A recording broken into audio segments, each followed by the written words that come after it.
I almost just went right into the Judd's butts and Joe was so thrown off for a second. I might as well. Yeah. Day two. Toga. It's gonna go faster than day one for sure. And I know our friends are defending all it. 6 rounds are gonna be quicker. The NHL. Fuck the NHL. Fuck these GMs. Now, hang on. Pause. My conspiracy theory, and I don't know if other people have said this because it feels to me like a really easy narrative to take, but I haven't seen anyone else say it yet, at least. What if the NHL is like, you stupid fucking teams, why would you do a decentralized draft? They knew there was going to be dipshits like Steve Eisman that would be like, I actually thought it was quite nice. And they're like, you know what? We're going to make this production so goddamn bad that no one ever considers asking for a decentralized draft ever again. And if so, I applaud Gary Bettman. Thank you so much for your service. And it's kind of a draft we'll always remember, but fuck, was that miserable. That was terrible. Well, even if that was their goal, like, Eisman was like, that was great. Tulski was like, that was great. And I was like, yeah, but two said it was curly-headed fuck. It was the worst that's happened in my life.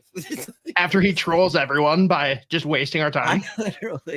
I literally, like, by pick 8, I was like, I am done. I can't do this anymore. I've changed.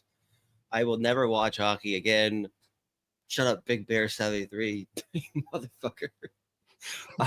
It was. I'm not kidding. The first thing I said when I got to the drop was like, that was the worst 5 hours of my life. Like, I was just like, what the hell was that? Yeah. I don't understand it. And you know, we have people that we like out there defending it, which is insane to me. It's surprising for sure, because I don't know how you. Again, it's not their fault. Team's fault. The team's fault that is a decentralized draft, 100%. You know who else has a decentralized draft that's produced by ESPN? The NFL, and it is like a very well done production. Why the hell couldn't this be similar? Oh, I don't know. It couldn't be the one. There's one part of the equation there that's not. It's the fucking NHL. So I fucking hate them. It's insane. Gotta calm down. I'm already fired up about it again. Yeah, we're just gonna move past it. It sucked. We can all move on, and today's gonna be way better, hopefully. I'm gonna tell my grandkids about this. I'm not gonna have grandkids. I'll tell someone else's grandkids. You say you're gonna hate your grandkids that much, huh? Nice. I'll tell someone else's grandkids about it. Just a stranger. So we're gonna do a little bit of recap from last night. We'll go a little bit more in depth on some of the storylines we care about most. But to open up here, we're just gonna do a rapid fire recap of round 1. So Z, I'm just gonna throw each pick up on the screen. You're gonna give me, I don't care if it's 2 words or max 1 or 2 sentences. Just tell people who the player is. We'll rip through and move on. Any questions? I know that was probably a complex set of instructions. We'll find out how well I do. Basically, please don't do like 3 paragraphs of analysis on each guy, because we will tell you about his performance of the 2023 Olympics. All right, let's let it rip. Starting with number 1, Matthew Schaefer to the New York Islanders. Future number 1 NHL defenseman. Bam. Very scary idea of him playing. Sorry, Michael Misa. Very, very scary to picture the Sharks having Macklin celebrating Michael Misa and Will Smith, plus the defenseman they drafted last year. They are going to be very good. Oh, whoopsie. Anton Frondell, Chicago Blackhawks. Understand the reach at 3. Very good player. Has pro experience already. Was a stud coming up in junior hockey. Number 4, Utah Mammoth, Caleb Desnoyers. One of the most well-rounded centers in the draft. Solid defensively. Tons of skill, goal scoring ability. Has won pretty much everything you can win as a junior hockey player. Nashville Predators at 5, take Brady Martin. Farm boy, possible murderer. And he's good at hockey. No, you should have Left it at that. That would have been so good. All right. Philadelphia Flyers at 6. Take Porter Martone. The human highlight reel. Every time he touches the puck, we should have the top 10 ESPN top 10 play sound. Dun-dun-dun, dun-dun-dun. Boston Bruins at 7. Take something called James Hagens. The most important thing in my life right now. That's it. Move on. At number 8, Seattle Kraken took Jake O'Brien. Number 1, very terrifying, like, headshot. I don't know why. It just scares me. Yes, agreed. But insane skill, long physical development in terms of the runway, but future stud for sure. At number 9, Buffalo Sabres take RADIM MRTKA. 6'6", fluid skating, big boy, big hits, untapped offense. Number 10, Anaheim Ducks take Roger McQueen and then subsequently send him out to Disneyland. Really weird to immediately send him to Disney in a fucking chopper. But totally understand the gamble. If you're the Ducks, big two-way centerman, tons of skill, potential future star. Injuries are scary. Number 11, Pittsburgh Penguins take Benjamin Kindle. Pick of the draft. I love Ben Kindle. I wrote a scouting report yesterday. Tons of fun. Insanely dangerous passer. He's got a great shot. Dual threat offensively. At number 12, Philadelphia Flyers trade up, get their guy Jack Nesbitt. Definitely reach of the draft. Totally understand if you have the player type, and it says a lot that they traded up several spots to take Jack Nesbitt at 12. That means pretty much everyone in front of them also wanted Jack Nesbitt. Number 13, Detroit Red Wings take Carter Bear. One of my favorites in this draft class. Basically Brady Martin light as far as like physicality, how hard he plays, can score goals, can make plays, might be a center, might be a wing, but definitely middle to top 6 NHL forward potential. At 14, Columbus Blue Jackets select Jackson Smith. 6'3", super fluid skater, super skilled with the puck. If he can boost that hockey awareness, the hockey sense of Penn State, they've got a future number 2 or 3 defenseman. Anyone that's listening to this after the fact on audio, go back and see the video because, dude, this is a 17-year-old that could probably steal my wife. Good looking dude. Yeah. Number 15, Vancouver Canucks take Braden Coots. He's someone that plays. He's got the most NHL style game already. If he can hone in on a little bit more details offensively, he's got top 6 potential written all over him, and probably has the highest floor in this draft. At 16, the New York Islanders get Victor EKLUND. I don't know this player. Never heard of him. He goes to a different school. I mean, he's our draft son, and the Islanders, they hit a grand slam. Absolute steal. Number 17, New York Islanders also back on the board. Take Kayshawn Aitchison. Also potential murderer. If you watch him play hockey, it's very terrifying. He beats everyone up. He throws huge hits. Elite prospects described him as Jacob Trouba with a slap shot. At 18, the Calgary Flames take Cole Reshney. Insanely skilled, insanely talented, going to North Dakota. I think it'd be great for his development, I think. He's going to have to get a little bit bigger and stronger, but potential top 6 center. But if he moves out to the wing, I think he'll still be a dynamic playmaking wing. Anyways. I can't place it, but his face reminds me of someone. I know who it is. At 19, St. Louis Blues grab Justin Carboneau. One of the few players outside the top 10 with insanely high ceiling. One of, if not the best playmakers, best puck skills in the drafts. Creates enough offense for himself. If he can hone on some decision making, then he's going to be no doubt top 6 scoring winger. Number 20, Columbus Blue Jackets used the pick they got from the Minnesota Wild in the David Jiricek jumbo trade.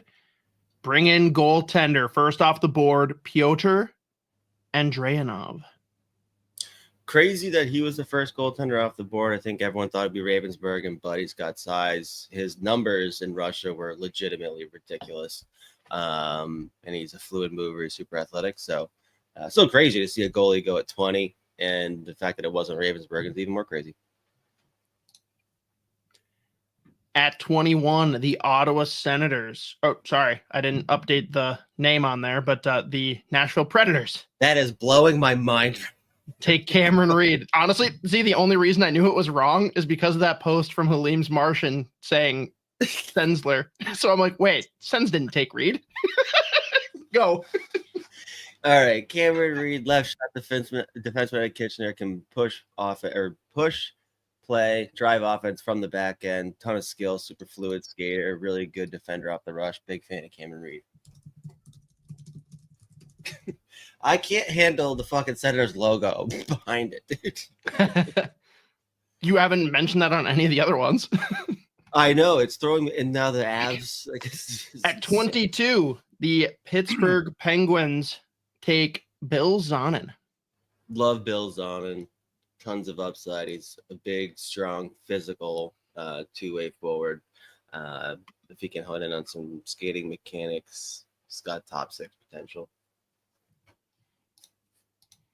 At 23, I did it again. The Ottawa Senators take Logan Hensler, or Logan Sensler, as many have called him.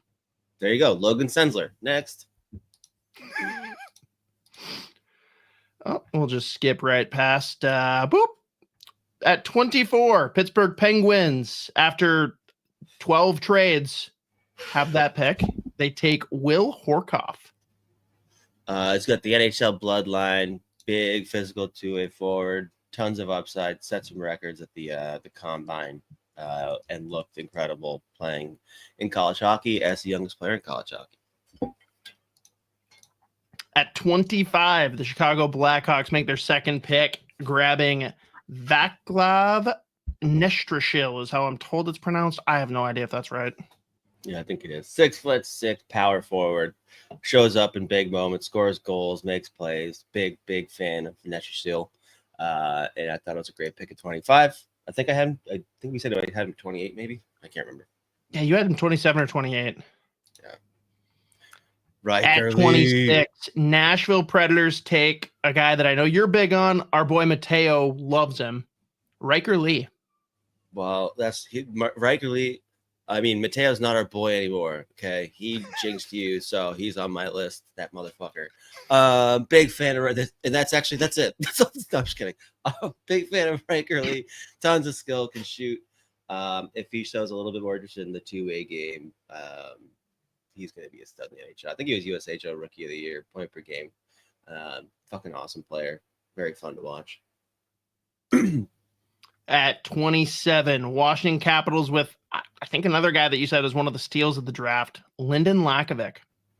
No doubt one of the biggest steals of round one. I think pretty much everyone had a well inside the top 20, but big power winger, insane skill, human highlight reel, very fun mixtape to go watch. Pretty much every time he touches the puck, it's incredible.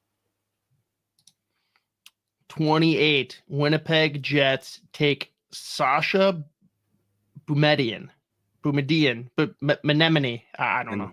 We have to say every possible pronunciation, I think. First of all, terrifying headshot. He's both really old and really young in this picture. I don't really know what to do. But he's big, fluid skater. Looked really good at BU in the second half of the season. Tons of offense. He can pound a puck. Was phenomenal to U18's defensive tournament. So I think he's a good pick at 28. You bet on those skills. That's Winnipeg. 29. Chicago Blackhawks draft Caleb Williams' replacement in Cake Eater Mason West. Cake Eater from Edina, except Mason, don't hurt me for saying that. Don't punch me. He'd kick both our asses. Yeah, there's no question. He'd throw a football at me, and I think I'd die. But 6'6", insanely athletic. He's got an interesting career path. Long-term project player, but I mean the tools, the physical profile. There's a ton of upside in Mesa West. Did you see that they interviewed him afterwards, and like someone was telling him that another guy in the organization like was also a quarterback, and he's like, "Oh no way! I'll have to bring a football. I'll have to toss around." It's like, dude, you're already like scaring them. Stop. It's very funny that part of this highlight reel that ESPN was playing. It's ESPN, man. It's ESPN. They're like, we could help them. We could help ourselves. At 30, the San Jose Sharks grab Z's top goalie, many people's top goalie, Joshua Ravensbergen. Also incredible name. Great name. Great story as far as him walking onto the Prince George Cougars and immediately becoming their #1 goalie in WHL.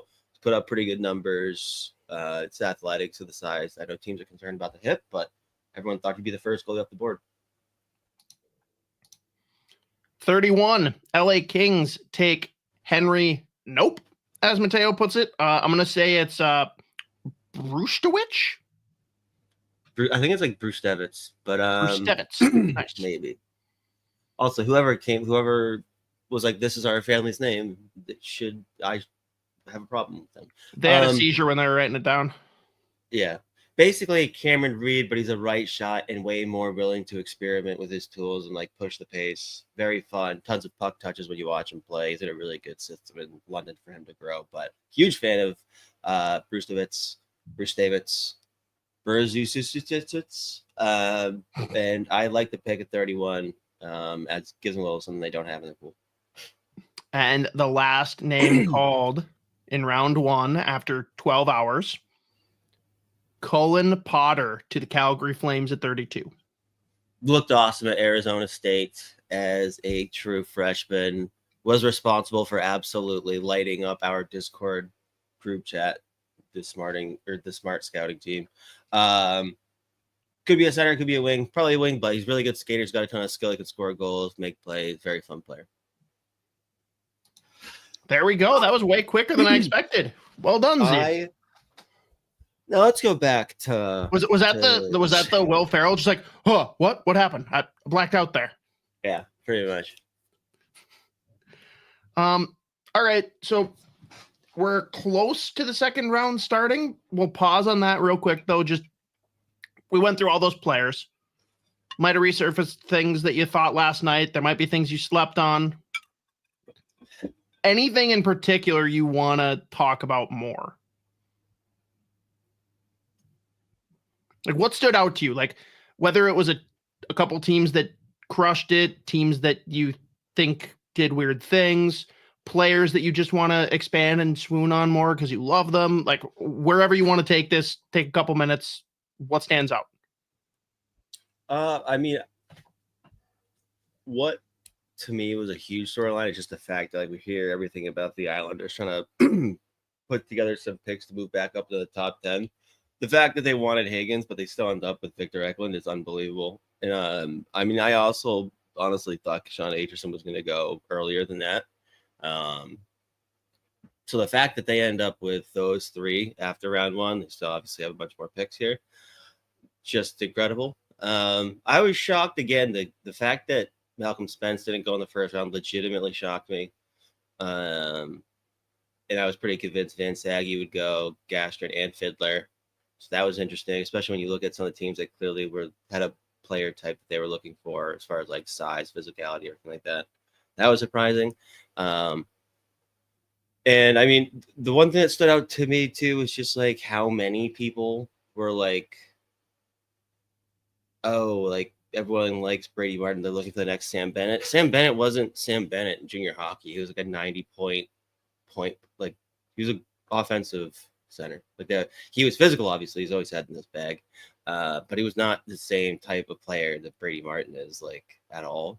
So it's always interesting to me, like when those conversations come up in these kids' draft season, because we have no idea what they're going to turn into. But I don't really know. It was just I thought the Islanders for what they were talking about, what they wanted to do. Obviously, they come away very happy either way.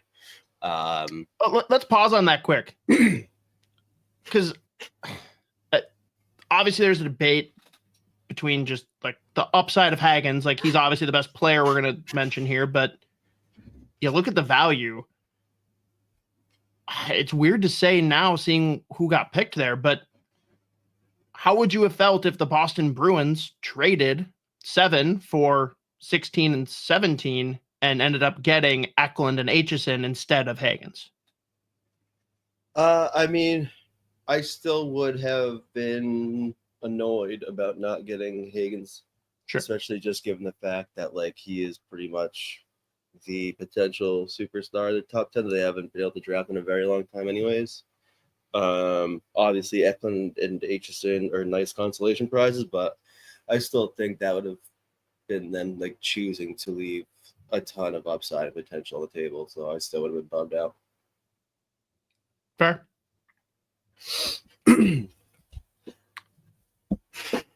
Do you think, and again, people had different reservations, whether it was his deployment this year and like how he was quote unquote a passenger with Boston and his size. I just feel like you brought it up there, right? Like you rarely get up and are able to grab a talent of that caliber. I feel very weird about Nashville taking Brady Martin, even though like he's obviously a guy that fits what Barry Trotz has done historically, right? He's had success with those kind of players. Nashville can't be thinking that they'll be picking that high anytime in the near future. Or if they do, they need to be making big work of it this summer to change the roster. But I feel like they think last year was kind of a hiccup. Kind of hard not taking that premier talent in Hagens and opting for, again, a great player, a guy that you really like in Brady Martin. But like, do you think that's kind of crazy just from that perspective with a team that probably shouldn't have really been in the top 5? Oh, yeah, no, it was crazy. Like, again, James Hagens would have been the most talented player that the Nashville Predators have ever drafted. Like, without question. Like, it's probably not even close. So again, it is interesting every time the playoffs end. Like we see these teams that clearly, like a lot of times, whether it's in free agency or in the draft, they overread like the kind of players they need to bring in. But again, I'm a big fan of Brady Martin. I still had him in my top 10, but the amount of upside you leave on the table, like Hagens, yes, but even like Martone, like that's nuts to me. But Brady Martin's gonna be an awesome NHL player for sure. He's not a surefire top 6 guy, but he's gonna be an impact on the ice, whether his offense pops or not. So they still get a pretty well-rounded forward, and obviously possibly the most physical player in the draft class. So yeah. And I'm going through and filling out the remainder of your top 50 to have here for our ticker scroll up top, or sorry, on our graphic. And what name do you think I see at 45? He was taken, by the way. Oh yeah, was that Nesbitt? That was Jack Nesbitt. So just was actually like, remember last night I was like, I think I had the upside. Like I'm not shitting on the kid, but pretty crazy, right?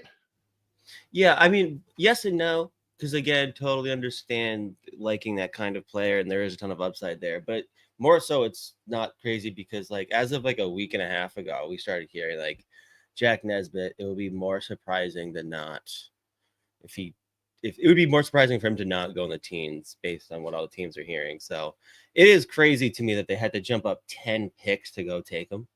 And again, he didn't even make it to the teens. Like he was number 12.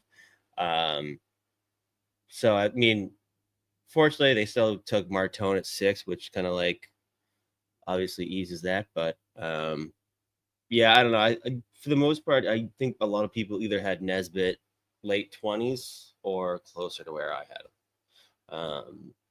Yeah, I remember. That's funny that I couldn't really remember where I put guys outside the top. Actually, pretty much top 10. Couldn't remember exactly where I put guys. So I remember last night I was just like, I think they had Nesbitt like 45. So it is 45. There you go. All right, let's see. I'm going to try and be a lot more active monitoring the chat here today, guys, because there'll be a lot less production work. I'll pretty much be throwing up the ones on the screen that we care about, like teams, obviously the Wild, who've got a pick coming up here in the second. Anything with Boston, Pittsburgh, whatever. And any of the guys that were high on Z's list that still exist that we do have highlights for. Otherwise, again, we'll try and kind of take the conversation wherever you guys want to go with it. If you have questions about certain players, if you have thoughts on who the Wild should draft, whatever, hit us up and I will do my best to monitor accordingly. I don't know why it made me laugh, but you're like, the guys that are on his list that still exist, I was like, no, they're all dead. It's fair. That is weird wording. Like, all right. Shut up, Colin. Fair. All right, I'm trying to catch up here.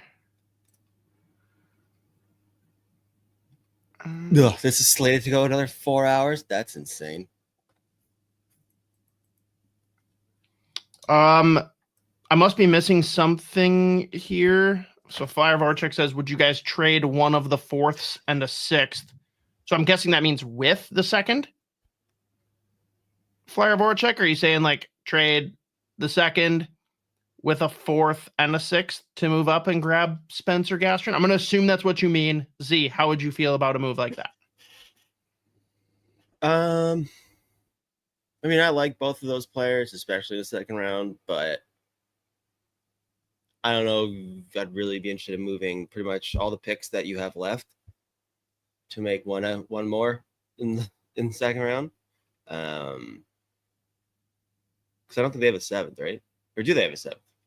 I don't know. It's all that. Who cares? But I don't know. That's I like both those players. I think based on who's left, there is going to be some super good value at 52 as is.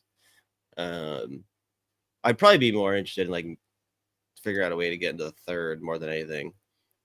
Okay. Fair.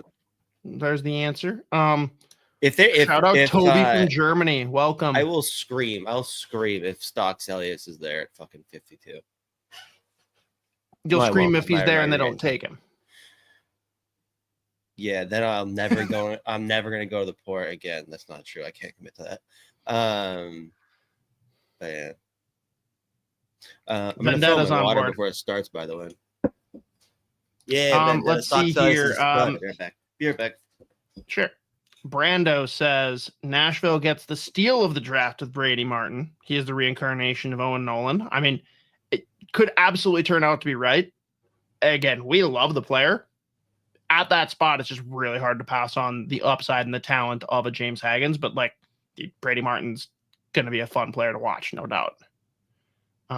Let's see here. We've got, I mean, I might as well fall on this one for now until Z comes back. Our boy Big Bear. What the fuck were the Pens thinking? I understand the thinking. I don't understand the execution. It's definitely in the Kyle Dubas MO to trade back, acquire more assets, which I think makes sense for a team that has such a depleted prospect pool. Like the cupboard's pretty bare over there. And like on board with the methodology, but again, the execution is where I had issue. Like I think they could have had Benjamin Kindle much later than where they took him. I think the guys that they took in the 20s were even arguable reaches there. And again, if those are your guys, I got no problem with you taking your guys, but I think they could have done it with way less maneuvering and not being so cute about it. Like, why did they have to give up their 2nd, package it with the 31st to jump up and get Horkoff when I feel like he would have still been there? And then you've still got a 2nd, which goes back to the point of, hey, we need to have more prospects. Let's get more darts to throw at the board.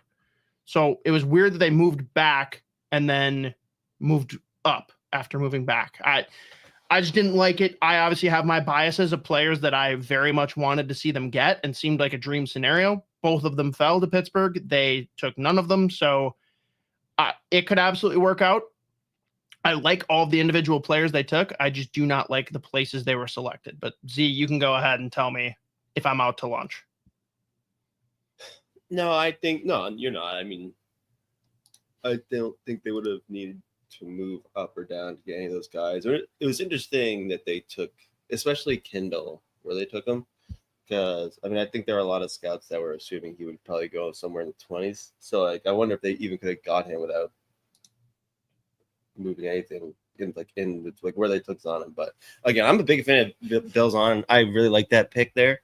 Again, like the fact that LAKOVIC was still sitting there. Yes, you're gonna like question that part, but Jason. But Bill's on it, I think, is a more realistic NHL player, anyways. If he hits, like LAKOVIC's gonna have some work to do, just to, like find a B game. But I'm a big fan of Bill's on, and again, our whole smart scouting team went nuts when that pick was announced because we're all big Bill's on it fans. Oh, there's like 12 people in this. This is depressing to look at. Just look in the lighting, it's like everyone looks hungover. Well, I thought you were saying on the stream. I'm like, we've got a lot of people tuning in, actually. No, I was just saying, for the draft. I got you.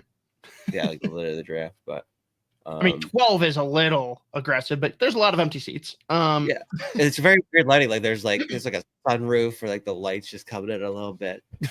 Well, we're gonna get to some more of the comments here, but before we do, and before the draft really gets rolling here for day 2, Z, I have to address.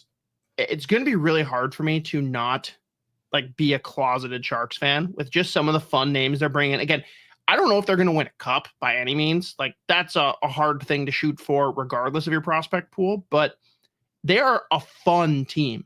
Like they are personalities. They are like cool kids and fun offensive flair across the board. But they interviewed Michael Misa afterwards, and a couple things came up that I loved. First, he said that he had just got done FaceTiming Macklin Celebrini right before the interview.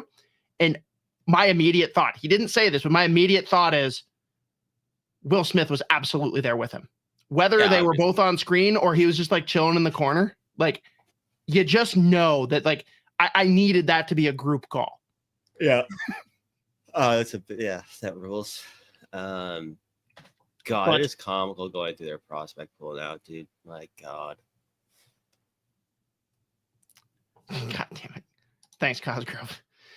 The one that was better, though, they asked him right away, like, so famously last year, Macklin Celebrini spent some time living with Jumbo Joe Thornton.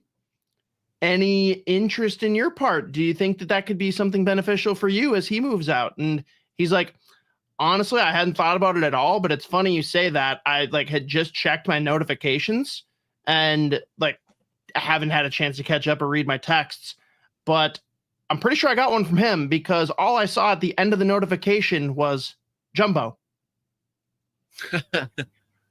How freaking awesome is that Joe Thornton texts someone and signs off at the end just saying Jumbo? My dad does that sometimes, and I'm like, yeah, I know it's you, dude. It's incredible, though. Hey, Jumbo. Oh, I was not Joe, thanks, not Mr. Thornton. Jumbo. Just like Jumbo one of the most likable NHL players of all time. Ugh. Oh man. We can real quick too, just because I know it's going to be of Minnesotan interest. A lot of fans wanted him in Minnesota for just that reason. But besides the caveat of very scary that he still might be a football player, talk about Mason West, the hockey player. Yeah, I mean, pretty much every physical tool you could possibly ask for. Really good skater. He's got a ton of skill. He can score goals. He's got a good shot. He's got the size. Like, there's so much runway for him, and there's like different paths he could go down in terms of like what kind of NHL player he becomes. So again, long-term project for sure. Like no one should be expecting him to step in the NHL in the next 4 or 5 years.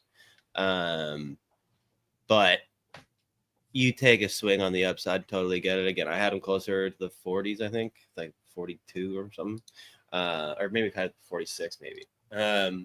But yeah, it's pretty much just like you can kind of mold him into the player you want him to be. Again, he's just like a freak athlete. He's got all the tools already. So it's great player. And I wasn't shocked at all that he went first round. I think a lot of people were assuming he would go first round, especially with a team that has multiple first round picks. And I'm kind of bummed out because in our smart scouting mock draft, that was really hard to say. I did mock him to the Wild at 52, and I just started off my blurb with, I'll be honest, I just could not help myself. So fair. Let's talk a little bit about the Minnesota Wild here while we have a second.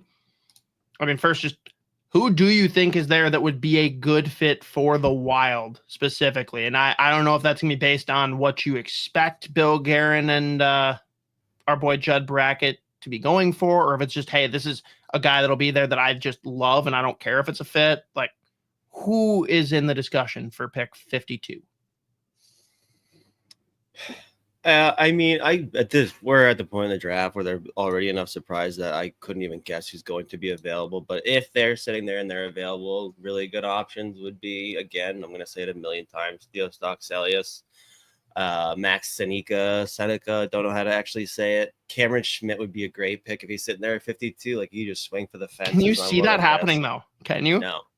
Like, there's no way Bill Guerin takes a 5'7" kid after everything with Marco Rossi. If they announce it'd be funny. Cameron Schmidt to the Minnesota Wild, the camera would pan to Minnesota's draft room, and the first thing we'd see is Bill Guerin shooting Judd Brackett with a gun. No, they pan in just after the pick, and they just see a broken table, and Bill Guerin's not there anymore. Oh, was there a big trade?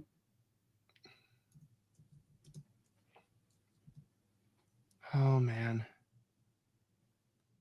Oh, I can't hear it because I have it quieted down for the stream audio quality, but it looks like Friedman's talking about the Brad Marchand negotiations with the Panthers. Well, I'd like to punch Elliot Friedman. It's better than the Leafs, dude. Yeah. I don't hate him. On the Minnesota train still, Kirby Selleck chiming in. Is the first week of July going to determine Billy G's job future with the Wild? I don't know, because I feel like, I mean, I don't think it'd be a July. I would caveat it. I would say he can absolutely make horrible decisions in July. Like, I think doing nothing in July won't impact his future. I think going out and making some really dumb free agency decisions could impact his job future with the Wild. Yeah, maybe that's the question, I guess. I think that's probably what they because I think a lot of people expect him to go out and make a big splash and do something crazy that makes us a contender. I just don't think that option exists. There's no player out there that's going to put you over the hump. Like, are there guys that would be okay to add if it's on the right contract? Sure. But it's free agency. No one's getting the right contract. So you got to decide, is this someone that's really going to impact your window to contend? That's it, especially this fucking free agency class. It's a horrible class. I would be livid if he dropped 10 million on any of these players. I'd be like, fuck you, dude. Is it? Oh, are we 10 minutes? We're supposed to start at noon. Dude, I'm already miserable. I love this from Flyer Vorchek just because it's hilarious to hear that the Mammoth have historically done anything. I know obviously what he's talking about, the organization, but it's like the Mammoth have existed for about 5 minutes. So it's just very funny for me to read this. But and the Predators have drafted for compete, but I think the Predators, I don't really care what they've done historically because they had the same GM for their entire existence, and Barry Trott's pretty fresh and new in there. Now, I do think he fits the compete mold for sure, but to say anything historically about the Predators probably doesn't hold a ton of water in my mind. I don't know if you disagree. No, I mean, I don't know. I think, he's still there. What's his name? The old GM. He's still playing a role or whatever, but yeah, I mean, the picks they made are pretty consistent. They've always done still. Yeah. But by the way, it is crazy that Calgary just locked up Kevin Ball for 6 years, 5.3. Yep, million. That was coming up here, but we'll throw that on from our boy Urban. Kevin Ball, 6x5. I know the name, but is this Is he actually worth that? I wouldn't have thought so. Admittedly, I have not watched as much Calgary as everyone else, I guess. Yeah, that's fair. 5 just feels nuts. But I mean, he's massive. He is a fucking animal. He hurts people. Like, he's a fun player, but I never would have expected him to sign a $5 million deal. That was, I just like thought, I was like, wait, what? That can't be right. And it was right. It was correct. All right. Another one here. We've got interesting one, because I know we talked about it earlier in the year and then we kind of just ignored it because of how depleted. But Wilho79, your thoughts about Finnish prospects this year? Brutal. It's one of the worst classes ever.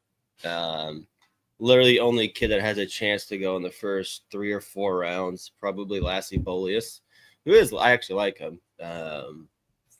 Left shot D-man, really, really good with a really good offense, moves the puck really well, good skater. But I mean, probably not the one thing that separates him from a whole lot of like mobile offensive defensemen. But he's going to be the first one to go, because I mean, there's another one, Max Westergaard, who I really do like, except I mean, he plays in Sweden, so he's technically, in my book, out of Sweden, even though he's Finnish. But he's a good player. He's got a ton of offense, but again, nothing that probably separates him from anyone else. But yeah, no, this is a fucking horrific year for Finnish prospects. I mean, there's the goaltender Petteri Rimpinen, who's a good option. Later rounds. I think Haltinen's available, or Heinonen, I mean, he's an overager. I think most of, like, I think 3 or 4 of the Finns that are going to get drafted today probably are overagers already. But it was a bad year. Yeah. How have we not started? I think once it starts, it'll roll. I'm sure it's the whole production nonsense that's like holding things up. Which is once the first pick is in, we're gonna roll. I hope, please, God. One from Frank Bernard, which, Frank, I don't know if I love or am panicked about the way you spell your name, but unique for sure. Lots of dark horses, risers still available. Thoughts on NCAA defenseman stalwart Stu? I don't know. Is this one that they're trying to get me to say something funny, or is this a real person? I have no idea who this is. Oh, yeah, there it is. I see it now. There's nothing better than the Craig Button one. What was the Craig Button one where he's like, I don't know anything about. Lick yeah, Lick my sack. That was so good. Like, love Craig Button, but goddamn, that was a tough one. Oh my God, start the goddamn. See, the problem for that one is I would have never pronounced that stupid asshole. Like, I saw Stu Pittisol or Pittisol or like, you got to have one that I'm going to pronounce. But I like the effort. Anyone that has other good fake draft names, I'm all for it. Yeah, this is a classic, a favorite from Captain Stems. Hugh Janus. Have you seen the fucking, what's it called? The from Jason. This is great. Actual real name I had to announce. Focken, Focken A with a period. Yeah. Fucking A. That's pretty good.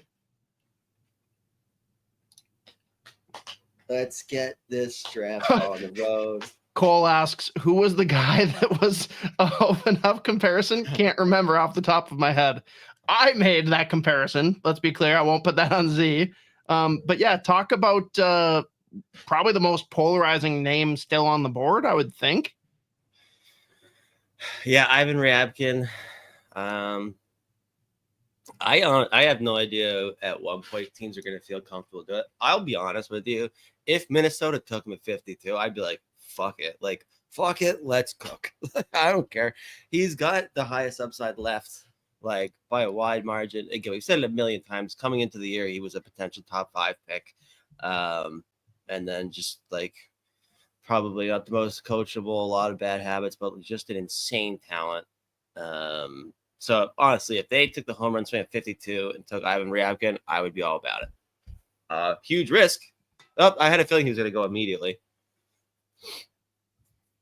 Oh, the draft is underway. Oh, is it your boy? Simon Wong. Oh. 6'6", 222 of the OHL this year. He's born in China, so Chinese born. I think he's one of the first, if not the first, Chinese born. Is he like Yao Ming's relative, or he is a fucking animal? 6'6", dude. He's an incredible skater at his size. Gonna go to BU this upcoming season. Oh, he is. Lot of and there we go. The fucking Carol. There's trades happening already.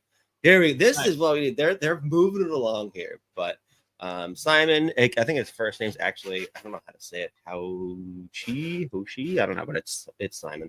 But yeah, no, he's had to be used. He's gonna be a stud. It's good, really good pick at 33. Little rich for me, but just because I don't know how much upside there is in there. But super fluid, 6'6". He's fun to watch. All right. So what? Oh, dang! Montreal's on the clock. Carolina, who are you worried about them taking? Because I know you're already devastated by how good their prospect pool looks.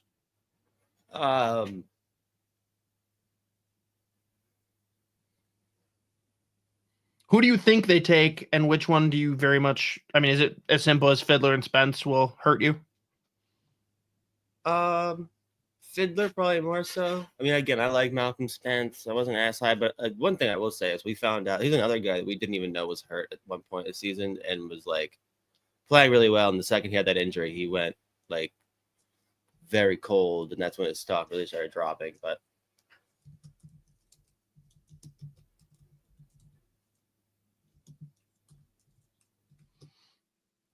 wow, Zharovsky goes. Oh, right. Home run swing.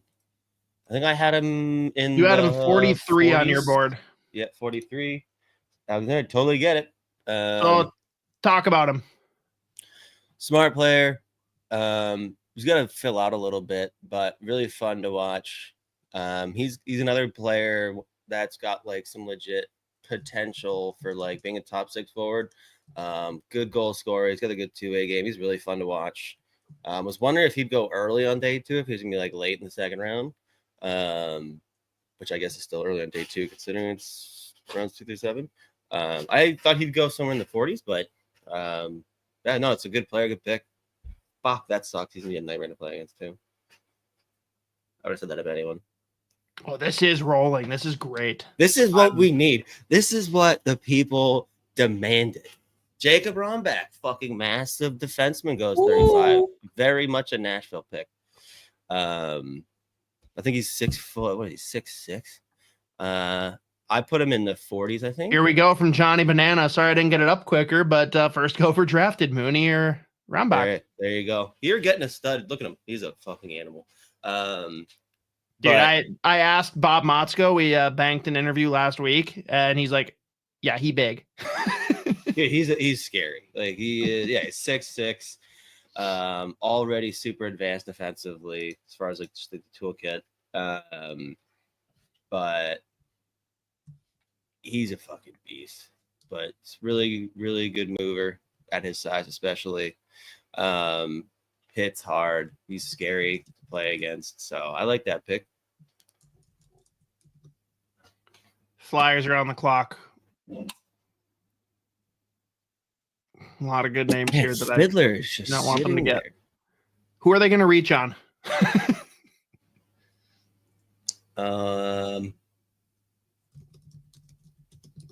Lick my sack. They're going to take Prokhorov. Calling it. You think so? Yeah. Just again, Flyers. Their mandate. Get bigger. I can already he does that. Fucking smart ceiling group chat going nuts. Oh yeah, I forgot the guy that covers Russia is a Canadians fan for us, and he loves Zharovsky. I think he's there. I think we ended up actually putting him in our first round because of him. It's hurting me to go through your list and see honorable mention William Horkoff. Well, my first honorable mention was LJ Mooney. I just couldn't do it. No, I know. I'm saying the fact that he didn't even make your top 50. No, I know. And Pittsburgh traded up to get him. Yeah. Plenty of people have him in their first round, though. Sweet. Pittsburgh was one of them. They had him at 1. All right, Philly, what the fuck? We were on a roll. Classic Philly scumbag move to be the ones that decide to hold it up.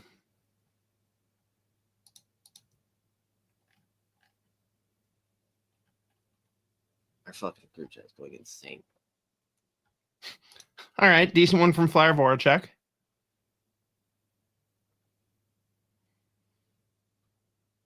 Ivana Mandalov. I haven't seen it before, so I give bonus points for creativity. Our other buddy is he's loose ass. Nice.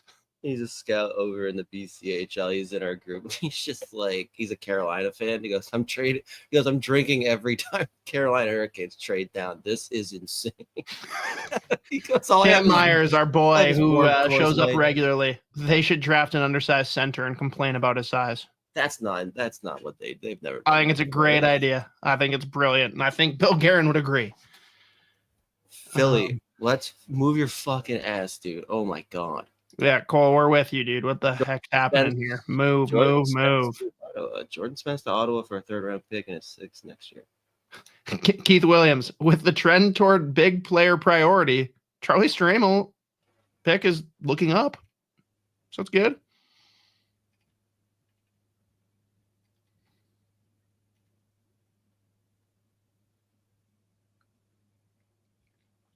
And yeah, Cole, we covered this, but agreed. Steve Eisman, big loser vibes. Yeah, how is Fiddler still? So try to flip your mindset here. Go devil's advocate. Why is Blake Fiddler still on the board? Why has he not been taken? I honestly couldn't tell you. Like, I really don't know. There is no reason that he has gone this far. There is nothing holding teams back. It's just that there's someone else that they decided they like more. It has to. That's it. Like, okay. Teams have their players they like, I guess. Well, like Spence and Gastrin then. Like, what's holding them down in your mind? Yeah, I mean, I don't know how much upside there is in Gastrin, but I think he's a surefire middle 6 center that's got some upside to him for sure. Spence, I mean, maybe the injury scared teams away. The teams, maybe that's the only real explanation. How the fuck is Philly still on the clock? It's been an hour and a half. See more butts. Yeah, he's got some upside, Cole. Oh, damn it. That's nasty. This one will always play for me, Crease Lightning, just because the late, great Chris Farley. Mehoff, Jack. Turns around all proud. Yep. Philly officially. Can everyone at least join me? You don't have to join me in liking the Penguins. Can we all just come together in hating the Flyers, aside from the great piece of business they did giving us Zeev Buium? God, that's got to feel so bad looking back. Yeah. I mean, even the Flyers fans hate. Yeah, Bill might be right. Maybe it's a trade coming. Oh my God, finally, they just announced the trade. Holy shit. How does it take that long? I mean, I am going to the words that I want to use will get us in trouble. This is insane. This is a good one from Crease Lightning. Win-Wan soon. Chinese goalie. I like it. That's good. Oh, man. Seattle on the clock now. I'm gonna kill someone. Jason with a classic. Who's gonna select Eileen Dover and her cousin Ben? Nice. This is just gonna happen for 6 hours. Oh, Seattle. Who are they gonna take that Washington was about to? Triple overager. Keith Williams, well played, sir. Nice. There might not Turns out GM's thinking Fiddler might not hit his roof. Hey. I kind of hope this, because this is going to take 6 hours. I hope this group chat just turns into the most annoying try humor that like everyone hates, but we love it, dude. There he goes. We need the Cosgrove vibes. We need them. I'm pretty sure Fiddler's a guy that we have highlights for. The wait is over. My God. We do. Look at that. We got something to show. Hell yeah. All right, so Z, we already clearly covered that you're shocked he fell this far. Why should teams have taken Blake Fiddler way sooner? Another potentially like a really nice long-term project. Always interesting when you see a USC and TDP could end up going over and playing in the WHL. But he's a 6'4", really solid mover, really solid defensively. But he's got a ton of puck skills, and there's some offense in there that like I really think he could like work on and grow into becoming like a really solid offensive option. He's got a good shot. Again, I think he's just super smart. He's really good just the defender, but like even in transition with the puck, he's got really good handling skills. I love this kid. I was trying to, I can't remember exactly where I ended up putting him, but I wanted to put him closer to 20 than 30. You put him 23. Yeah, 23. Yeah, I got I just updated your top 50 list that we've been displaying on the screen, and it's got all the numbers next to him. Gotcha. Yep, he's 23. He's and now like, your highest available is 24, Malcolm Spence. But yeah, and he great did get not for go. Seattle. Milton Gastron off the board goes to Washington. Another great player. Questionable on the upside, but I think he's like just a solid mover. He's got a really, really responsible two-way game. Plays Hang on, I think I got video for him too. Another player that plays like an NHL style. So I don't think it'll take him a whole lot of time to come over and make it into the NHL, but it's a great pick.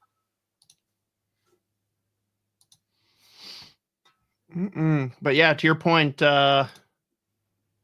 Gastron, you had him at 25.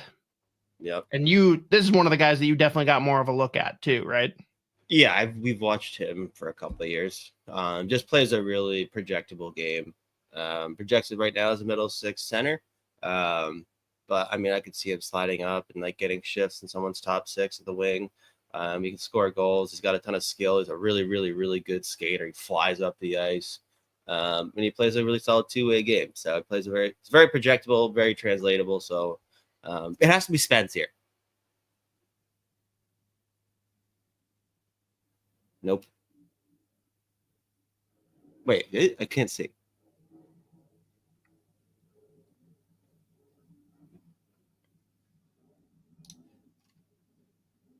Carter Amico. Wow.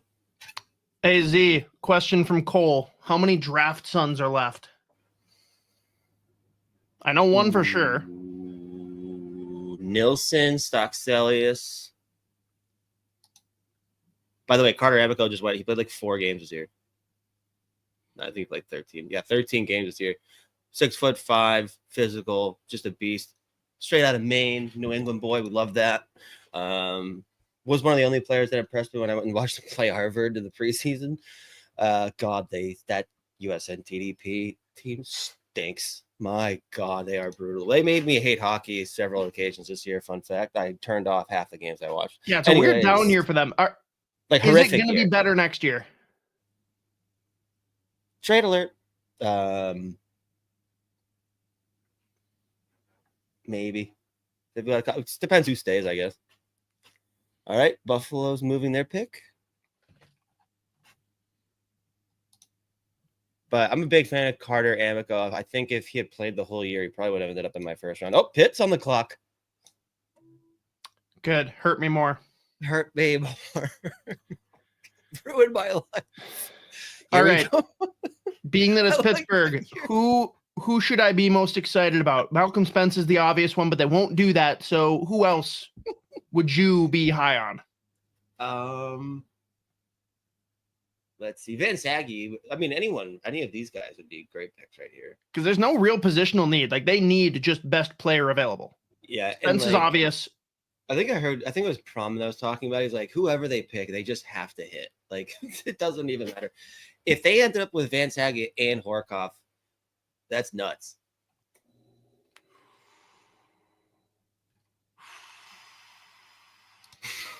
I like that here. Kyle Dubas moves back, he moves up, he moves back, he moves up. He can't. It'd be crazy if all of a sudden he traded this pick. Is that allowed? Can he trade for it and then trade it away right away? Trades it away. That'd be awesome. There you go. Be very funny. Who'd we get? I'm behind you again. Peyton Kettles.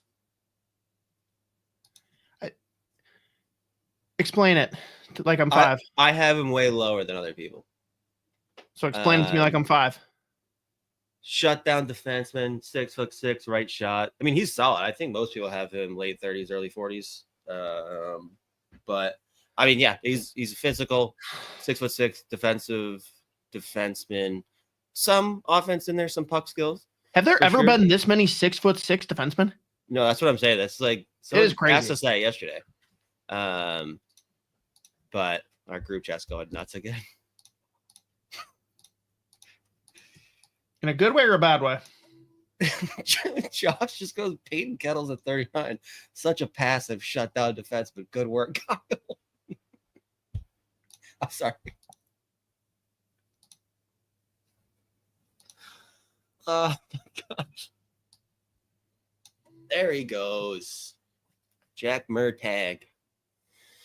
USN TDP. This is a guy by the way, first time since 2008 that no USN TDP player goes in the first round, by the way. Now we'll see the run on him. Like the next few picks, we'll see like William Moore, maybe even Cole McKinney go. It is true. He is big. Jack Murtagh can play center, can play wing. Tons of skill. A little inconsistent this year, but was one of their better forwards, which again, I know I was shitting on them. He's your still top player. NTDP guy, right? Yeah. Yeah.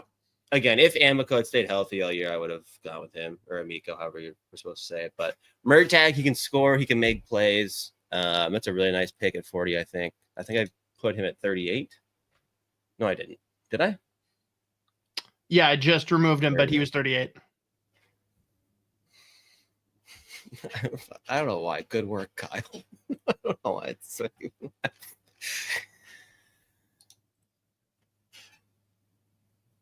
Yeah, William Moore, I have at 40. That makes sense. Yeah, Mateo, we already kind of hit it, but yes, it was that bad this year. Yeah, they sucked ass. They were such a brutal watch, dude. You were really high on William Moore going into the year. If we go back to the way too early rankings, like I think you had him fringe 10. What happened? He just had not impressive this year. I mean, I think there is a good amount of people that still had him late first. So who's Carolina going to take here? They're actually making a pick.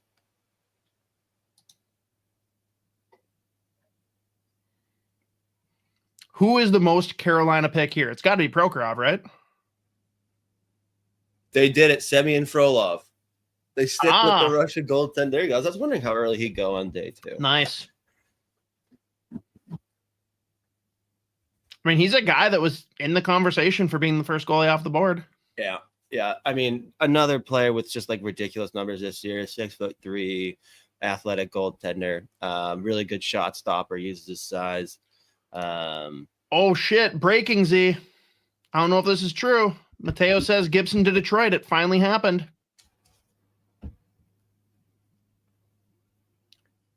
I don't believe Gibson goes Mateo to says, the most loaded you. Goalie room in the NHL. Peter Mrazek and 2 picks. What picks? Oh, wait. You also got Connor Clifton, by the way, when you acquired that 39th overall pick for Connor Timmins and Isaac Beliveau. Okay. I mean, Clifton rocks. I love Cliffy hockey. What are the picks, though, that went back to Detroit? Like, I'm fascinated. All I've seen is Mrazek and 2 picks. Sebastian Cossa is punching air.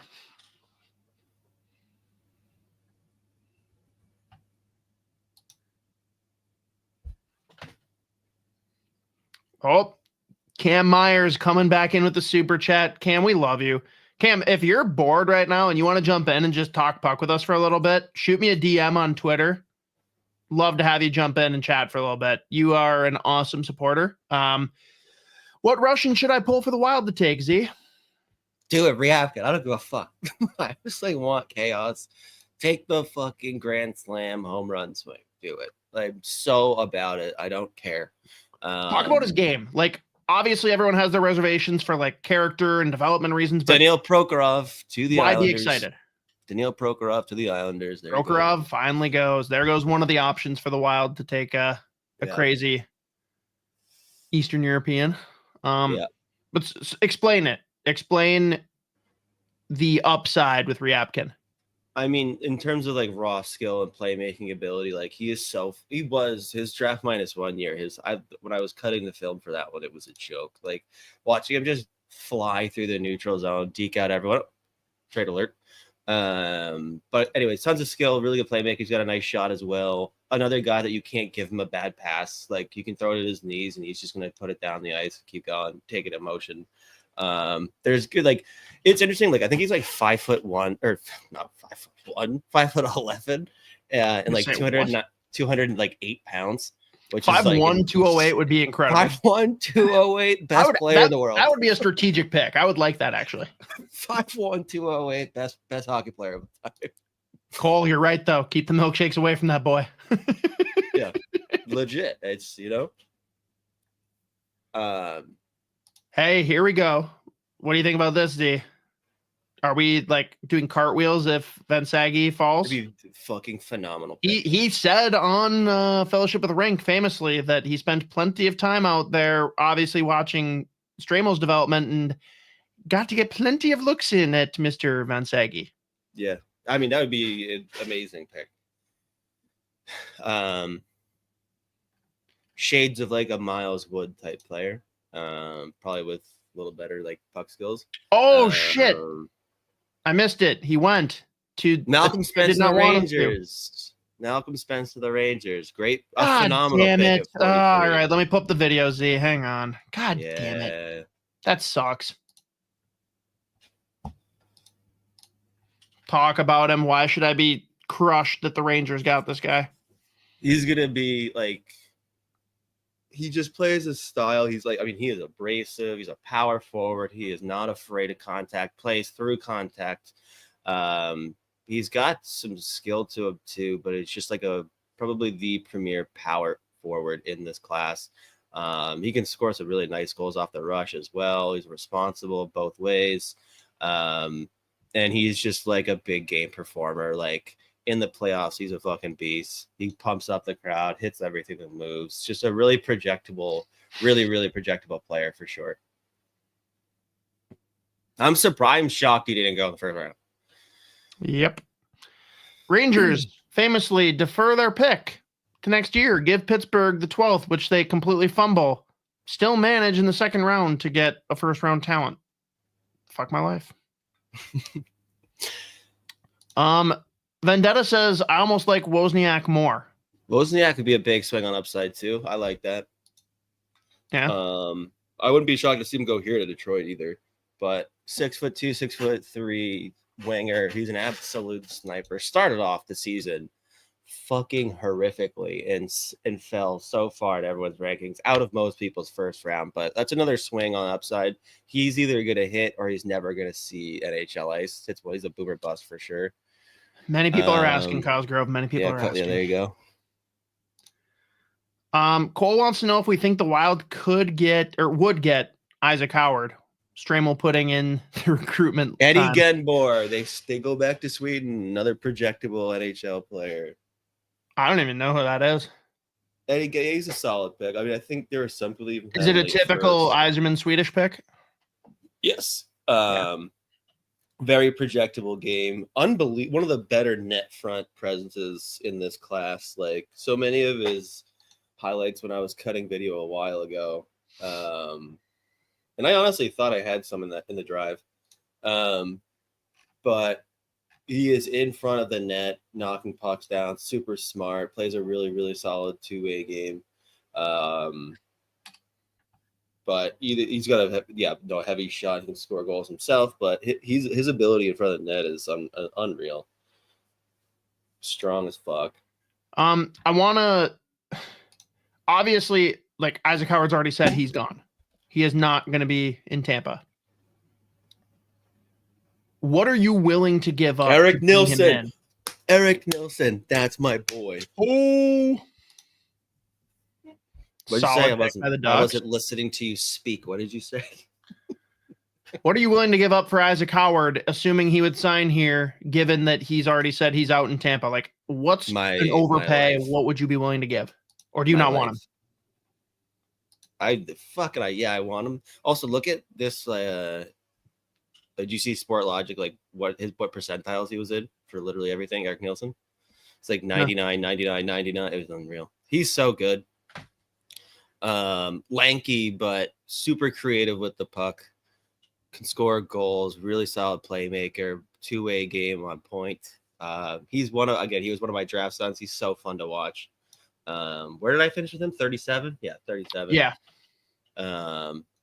Cool. Look at the inside of that jacket. Beast.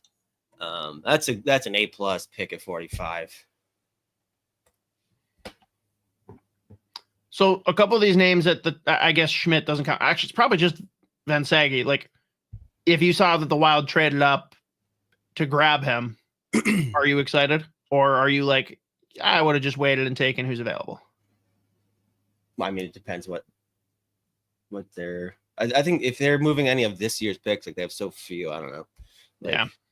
But you also don't want to move any in 2026 because famously, Judd must be foaming. Judd must be foaming at the mouth right now. He must be going insane. He's like, get me 11 more second round picks. Let me cook. Let me fucking cook. But yeah, I don't know, Swerve, we've been saying the Ducks are gonna be dangerous in a few years for like the last decade. I'm not sure what's gonna happen. Max Seneca to Utah. That's a great pick too. Fuck. You have him at 34 on your big board. Yeah, I was hoping he'd fall to Boston. Curbin Limitov would be another good one. Big fan. But Max Seneca, 6'5". He's going to be putting on some weight. Came over from Czechia halfway or early on in the season and adapted to the WHL pretty much immediately.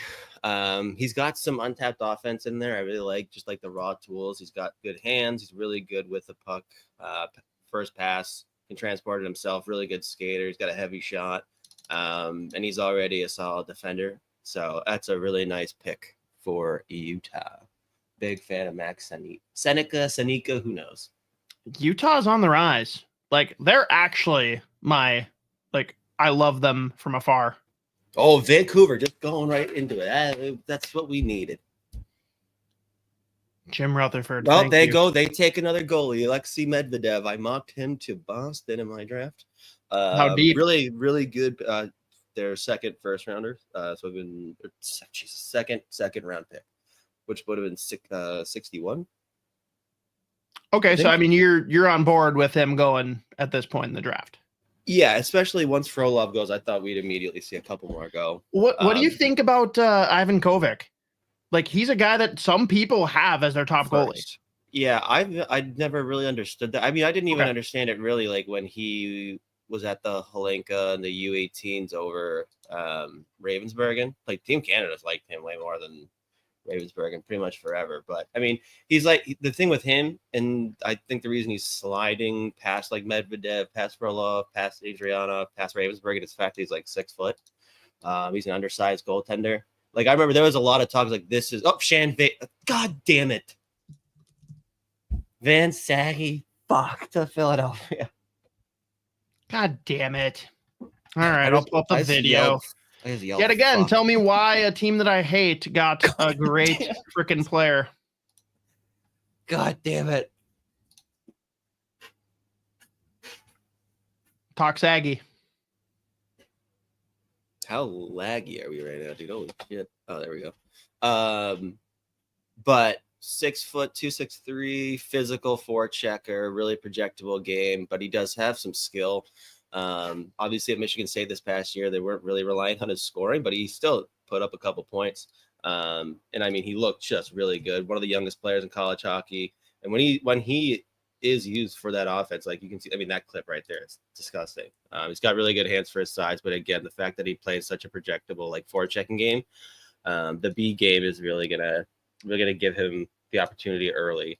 Sorry, I'm curious. What's that mean? He's got really good hands for his size. Like, is size something that you see being important for having good hands?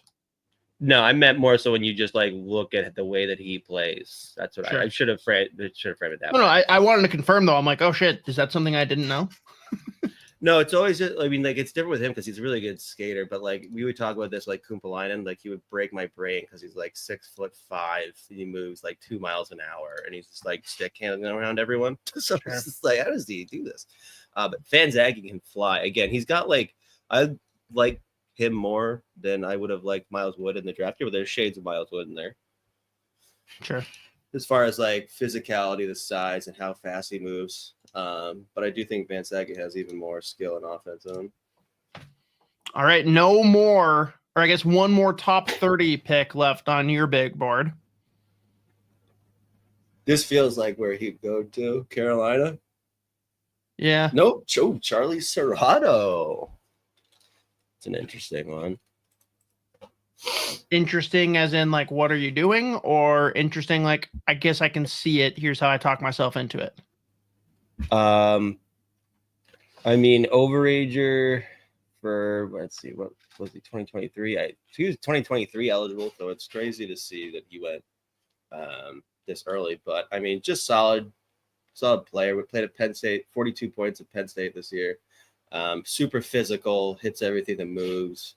But again, you take like a double overager, it's not going to take a whole lot of time before he's in the NHL, I don't think. He was really good at USHL last year too. Really good shot, super physical, big game player. So, I mean, I like the player a lot, but given who's available, I probably would have waited a little bit longer. Fair. In our fucking smart scouting group, Cosentino compared Fanzagi to Nola Chari. Are you fucking high? He is so bad at this.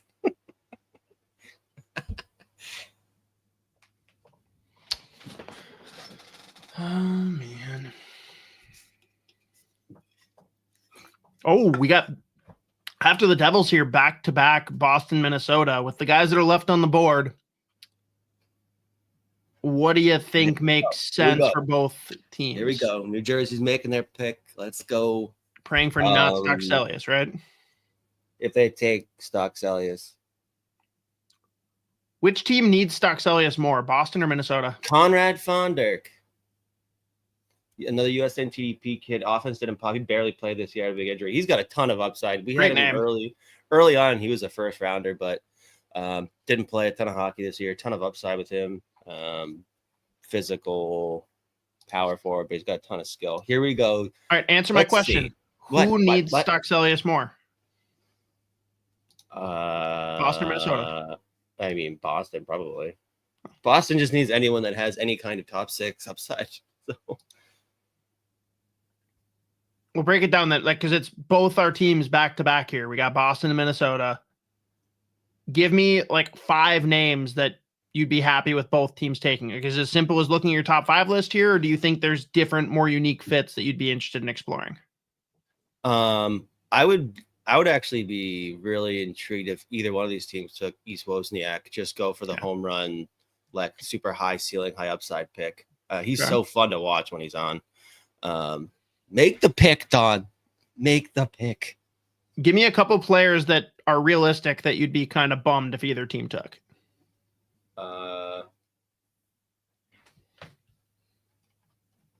Dude. Oh, fuck you.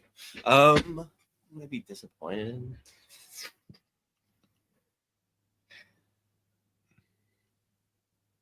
I don't even know off the top of my head. Let's see.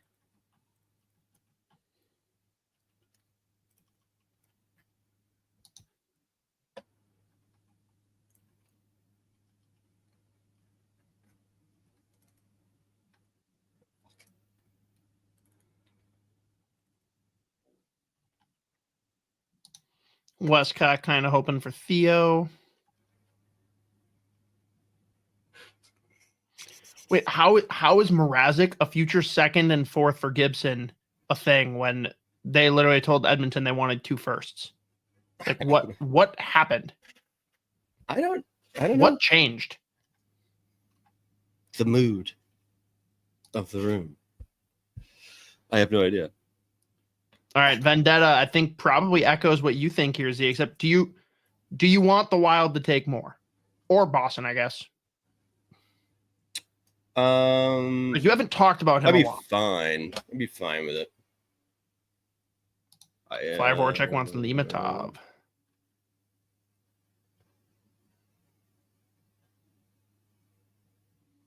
Yep, Cam.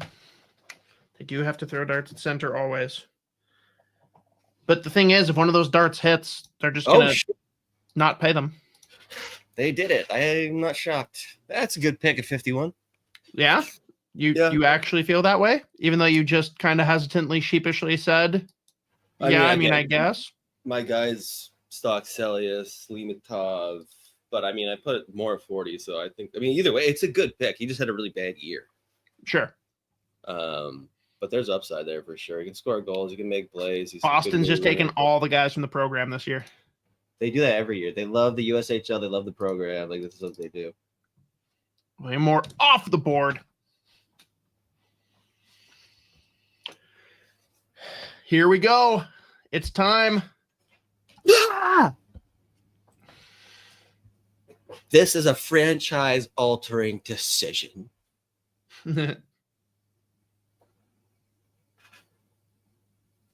Also, Ethan Zada is a realistic option. Plays a really projectable game. Got legit upside. But oh yeah, 48. Luca Romano would be a lot of fun. I would love the East Wozniak. If they take one of Stock Sellers to East Wozniak, I will be screaming. No, I won't, because my roommate's screaming, "What's wrong with you?" Rank them. Give me your top, like in order. Give me your top 3 or 4 guys here for the Wild specifically. Stock Celius. Take the home run swing of East Wozniak. I love Kerwin Limatov, but he's another left shot guy. So maybe, I don't even care about that, honestly, actually. Take my Russian. Oh, here we go. Not going to say Ryabkin? Motherfucker, I had a funny feeling they'd take Hulsquith. 6'2", right shot defenseman, physical, shutdown guy. I think actually Pronman mocked him to Minnesota like a month ago. Not surprised by the pick. So tell the people, who is this? 6'2", right shot, defensive defenseman. He's got some offense there. Played a ton of pro. Played a ton of pro hockey. Who is he? Like, I've never heard of him. Oh my god, he played a ton of pro hockey, the SHL this year. So he's got really good experience. But definitely more of just like depth defenseman. Really simple, nothing flashy, but really smart. Really solid decision maker. Again, played some J20, played a good amount of pro hockey this year, which is impressive as obviously like a 17, 18-year-old. But yeah, not a swing for the fences kind of pick. Definitely like a, hey, we have one pick in the first 3 rounds, but like we need this to hit. But I think he's really projectable, and again, different kind of right shot D than they have. And his dad's got a sick watch. Cosgrove, very funny that you say this because the in-laws have a tiny little like yippy purse dog named Teddy, and brother-in-law had a kid like 4 or 5 months after we had ours and named him Theodore and call him Theo. And like every instinct in me is like, oh, I want to call him Teddy, but I know they'll snap.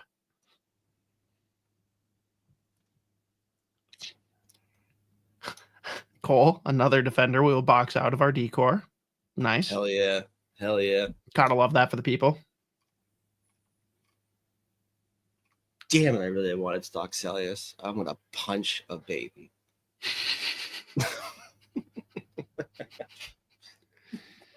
And that baby will be drafted by the Wild in the future. That baby's gonna be the first fucking baby I see. For next Wild pick 2 hours from now. Oh god. I'm guessing that's about where we'll cap out too. We'll probably make it to the next Wild. I think Wild and Bruins both pick right around there. And that might be close to where we tap out unless we get What some more fun player is craziness San with Jose trades going to to take? discuss. What fun fucking player are they about to draft right now? Fuck you. That's fine. I don't care about that one.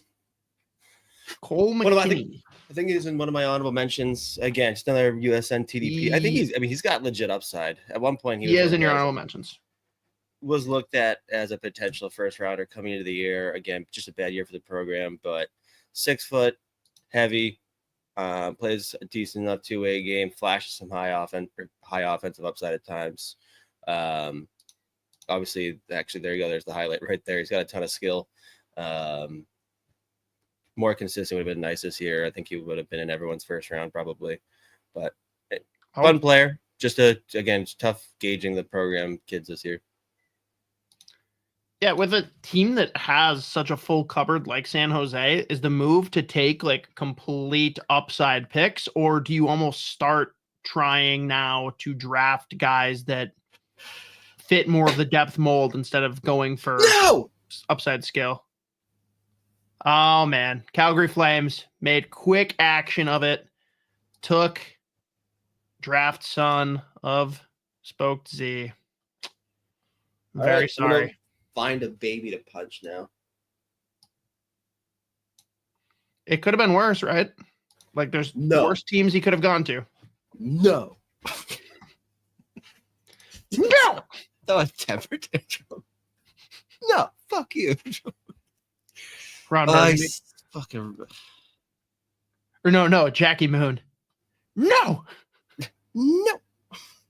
Now calm down, Jackie. No. Well, Calgary Flames got a stud. The Pearson line has been crossed by Father Pat of all people. Whenever Pat Micheletti gets heated up online, that's just the go-to gif. I can't help myself. It's just so perfect. God damn it, I fucking love Stock Salius. I really thought there's a chance. And Big Bear nails it here. Don't have centers in the system. Don't pick one. Yeah, and they're about to shoot. Right there. And they're about to shoot Marco Rossi. Vendetta, they took our guy. Theo Stock. I think that was dirty from Vendetta. I think he's one. I know it was, but he's been active in the chat.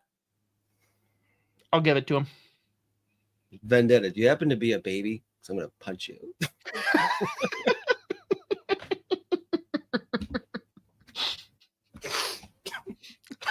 You a baby because I want to punch you. Holy shit. That was... Sorry, I didn't mean a Vendetta, kind of. I think it's crazier that you're just like so set on punching a baby that like, I want to punch you, but if you're not a baby, nope. Seems the most, I don't punch like an adult. I can fight back. No. Then I'm too mad to even care. Fair enough, brother. Yeah. Cameron Schmidt still here. Kerwin Limatov still here. Nathan Beam's a really good option. Benjamin Kevon, which is insane. That's how you say it. Luca Romano, I fucking love. That would actually be a fun pick for Boston as well. Of course, one of those players is going to go right here. What, are they taking a break? Flyboard check. When you guys go over plans for the channel, does Isha have to tell Z to stop threatening to punch the viewers? No, it's actually not part of the list. There's a lot of things that Isha has to tell us, but that is not one. Yeah, pretty much just like hoping I don't say the words that will actually get us in trouble. That I correct. Anything that won't get us blacklisted is safe. I want to. I'm trying to be. I'm gonna be the bad boy of the hockey podcast world. Hockey podcast bad boy.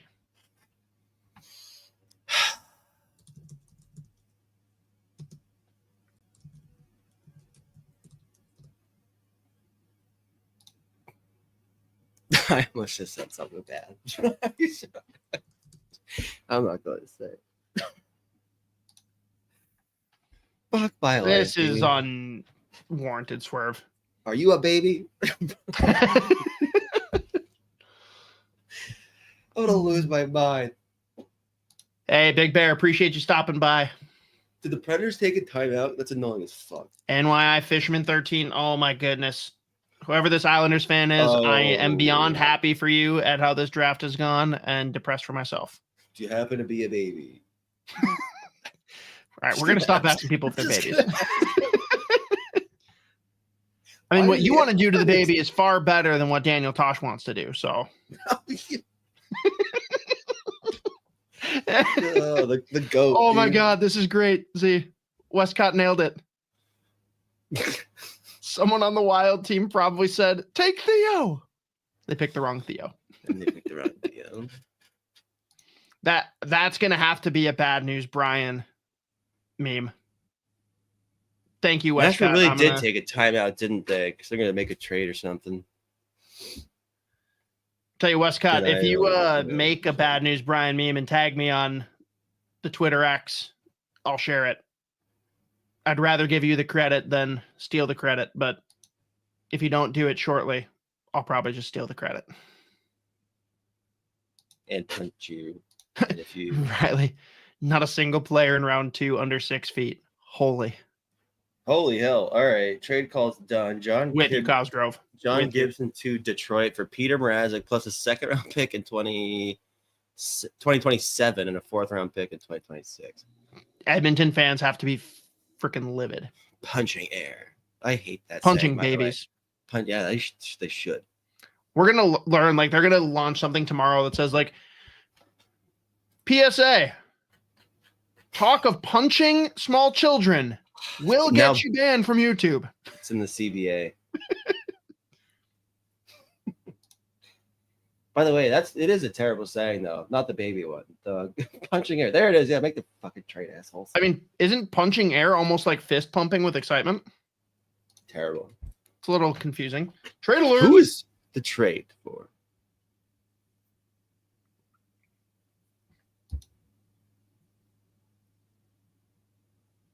How far do you expect Cameron Schmidt to fall? What? Cameron Schmidt, how far do you expect him to fall? Oh, Vegas is up. When does Who Carolina will they be pick trading next? in a year or two? I don't know. It's not a first round pick. Maybe they'll keep this guy. Oh, fair. They didn't have a first round pick, though. It's technically their first pick. True. So, not safe. They're like, welcome to Vegas. We hate you. You're a piece of shit. Make the pick.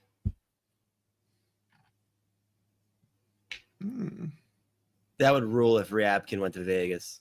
That will never work. That would be a fucking disaster. And it would rule. Put him in the NHL right away.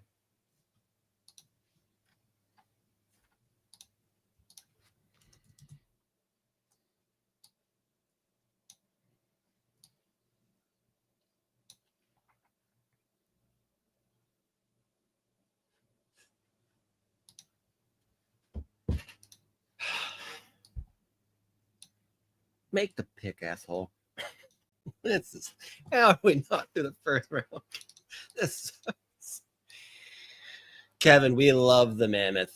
The last couple off seasons, electric. Big fan of their draft this year. Oh, there he goes. I love the Mammoth for a lot of reasons. Fuck, great pick. Fuck. Ooh. Damn it. That rules. Ease Wozniak goes to Vegas.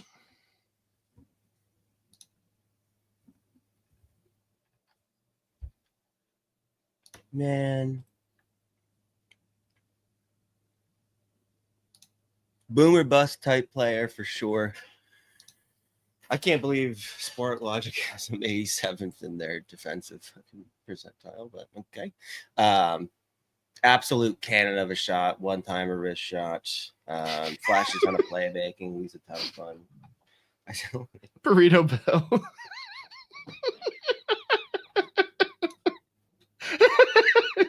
How is Hauquist? Like it's like that can't be it. All right, that's the comment of the show so far. Someone try and top Burrito Bill. I love that.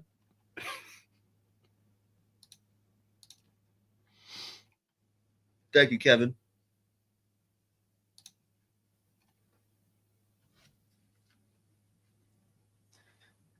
Mike, do you yell your last name at people? Like, Curtis! This is the content people want. This is what the people want. Oh, Kevin, we'll keep talking about the Mammoth. Don't you worry. Obsessed with Logan Cooley. If you go back and look at some of our previous year draft coverages, Z has been very, very fond of picks that they've made as the Arizona Coyotes. They big. BFR. BFR. Big fucking Russian. Almost Please cool. don't Keep take. giving us dumb Please jokes. don't. Please don't take Limatov.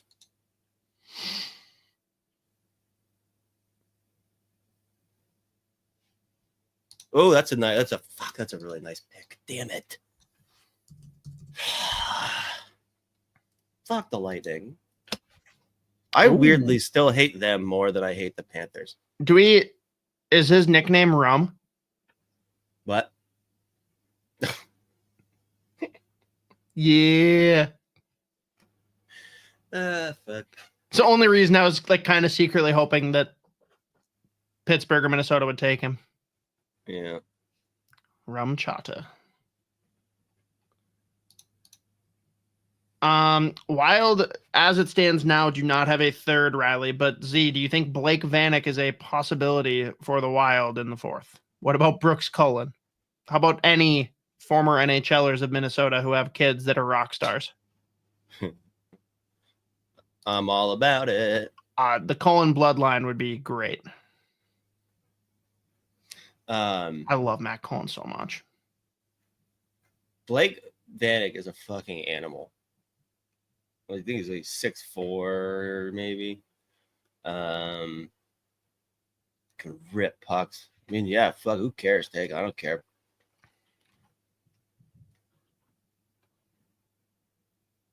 But yeah, he can rip pucks, ankle breaker. He's a ton of fun. I like Blake Vanek. All right. What is Philly going to do to ruin my life?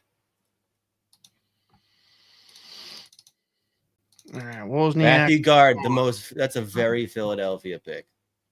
What is? Matthew Guard.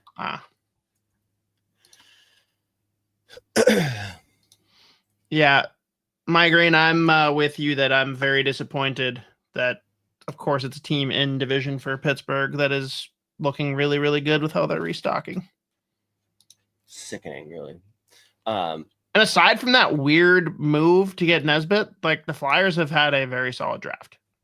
Yeah. Oh, I should have. That's what I meant. I didn't want to just be like, yeah, it's the very Philadelphia pick. It's a great pick. It's a fucking really, really good pick. 6'4", super physical center. He's got skill. He can score goals. Dude, they could very versatile. They could not even have that. Derek. They quoted Derek. Hey. Like, really good skater. What? Sorry. Like, if they didn't even have their 12th overall pick, if that just didn't exist, and you told me that they came out of this draft with Martone, Vansagi, and Guard, damn. Jack Ivankovic, I fucking had a feeling that Nashville would need to take a goalie. So Nashville basically drafts the next Saros. Nice. Ivankovic. Again, I'm surprised he didn't go a little earlier. Just very well thought of goalie. People love him. It was funny that it was like, but it's gonna be very, very important for him to measure well at the combine. You guys punched me. Thank you for your service, Vendetta.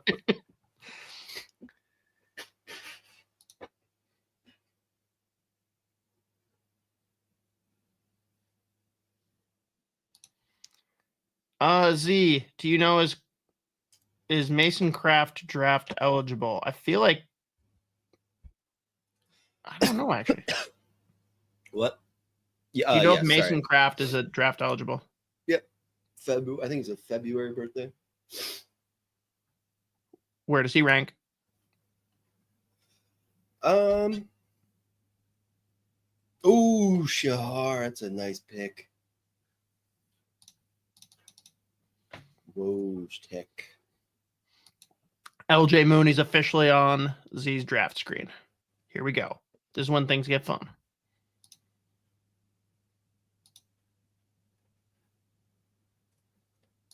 Oh, fuck. They're going right into it. That's Anaheim. We love you for this.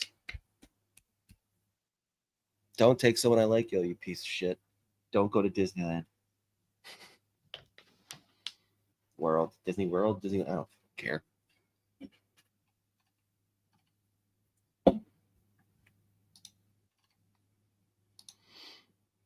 Trade alert.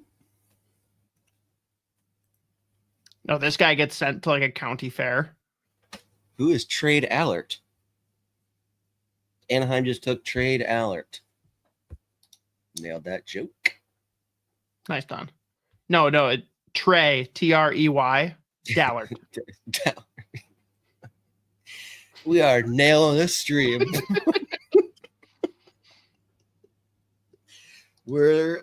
It's sick. We're the best. We're killing it. Signing off. Not even through round 2. Fuck my life. Oh man. Get Cosentino off. One my more fucking pick screen. until you're on, Z. Who, like, lay it out for me. Who do the Bruins need to take? They should Assuming the Ducks don't.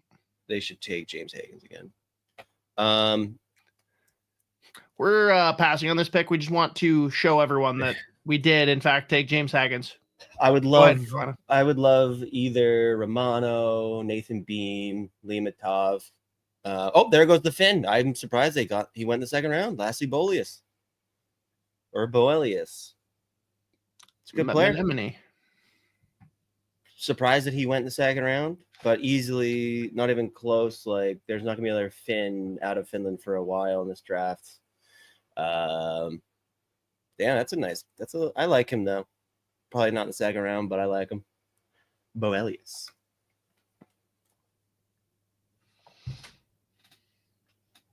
All right, Boston. Limatov, Beam, Kevon, Romano. Fuck it, Schmidt. Who cares? How many of my Swedes would I be down for? Now, is there anyone not shown on this list? Oh, that I would like. You know what? If Boston took him, I'm happy.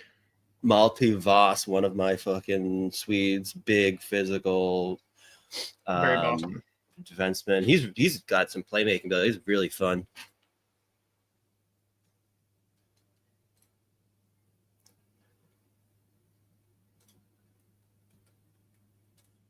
Let's see. I'm gonna pull up my list of Swedes here. We didn't do the all name. We totally forgot. Well, I just didn't have time. I probably did, but I just didn't do it. Another very funny name though, Mons Goose out of Sweden. That'd be great. Here we go. What are we doing here? Mons Goose. What are we doing, boys?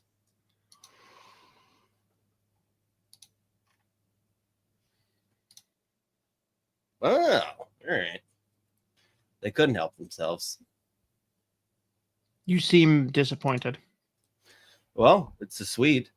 You know? I gathered that from the Pedersen with lots of T's and S's. No, he's actually from Omaha. I mean, it's a reach. He's a good player though. Last shot D man, 6'2". He's mobile. He's a really good skater. But you're leaving value there. I don't like that pick, but he's a good player. He'll probably be an NHL player down the road. Nicely done, Dan.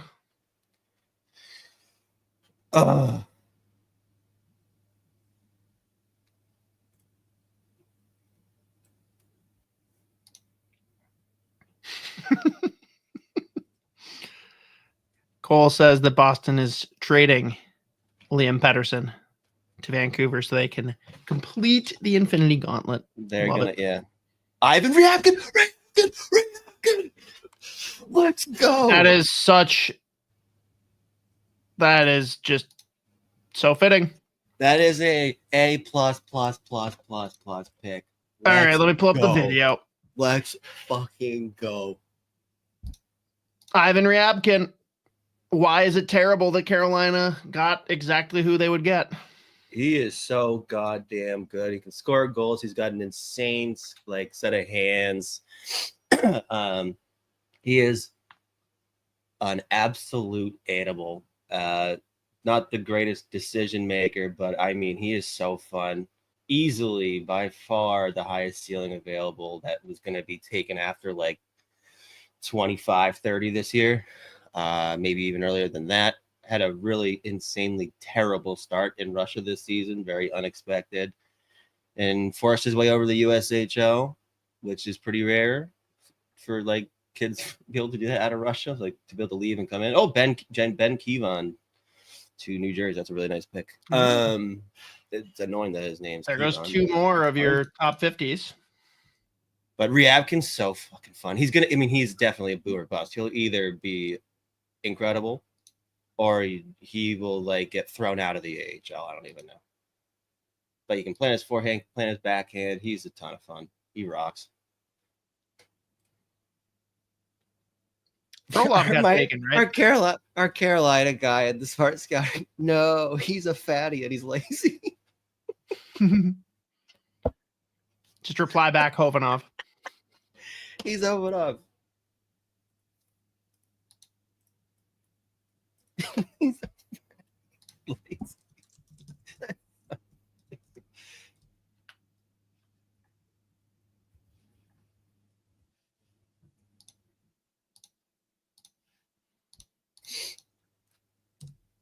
Just because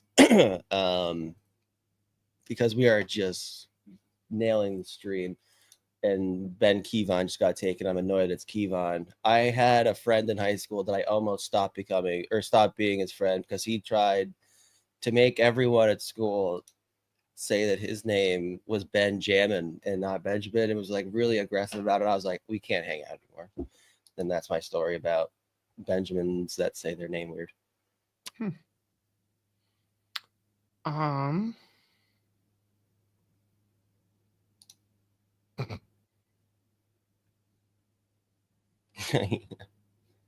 It'll be interesting. I don't know. I think Ryabkin's gonna hit. He's got to figure it out. My question is, where's he play next year? Yeah, I don't know because he's not college eligible. There's no fucking way he was gonna go to college anyway. So but he's got to go CHL then, right? Maybe. We'll see. We'll see if it's up where he's gonna go play next year. No, it's not. I love that he had 70 penalty minutes, 27 games, and then 30 and 14 playoff games. Oh, that's a great name.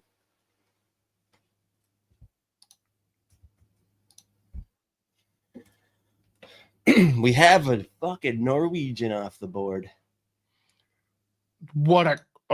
That incredible name. Big body center, strong mechanics, really good skater for his size, 6'3", 190. I think our buddies over at Dauber had him 64 actually, so they nailed it right on the money. Plays for Lexans. Probably not a ton of upside, but pretty projectable game. Pretty good puck carrier too, especially for his size.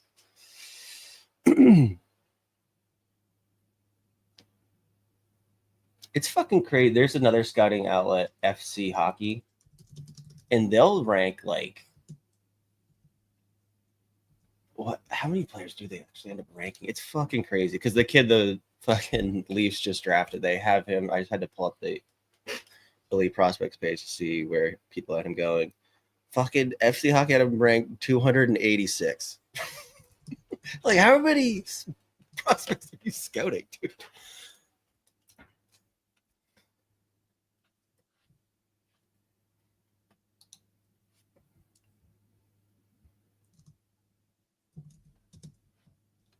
Let's see, how many do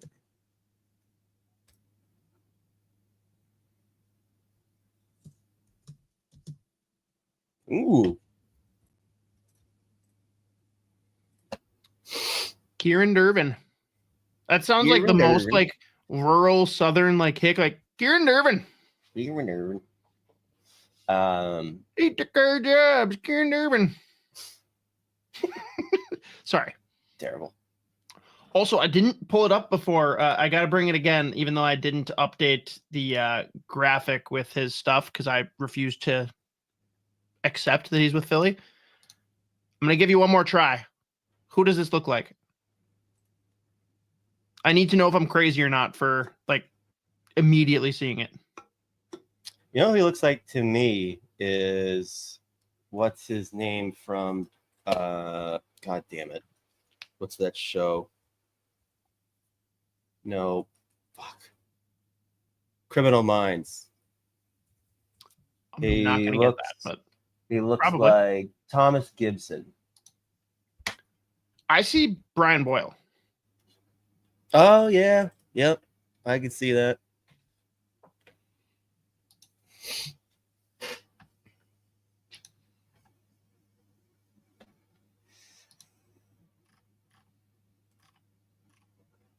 Yeah, I saw Thomas Gibson, a name that I knew before today.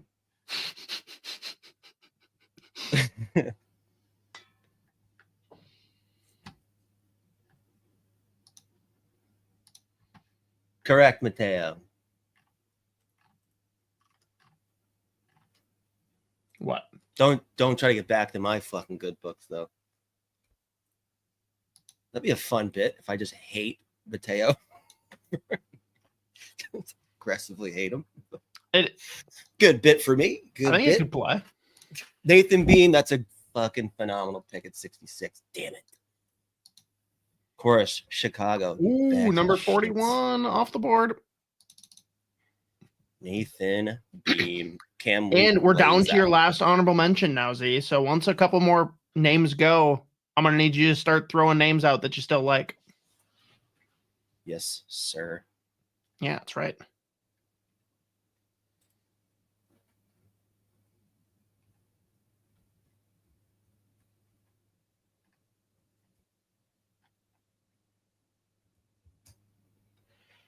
Oh, that's I can't believe 66, dude.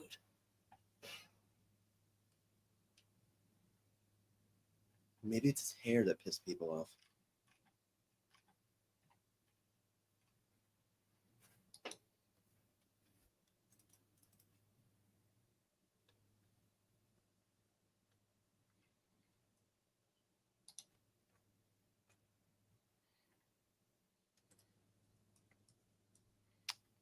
Boston's up in a couple picks. Odds that they take one of your guys? I would throw a party if anyone that I have in the top 50 goes to them. That would be A+ in my book. There's no way Boston takes a 5'7" guy. That's true. Any of these guys, I'd be thrilled with. Bruno Osman fucking rules, dude. Oh, good catch, Kevin. Amico already gone. Yep. They'll take like fucking, and I wouldn't even be mad if they actually did it. Fucking Maceo Phillips at pick 69. That would rock. I'm adding him to the list. Oh, I just cracked my back really bad. It just hurt. I forget. Is he righty or lefty? Who? Phillips. Lefty. Why am I doubting myself now? Look what you've done to me. Yeah, he's lefty. Another guy, 6'6", 234, Maceo Phillips. Huh? Sorry, I'm saying Maceo Phillips is another guy that's 6'6", 6'6", 234. Yes. The fact that in 2 years, him and Rombach could be a pairing. Yeah, it's funny as terrifying. Hell.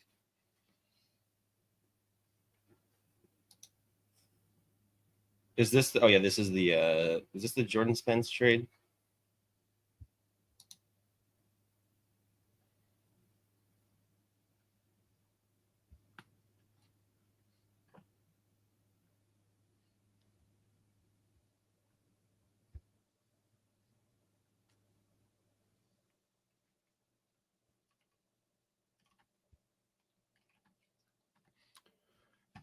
I know someone just asked about it, and once we get towards the end of the stream, we'll definitely kind of recap the picks, at least from our teams.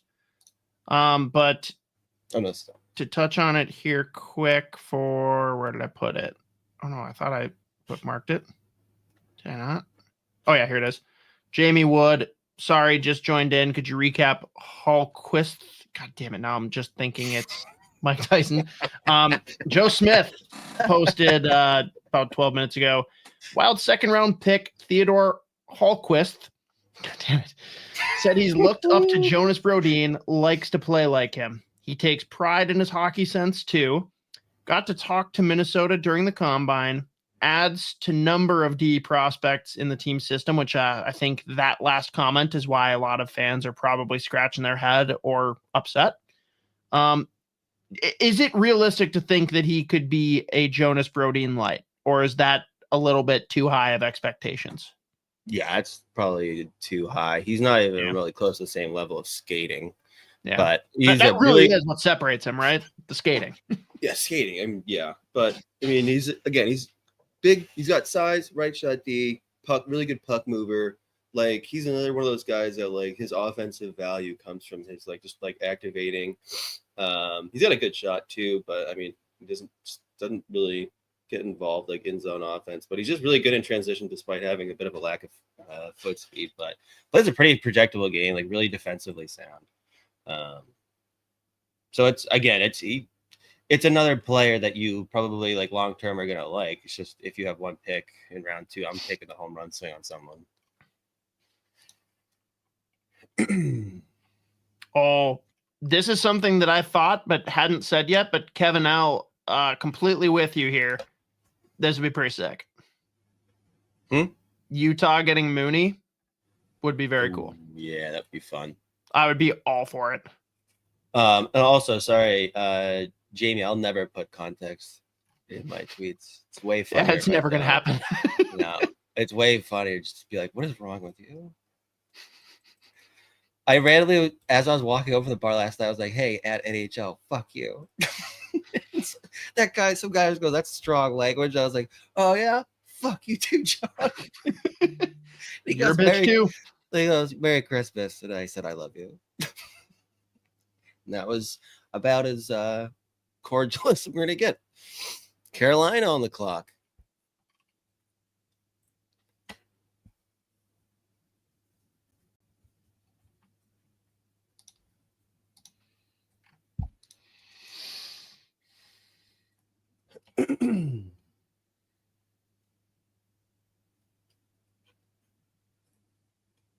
This feels like a Cameron Schmidt.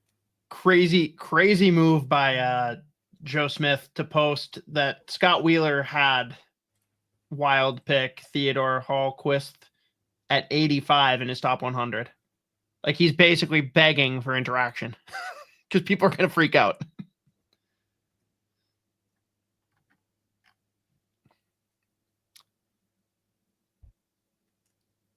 I officially hate Carolina too. They have caused us a lot of pain sitting and waiting.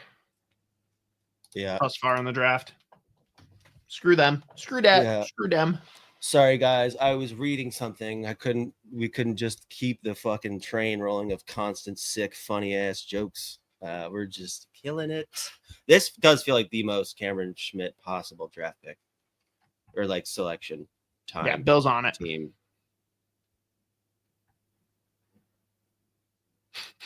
Kevin, you're probably not wrong. We're the tallest remaining players.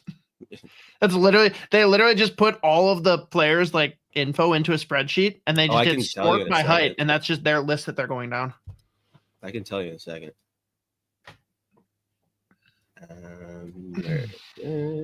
Carbon Limatov, phenomenal pick. That actually makes a ton of sense for them too. God damn it.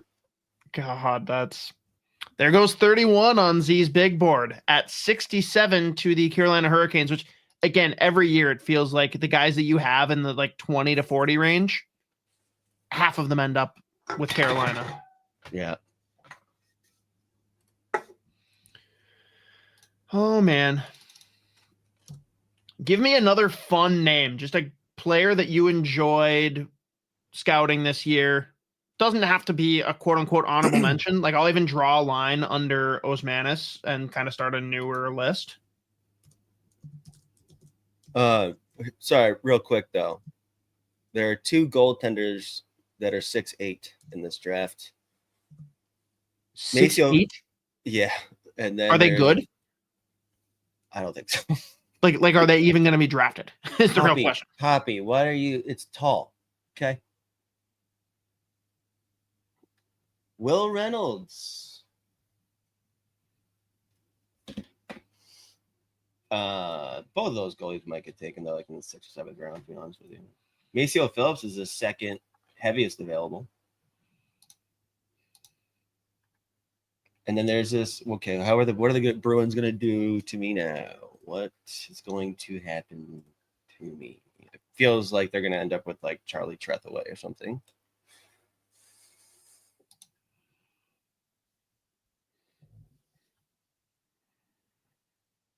That's my bad. I was sending a tweet. Hi, Thomas. How are you? What are we doing?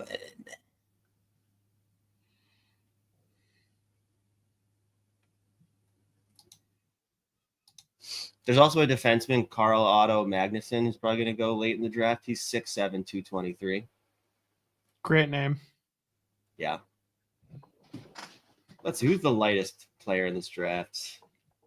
Dustin Vilhoft. I'm sorry, what? Dustin Vilhoft is the lightest player in this draft. It's 132 pounds. What?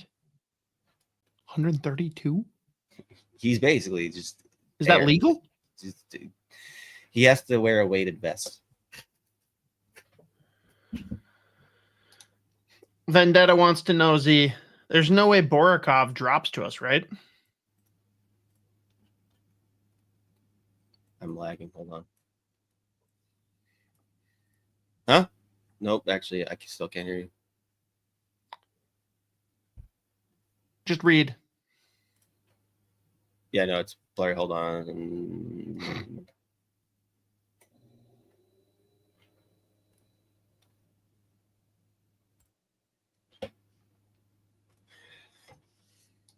Are they picking?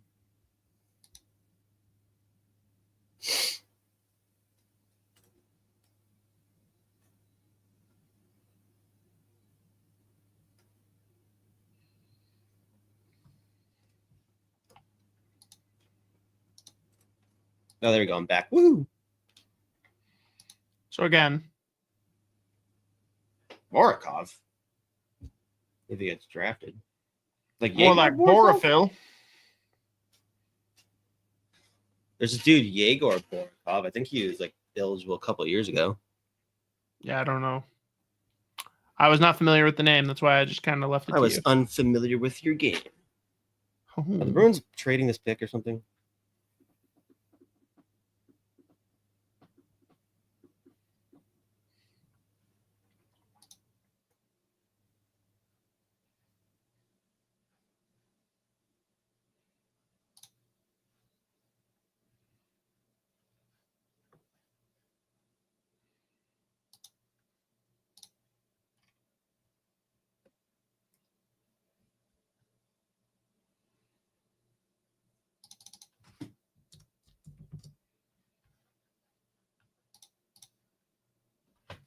What are we doing?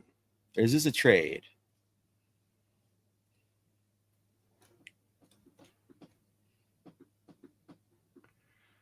Like if we don't take Schmidt, we're going to get skewered. But if we take him, we're going to harm ourselves.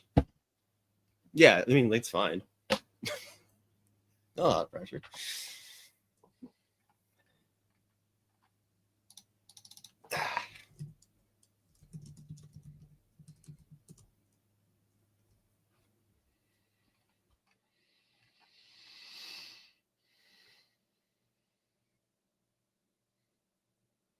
What is happening right now?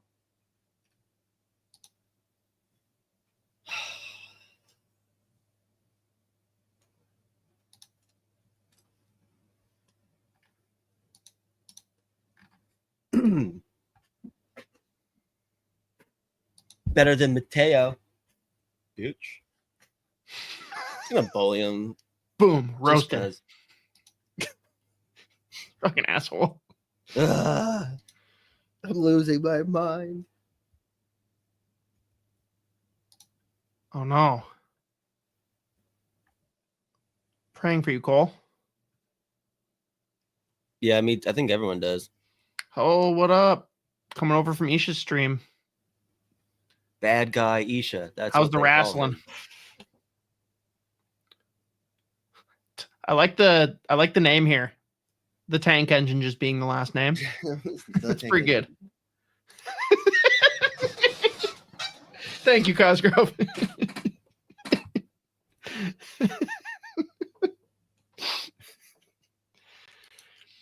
Anything in the first like 5 seasons of The Office, if you quote it, I'm probably laughing. This is an insane commercial, by the way. Pretty brutal. Pretty brutal.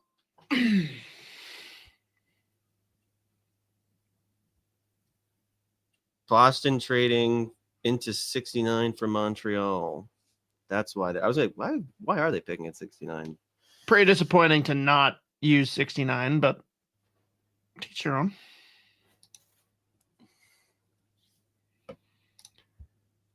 Z, fan, not fan, neutral on the Utah branding that they decided on. I mean, it's just like funny that it looks like the NHL created team thing. Like literally that's what the gameplay looks like when you're like creating an organization. But I mean, I like it. I'm down with it. I'm like lukewarm on the team name. I think the logo turned out as cool as it could have, given what they chose. Yeah. Yeti would have been sweet though. Screw. I'm boycotting the cooler company. Hayden Papanikis. I just don't understand how their trademark can stop an NHL team from being the Yeti, but there can be multiple Panthers across pro teams. Like I don't get it. By the way, Montreal just made a fucking incredible pick. Hayden Papanikis. That's great name. Gotta be an all-name team. Yeah. God damn it. Oh, good. In 3 or 4 picks here, I can be hurt again. No doubt about it. I'm ready to get hurt again.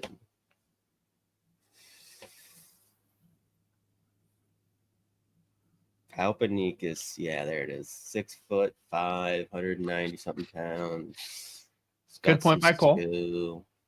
Right shot center, ton of tools, super versatile, kills plays. God damn it.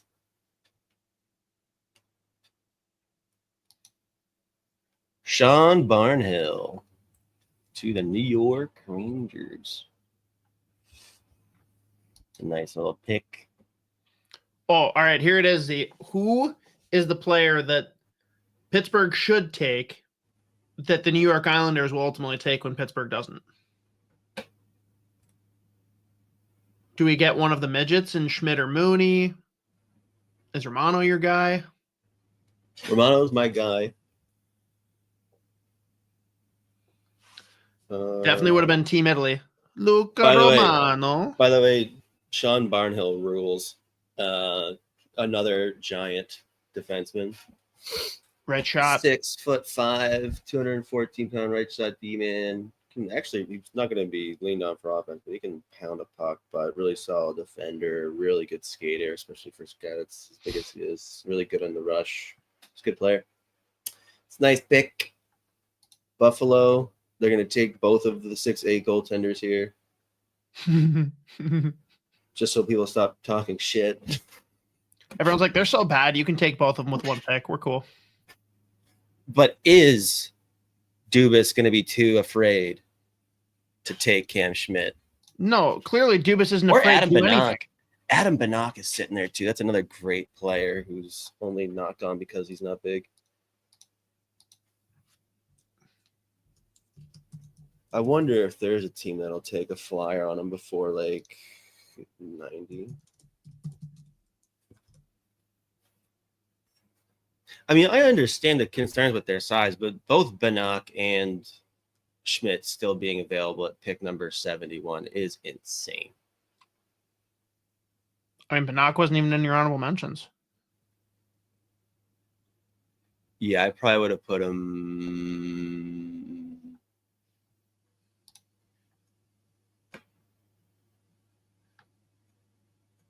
Well, I just should have put him in as an honorable mention, honestly.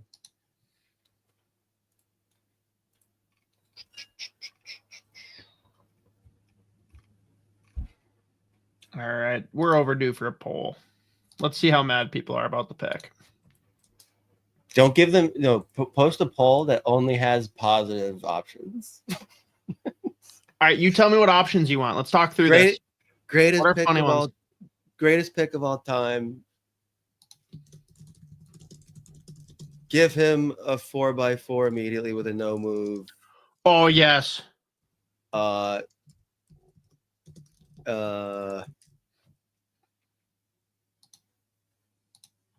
Just two options.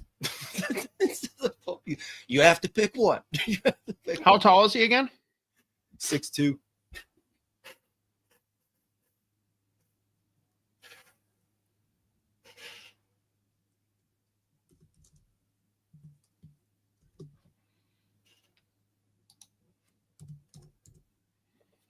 (6'2).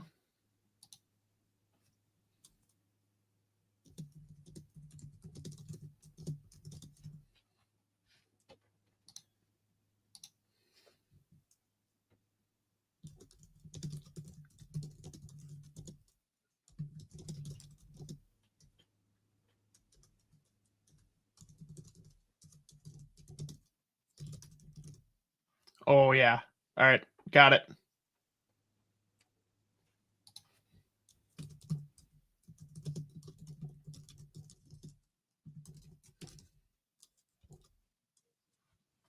Would they take here? I can't. Oh, Polls up. David Bedkowski.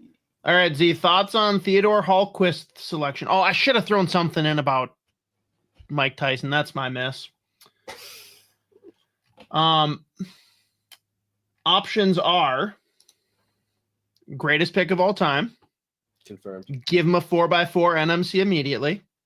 6'2". Love that for us. Judd Brackett should dethrone Billy. We'll see where it goes. I'll check back shortly.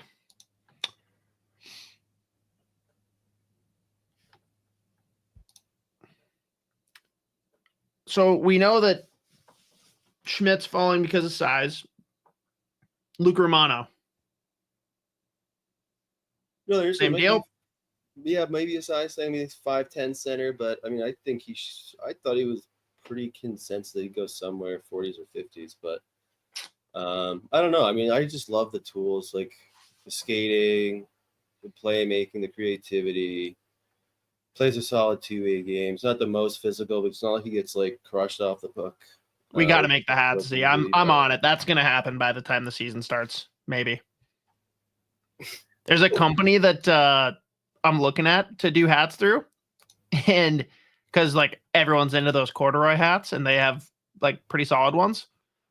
If you want to do like a mock-up that they send you, it's like $100 for them to mock it up, but then they like take that off of your bulk order if you end up ordering. So instead, I just went and bought one of theirs because they have like a bunch of cool ones that they post. Yeah. I actually got my wife to approve a hat purchase, which is crazy because I have way too many hats. It's a blue corduroy hat, and the picture on it is literally a replica of the drawing from Billy Madison, the Blue Duck. I got a Blue Duck hat coming. Noah Reed to Anaheim. You're on the clock. Noah Reed's an interesting pick. Energy, speed, intensity, flies around the ice.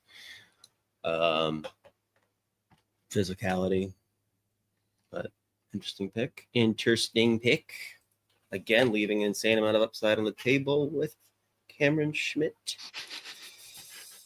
This is spot on. Present or the greatest. That's really good. I like that one. That's cracktastic. Did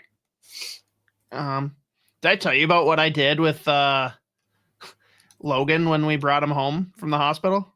No. He was born. So my wife got this, like, you know, the stuffed animals that like are dog toys that have the squeaker but don't have actual stuffing in them. Uh-huh. She got one that was a blue duck. Oh, here we go. Sorry. And that was like his gift to Kessie when he got home. So it's like, oh, hey, I'm friendly. So it was in his Wow. thing with him, and we opened it up, and I got the whole video and dubbed the sound over of the blue duck bit. Charlton. That's so About as funny. much brain Charlton. power as I had. Oh, all right. Talk That's to a me good about pick. this one. This is a guy, Z, that you early on were very high on, and then much like the rest of the development program, you kind of lost interest over time. Sell me on why I should be excited about Charlie Trethewey. 6'2" right shot defenseman, incredible skater, super fluid. He's really physical. He can hammer a puck. He could be a potential shutdown guy, but he's like a really good puck mover, and he flashes offense. And again, he can really he can score from the back end. I like that pick. It's especially at 73. I thought he would have gone 40s, 50s. No, I think that's a really bad pick. Had a really bad start to this season, but really picked it up as the season went on. Like he was just throwing pucks away left and right at the start of the year. Was just making mistakes constantly. By the end of the season, he really just tightened up his game. Super projectable though. I think that's a really good pick. He's got a ton of tools. Like he's still raw, but like long term, that's going to be a really nice pick. I think. I like super fluid. Somebody even say 60% water. Luca Romano. Damn it! This is a good one. Oh, I'm gonna throw up. Oh, weird. What did I tell you? The Islanders are going to take the guy that the Penguins should have. Did I not? You did. They have crushed this draft.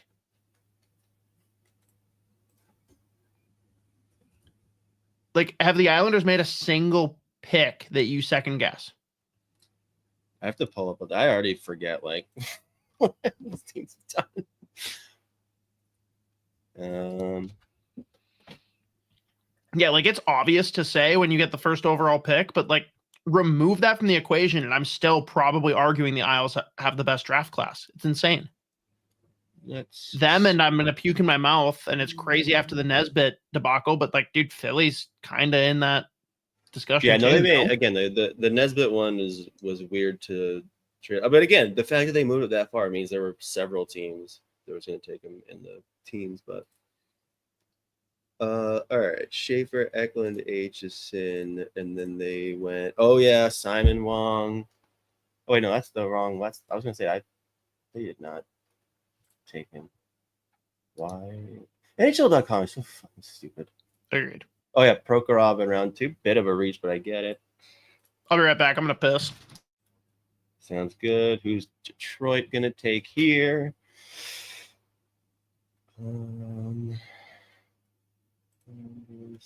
Yeah, no, the Islanders are doing very well. Man, someone has to take Cameron Schmidt. This is sickening. Detroit's back-to-back. They should make both the picks at the same time. Unless did a stupid trade thing. Did they trade one of these? I can't even remember. Let's see. Make both at the same time. Make both at the same time.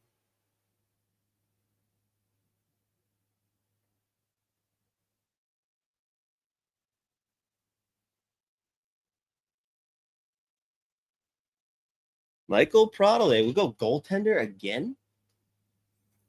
All right. Not surprised he went in the 3rd round.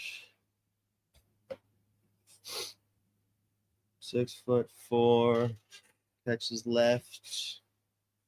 The USHL. I like that he came over and played in the USHL already. That's nice.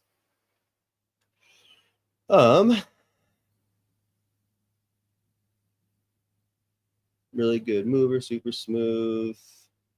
It's been good internationally too at all the events for Slovakia. Even when he's like down and scrambling and doing the flurry, like fish out of water, he's still somehow able to track pucks. It's a good goaltender. Again, would have gone with one of the higher upside forwards or defensemen, but I guess Detroit has their type. And I mean, they're picking next anyway, so it doesn't matter.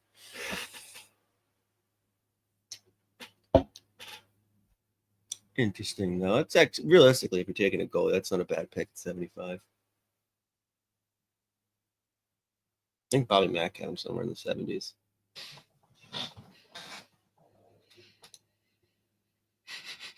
Detroit took a goalie.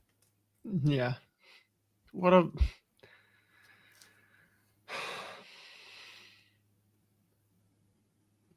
Are they? Is this a trade pick? I can't even fucking remember. What if they did? What if the Red Wings just acquired every goalie? Every goalie except for the good ones. No, they acquire every goalie in the league. It's like, for sake. Oh my god, how are we not just picking immediately? Unless this is one of the, can't even fucking remember.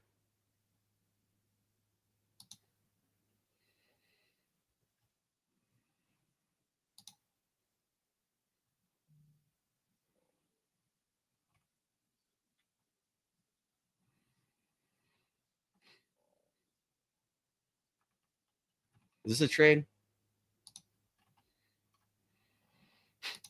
Dang, what a Jesse comment.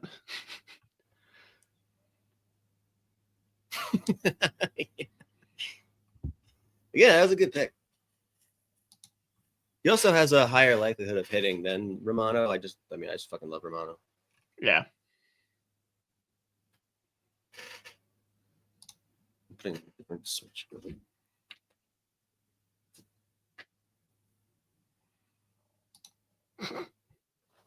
Well played. All right, so Romano is off the list. Mixing up the juju. We have one player remaining from Z's heralded top 50. And let's see, Trethaway gone. We got 2 honorable mentions left, and then so far a couple fun players to watch. Anyone else I should add to the list? Just random guys, the names you want to give me that you enjoyed watching this year. Yeah, hang on. Let me actually pull up some of my. Definitely a good amount of Sweden, obviously. Maltevas. Spell it. Maltevass. Position? Defenseman. Of what handedness? So, right. Why am I doubting myself? Am I fucking high? No, he's a left shot. Damn it. Carl Onborn, another defenseman out of Sweden. He was at one point one of like the top guys coming out of Sweden, but plays a pretty projectable, boring game. Oh, yeah, actually, there's a bunch coming out of Sweden. Mikael Eriksson. Love him. Gustav Hillstrom. I can't believe. Oh, yeah, there's a bunch of Swedes. Just throw them onto your rankings, Doc. Okay. I was about to say, I'm going to just read all these fucking names off. The one that I sent you yesterday? Yeah. Just throw anything on the bottom of there that is oh, my God. Oh, my God, dude. Damn it.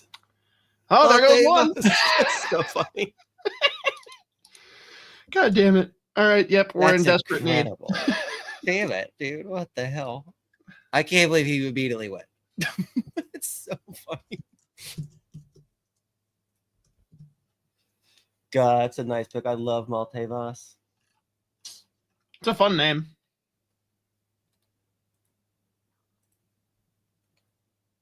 Malte beer.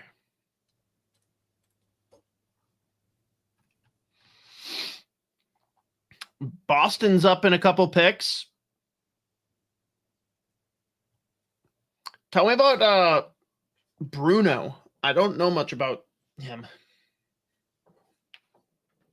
Just a second. 6 foot right winger. He's one of the older players. I think he's a December of 2006. Played in the Allsvenskan this year. Put up a couple points in 27 games. Really smart. He's got a nice shot. And he's a pretty dynamic playmaker. Really high hockey IQ. Like manipulates and has hard skill. He's a really good player. I'm a big fan. And again, he played 27 games Allsvenskan this year.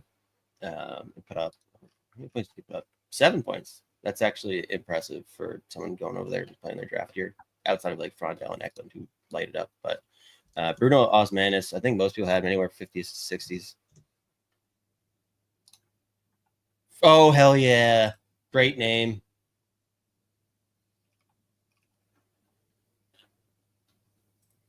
Oh, yeah. Francesco Dell'Elche.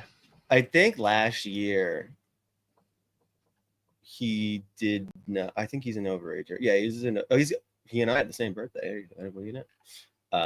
Left shot D-man, plays at UMass. 20-something points this year, I think, in 40 games at UMass. Great name. I remember it was either the draft before or when he didn't get drafted. I was like, next year there's a great name, Francesco Dell'Elche. You're like, holy Dell'Elche. All right, I gotta focus for a second. Write some names down here. Yeah, focus. All right. Mammoth, do it for me. LJ Mooney. I would respect the hell out of it. It's the one chance you have to branch away from your norm of Giants.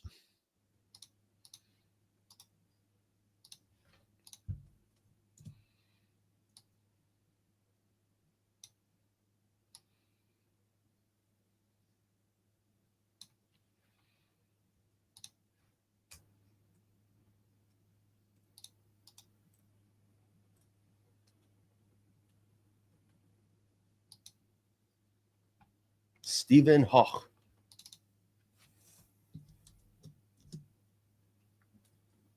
That's how you spell Steven? Oh, I didn't even see. It's Stepan. Sorry.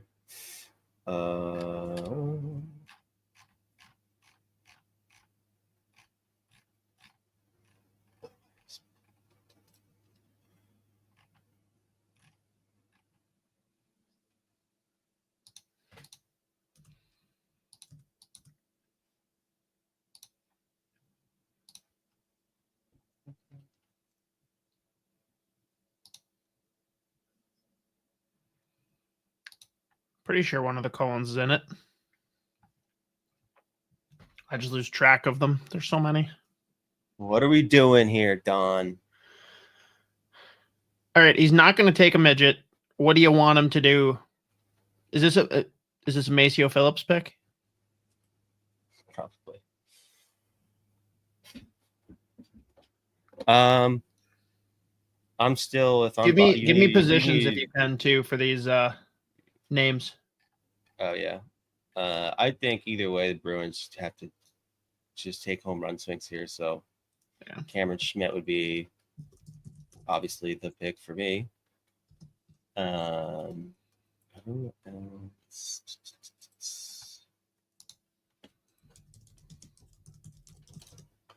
Why am I freezing now?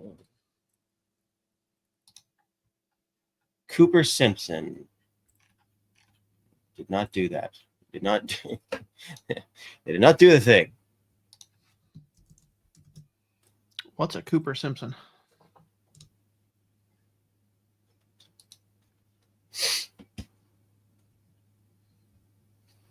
He's a good player, though. I actually like Cooper Simpson, and this is probably right around his range. Really good skater, explosive, can puck handle at full speed, has that separation speed too. Got a sick wrister. Can score, can make plays. I like him. Yeah, look at that. His range. Cole nailed it. What is it? Shakopee high? Shakopee. Shakopee, 49 goals. That's different though. I've never heard someone pronounce it that way. Usually outsiders say Shakopee. Oh, really? It's a nice pick. Nice pick. I think I just wanted what's his face? Schmidt. I'm sick of seeing him sit there. I actually know exactly who that player is now, and I just spaced on him as an option. Oops. How dare you, you piece of shit. Damn, 83 points. What position is Gustav Hillstrom? Center.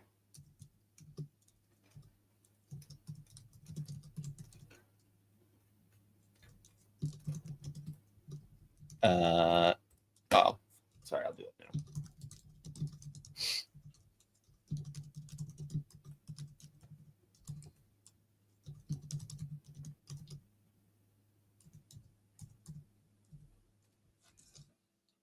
Maceo Phillips to Calgary. That's a nice pick. Nice pick.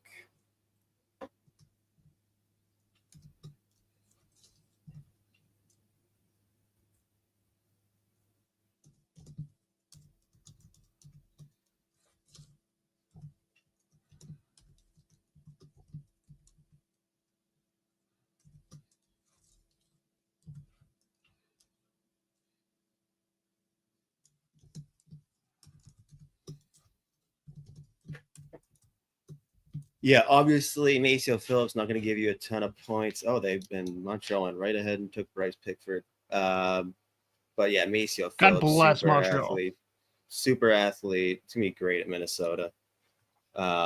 Super tough. You can hit. You can pound a puck too. I think there's some upside there. I like him. That's a great pick at 80 for sure. Yeah. A future of him and Kevin Ball could be terrifying. I mean, famously, Ball's going to be there for 5 or 6 more years, right? Oh yeah, they're paying the hell out of him. I mean, how much of that is salary cap up and Calgary needs to keep some people? I mean, I went and found like the analytics deep dive on this year. He played like 20 minutes a night, and he definitely took a huge step forward. Again, the 5.3 million is just, that's what feels kind of like aggressive. But I don't know. Let's see. Where is it?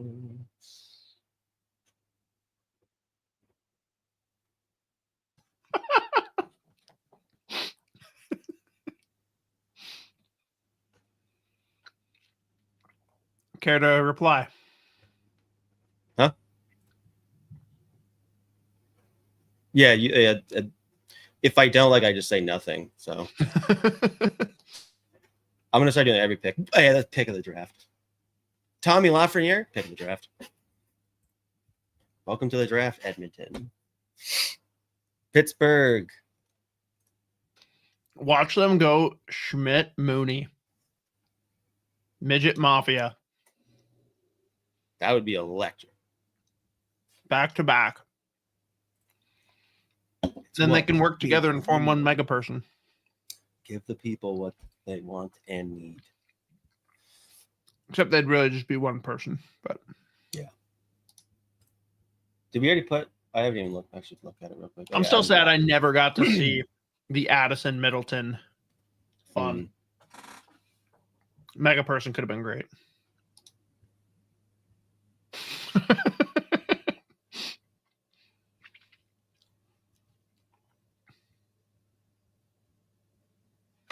Gabriel. Oh, you took a goalie. Is he any good? I don't even know who that is. It's out of the queue, I think, right? Victoriaville, I'm pretty sure. Late birthday. One of the biggest goalies in the class. Yeah, no, he's playing. What? Where out of?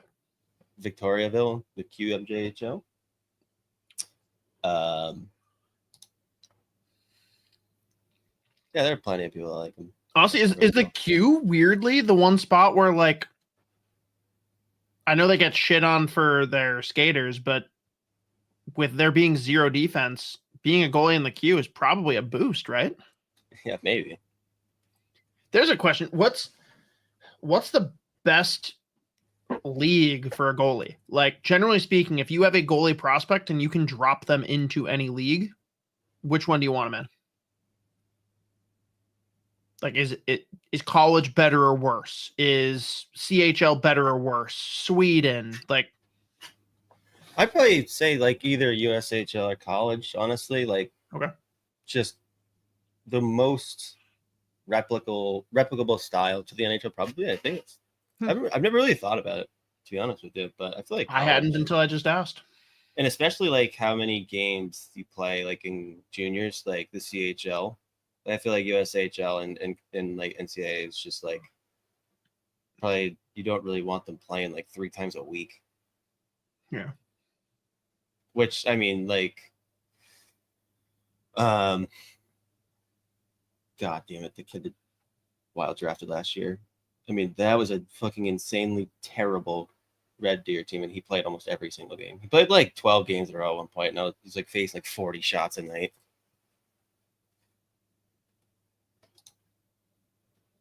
There must be a trade coming.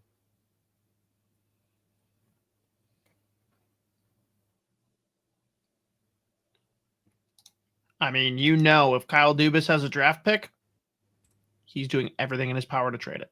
Something's happening with it. It's happening. Oh, yeah.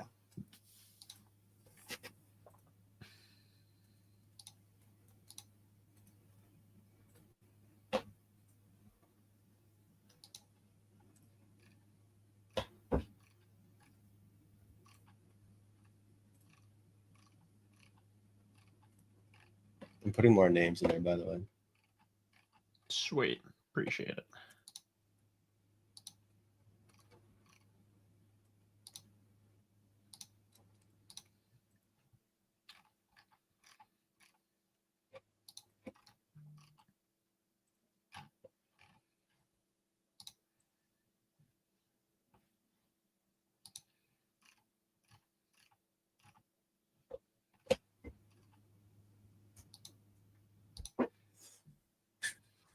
Are they trading? I mean, there's got to be a trade.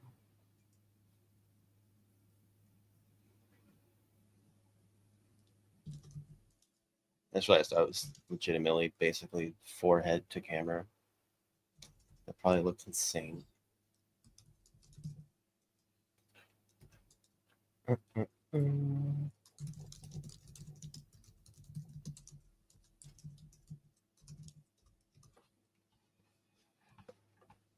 Oh, wait, has he been picked yet?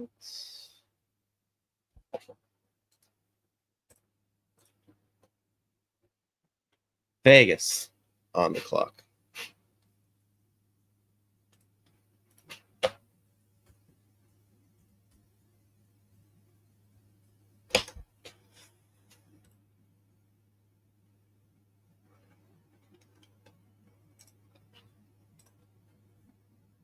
Oh yeah, I forgot about Philip Ekberg.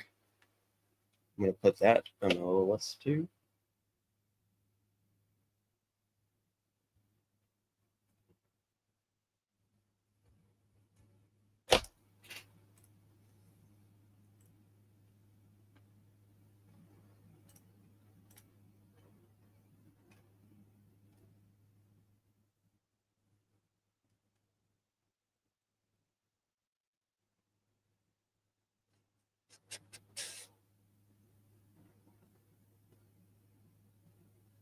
Mateo Nobert out of the queue.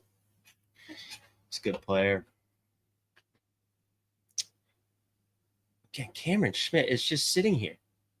I'm at the point now where I'm gonna be like, every pick is actually bad until Cameron Schmidt goes.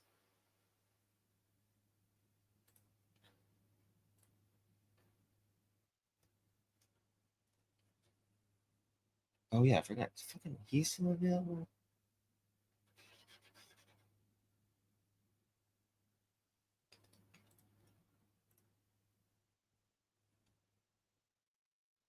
That's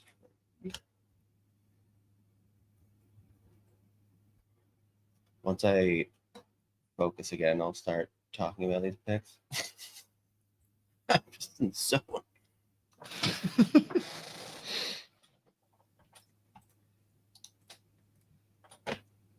Evan, no. How dare you? What happened?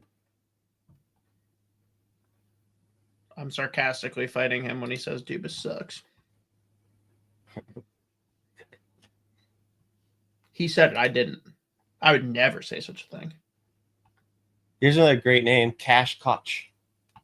Sorry, what? Mm-hmm. Hey, Vegas took Mateo. Good. Ship him out of here. I hope they fucking trade him. What are you doing, Tirana? Tirana. All right, I'm gonna take a break for a second and actually pay attention to these picks again. Tyler Hopkins, there he goes. There he goes. There he is. I thought he was gonna go. He goes. Closer to like 6. There he goes again. Pull up his height. 6'1", left shot center for, was it Kingston? Is that where he plays? Solid skater, physical, wins battles, can play middle ice. I think he does project as a center, puts up good numbers on the power play. He's got a nice shot. I was just so. I was talking about Tyler Hopkins and they started playing with Theo Nobert. Fucking highlights in my brain just shattered. Super projectable though. Tyler Hopkins, a nice pick at 86. I like that. Like it.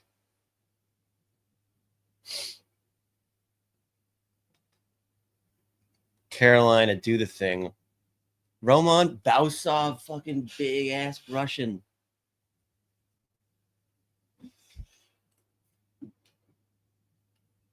I think he might be another guy. Oh, he's 6'5", right shot D-man. I think he was the guy when we did our Russian top 10, it was like before it was just like, yeah, this guy is big and like we like the 6'5" right shot. He's the best player that's ever lived. But he does have some nice hands and he's got some offense in it if they ever let him cook offensively. Bausov. I was actually trying to remember this dude's name when I was writing down names in that list. But really, really good skater. The pick, I think, there goes Christian Epperson. I literally just wrote his name down on our sheet. Overager was unbelievable this year. There were people projecting him in the 40s. What did he put up his final numbers? Yeah, and why wouldn't I start lagging? Why wouldn't that happen?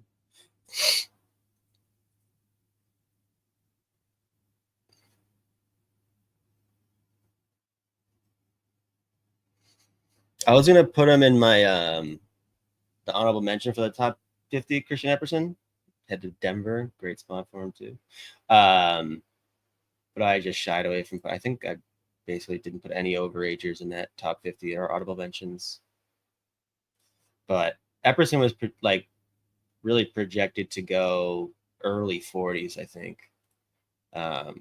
Beast in the forecheck, turns pucks over, creates offense. Really solid defensively, but he's got some offensive upside as well. Gaunch. Wow.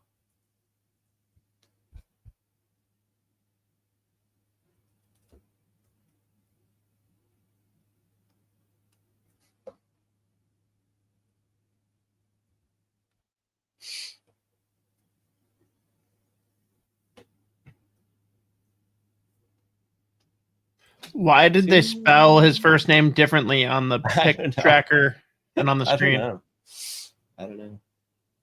I think he's like no, he's actually just one of the oldest players in the draft. Nephew of Sergey. Nephew, okay. Yeah. Sergey. Really good passer. He's got a bomb of a shot. Good skater. Mason Moe. Sorry, Mateo. Oh. Was he like 6 foot for?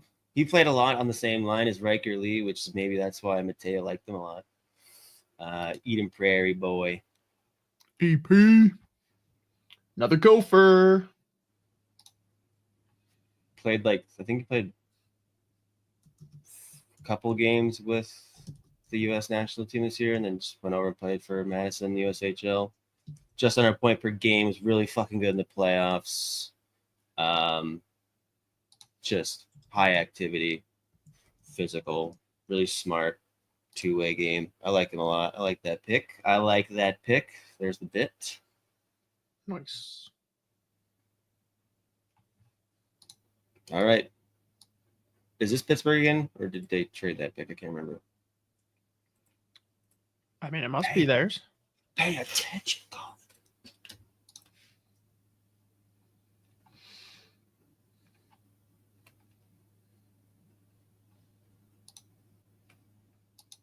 Shout out to all the bots watching.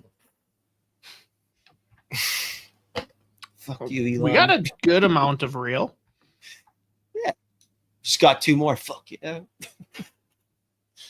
All right. What's the pick? Let's go. Are they gonna? It's been too long. They're gonna trade this. Fucking. LJ Mooney would make me very happy because he's not going to do Cameron Schmidt because that's the obvious pick.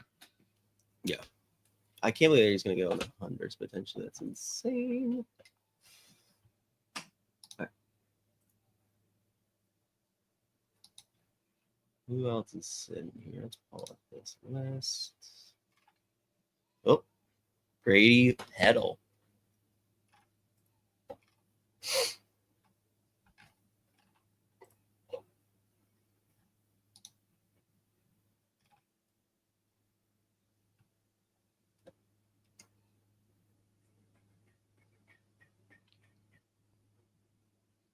Brady Peddle rocks, by the way. Late riser in the class, super physical. One of the more physical defensemen. Why is he on? I'm glad he's so high on your doc. What? I'm glad he's so high on your document. Bob, we're picking 91 right now. There you go. So why should I be happy about Brady Peddle? Sorry. 6'3", left shot D-man. Really good skater. Second half of the year, he just like took off. Played really improved. Oh, and Martin. Just crushes guys in open ice too. Pretty good under pressure. Tough to beat wide. I was just reading something else. But he's solid. He's really projectable. And it's fun to watch him absolutely destroy people. Catch him on the tracks. Oh, and Martin. How the fuck is Cameron Schmidt just sitting here? This is sickening.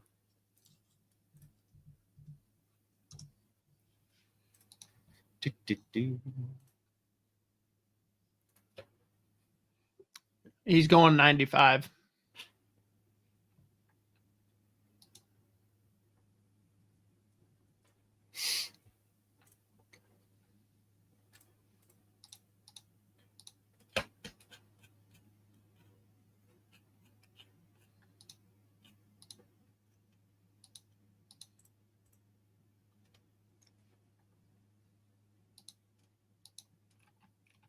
Oh my God. This ESPN site is just atrocious. Basically doesn't work.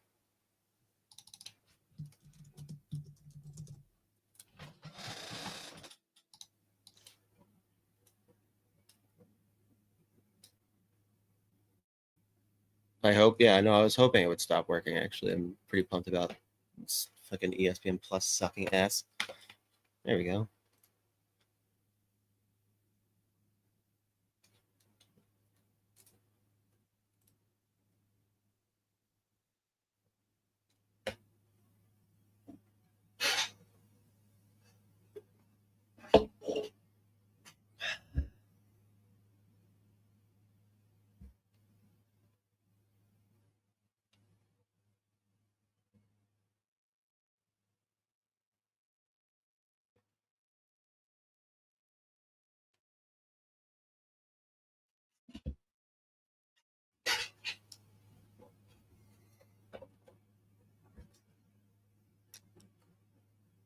Do.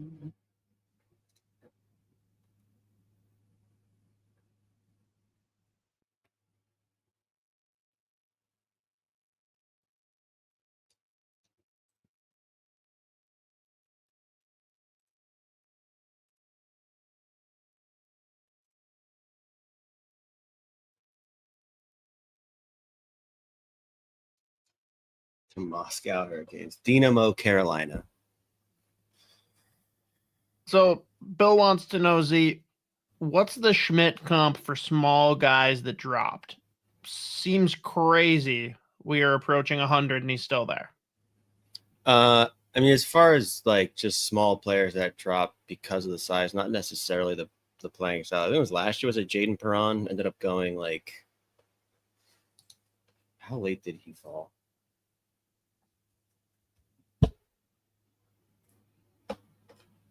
Oh my! Literally, this ESPN is just not working.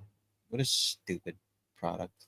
Where did Jaden Perron go? Yeah, Jaden Perron went 94th. So actually, we're right around that time. Okay. And he was a 5'9" right winger. Again, like Cameron Schmidt's 5'7", but he's like, if you put nitrous on Alex DeBrincat, that's basically him flying around. Dear Lord. What's crazy to me, it's sad that I use this as such a high qualifier, but the fact that Corey Pronman had him in his top 40 tells me he must be an absolutely incredible player. Like who? Corey Pronman had Schmidt in his top 40. Still? Yeah. Which, like, usually he's like outside of his top 100 if you're not above 6 feet. So yeah. I mean, he's the fastest skater in the draft. One of, if not the best goal scorers. Like, even though he's 5'7", 160, no one told him that because he tries to like hit everyone. He's got, to me, it's like it takes something special for the guys that size to get to the NHL and like really adapt. But I think he has, like, he's got that. Like I think he's gonna hit. I don't even think it's a question. Ooh, Chisholm might be on the move, eh? Mm-hmm. That's the word. On his way to the store. He's just going to get some milk. Is this a trade? Oh, Blake Vanek. There he goes. Blake Vanek. Yeah, that rocks. Fun. Has he committed anywhere yet? Oh, that's a good question. This is insane. Literally, like ESPN, now the audio is over a minute behind. This is fucking terrible. God, this sucks. No, I don't think so. Looks like he's headed back to Wenatchee after or for next season.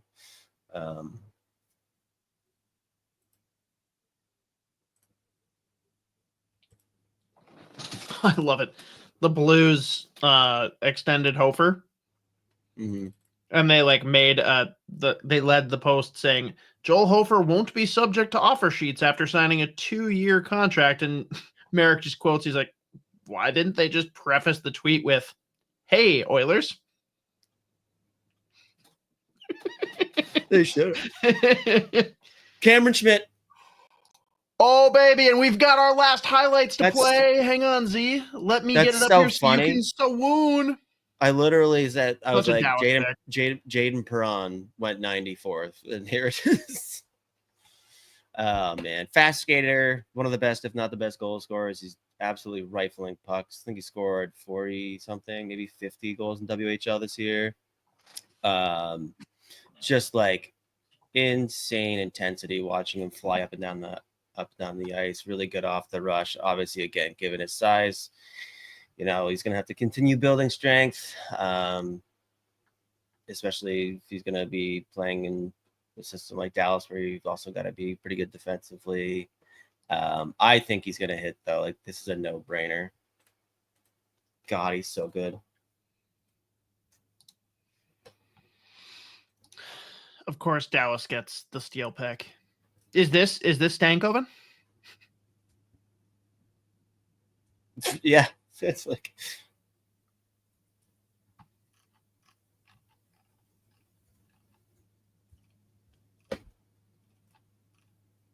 Teddy Mutrin to San Jose. Trade alert. Trade alert. Oh, there we go. All right, officially the top 50 is dead. Hey, the trade happened.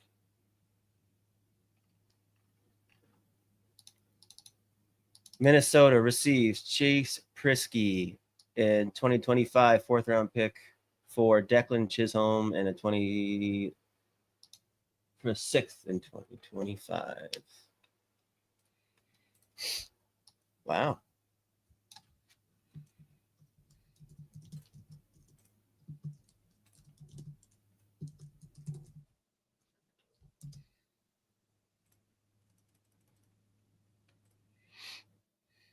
Sorry, what was the return?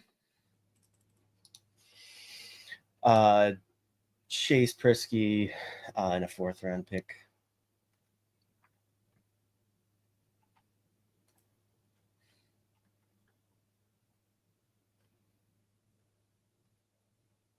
Basically, a 4th round pick. And then Prisky, it's a good ad for Iowa.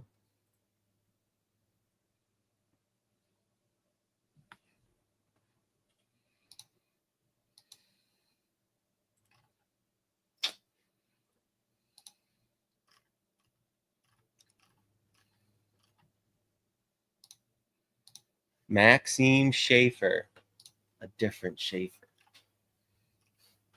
Tricky. He should have gone by Matthew. All right. Do something cool.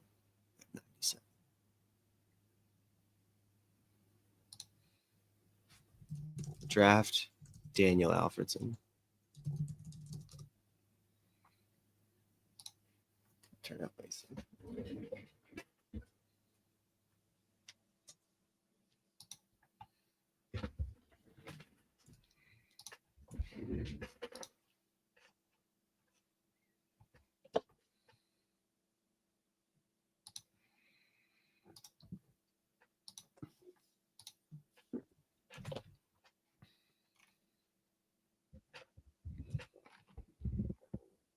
Oh my God, a 3-minute long commercial.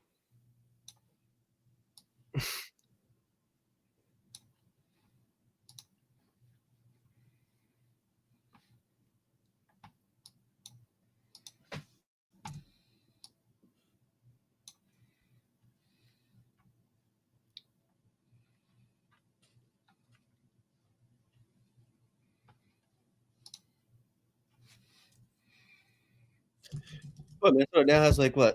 Is it 3 4th round picks?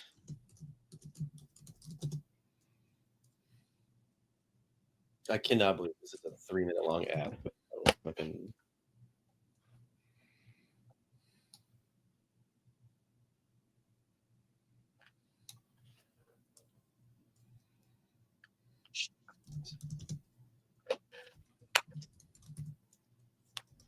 They do have 3 4th rounders now, right? I think. They have what? Now Minnesota has 3 4th round picks, I think. Yeah, 102. I think so, yeah. 121 and 123. Yeah. That'll be interesting.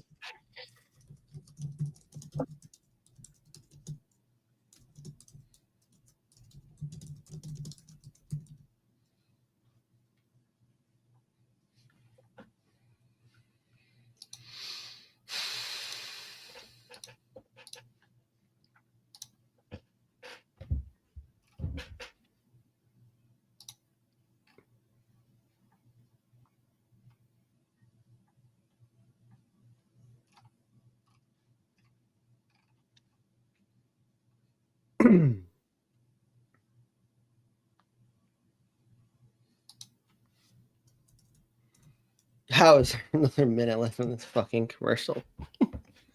It's insane. Fucking unbelievable.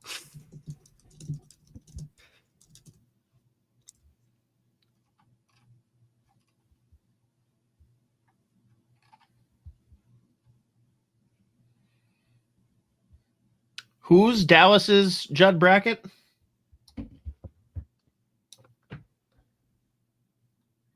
I can't even remember actually.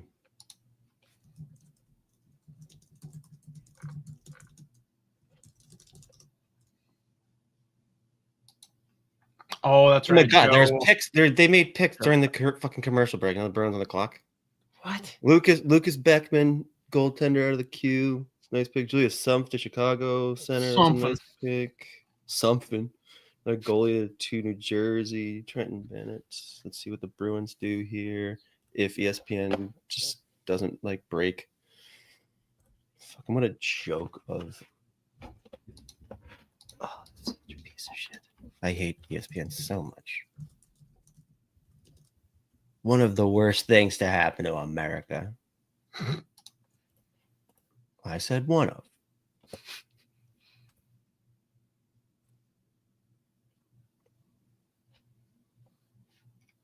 See, it doesn't work.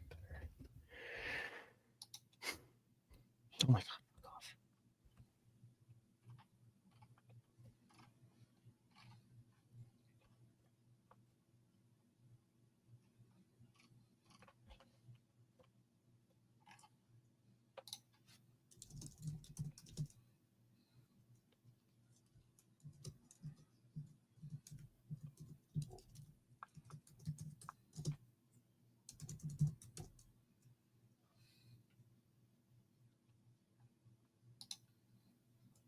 Take one of my Swedish sons, Don.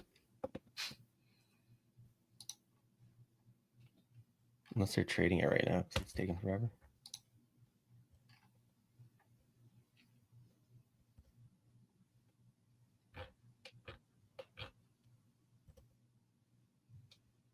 Oh, So Prisky, who they traded for, God. What the fuck? isn't even going to be signed. No. Vasek Blanar. What is a Vasek Blanar?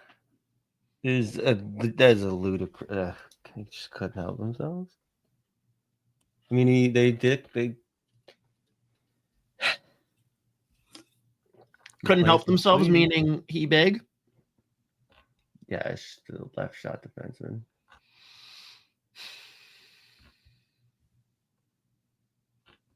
Super physical.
Oh my God, what a pick for Minnesota. Adam Bannock. Adam Bannock. Hey, there we go. We, in this house, we love Adam Bannock.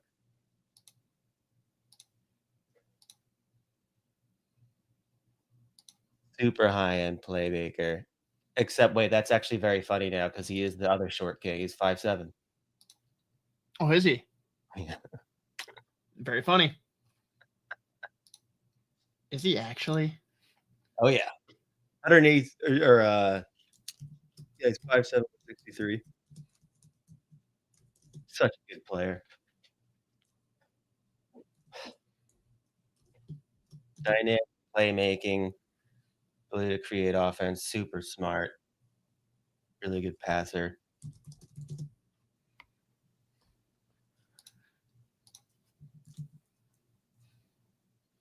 Give and go game's awesome.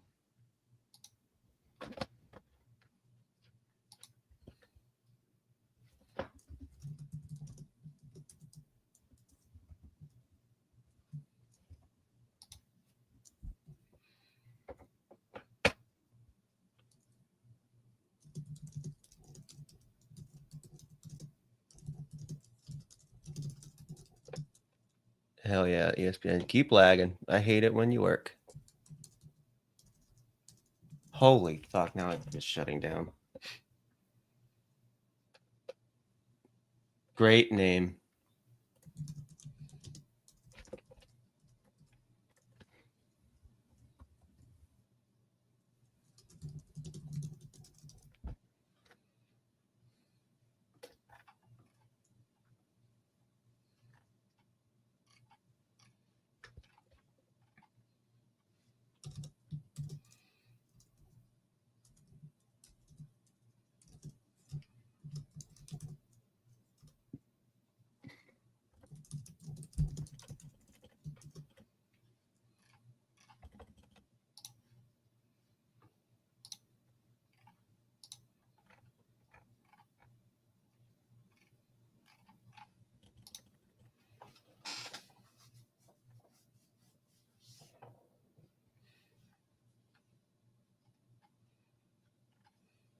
All right, I gotta start paying attention. Jeez.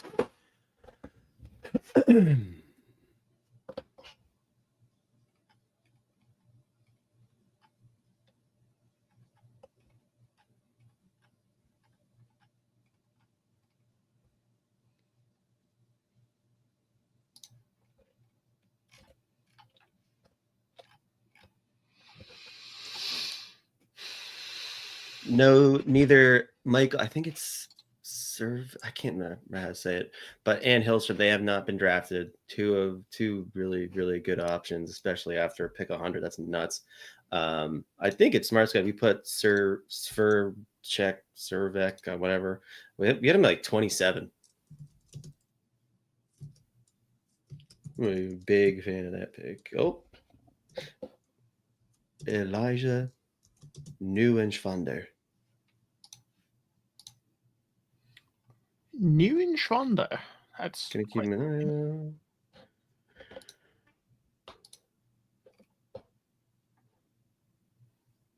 Travis Hayes to Pittsburgh.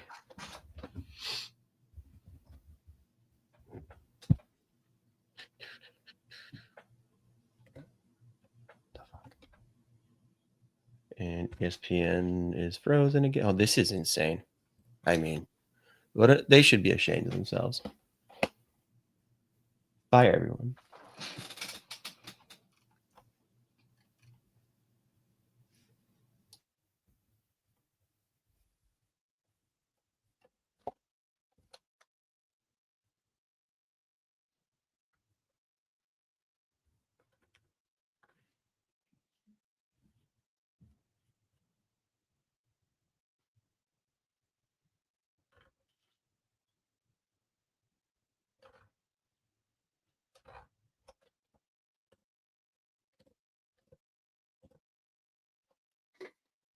Oh, Thomas Bulletin to the Islanders.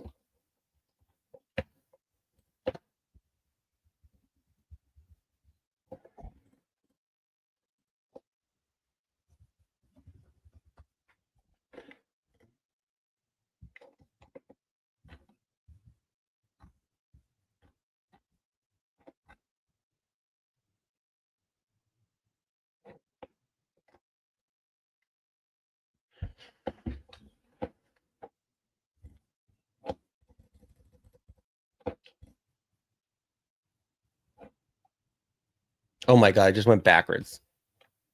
ESPN is rewinding itself. Parker Holmes to Chicago. What's Bruins going to do here?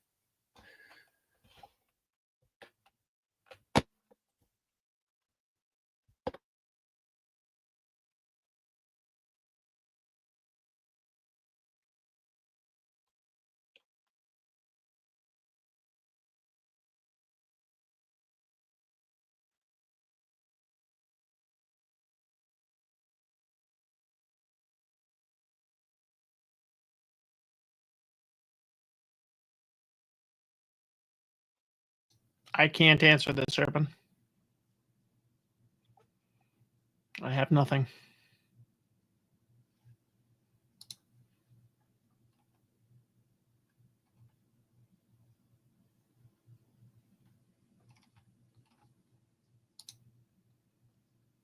By first part, do you mean his height or the Guerin part? Guerin part, I think, is a joke. Might not be.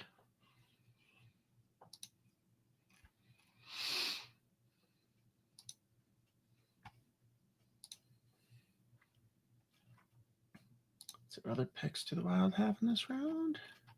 121 and 123. Nice.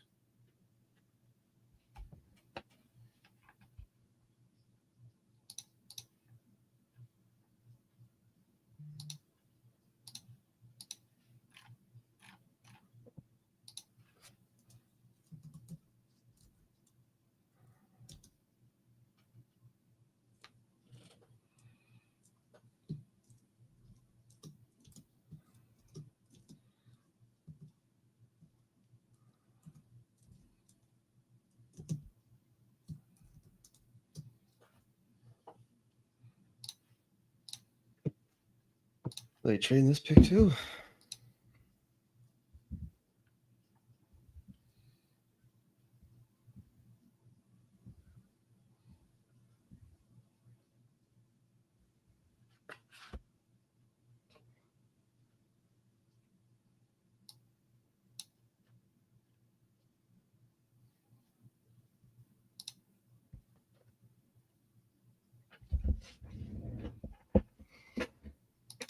Well, hello, Emperor King. Welcome.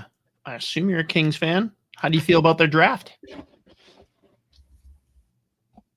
It's actually a Ducks fan. And I guess they're hosting, huh? I keep on forgetting that.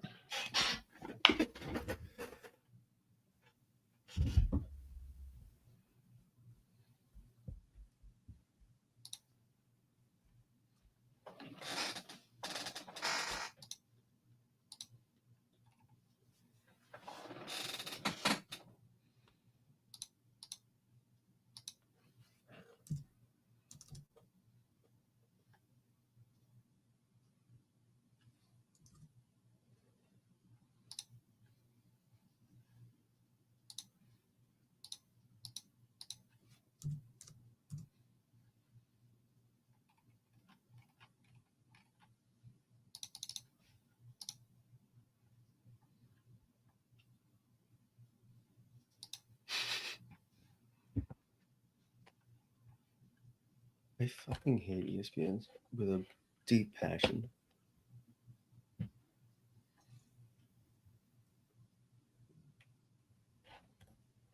Oh, and now it broke. Okay, cool.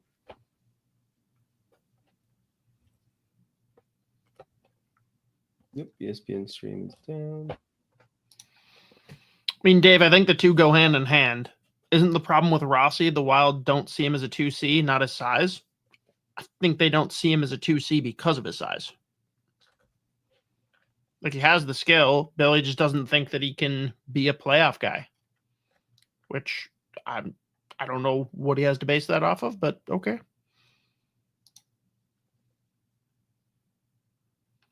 No, they moved it.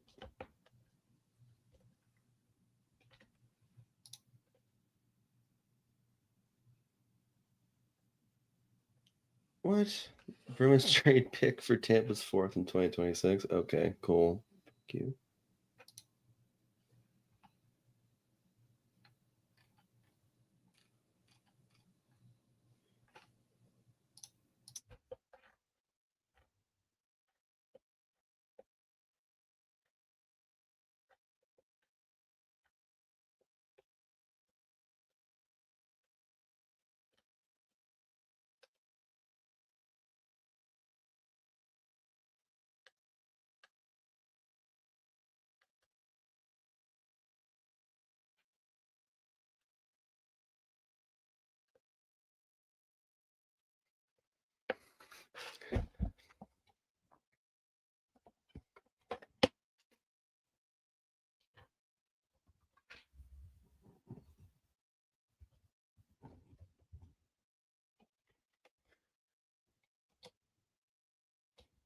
Interesting.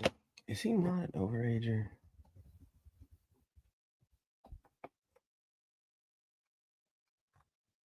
He is. I thought he was.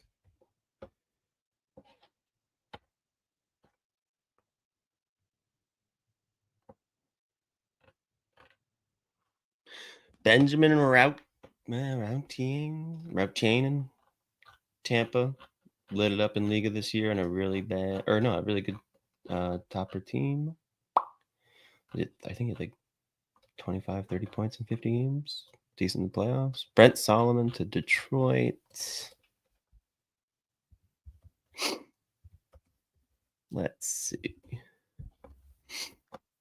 The kid from Sioux Falls, it is.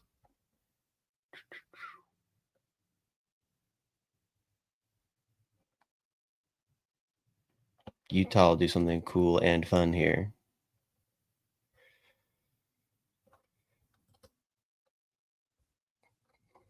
Take LJ Mooney. Please, please, please do it for me. Take LJ Mooney. It'd be so fun. Take my life. Because if they don't, the Rangers will take him, and I'll be not okay with that.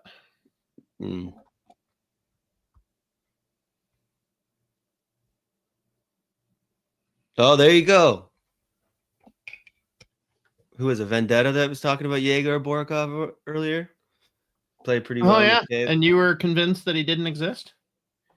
Well, no, I was like, the Yegor kid?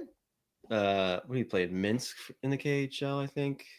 He had a pretty good year. I think he's a double overager. Yeah, a good year in the KHL this year. 2 of those last 3 picks, at least a double overager between him and Raukkonen. Sorry, Vendetta.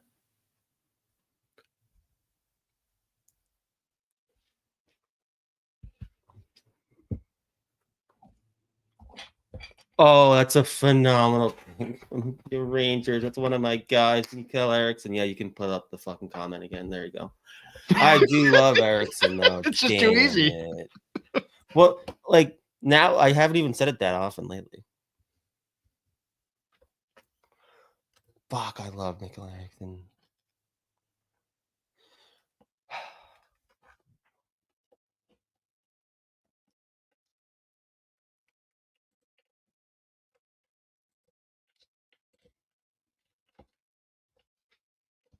Is this Florida's first pick?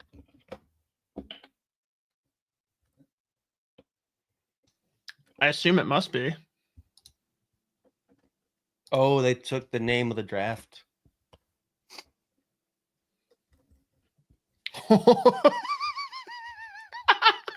What a great name. He's one of my Norwegian Swedes. Mads Kongbak Klivo. He's a really good fucking player. He's really fun to watch. It's really good. There you go. Pull up the comment again. Blah, blah, blah. Oh, no, sorry. He's Danish, not Norwegian. What the fuck am I talking about?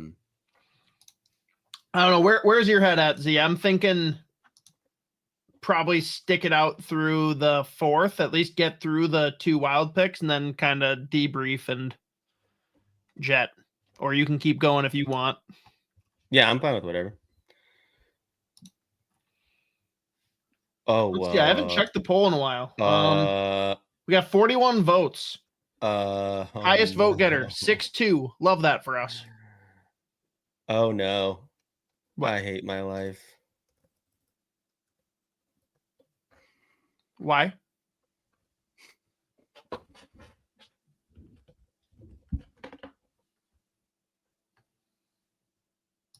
Look who just went to Montreal.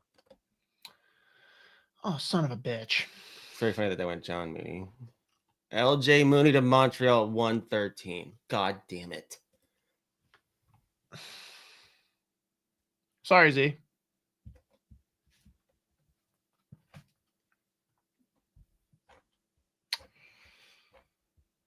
Man. Well, talk about how Gustav Hillstrom goes to New Jersey. What? Sorry.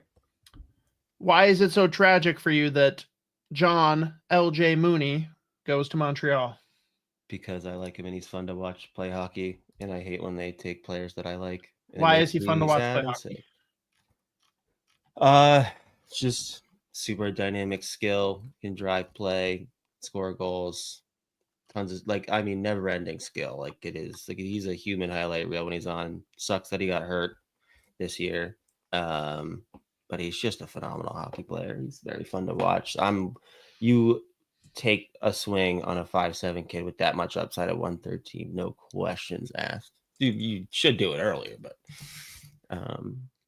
God damn it, fucking Canadians.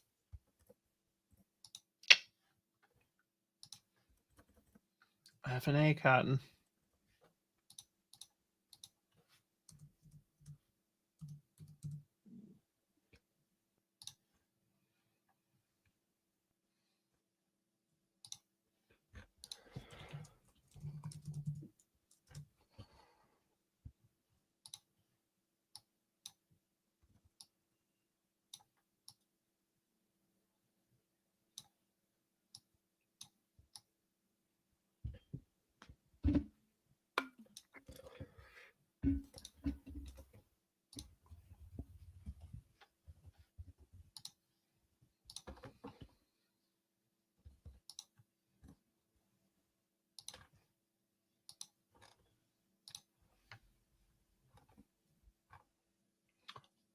What is this name? Magomed Sultanov. I'm going to go with Ilyas Megalomaniac. Shout out Incubus. Greatest band.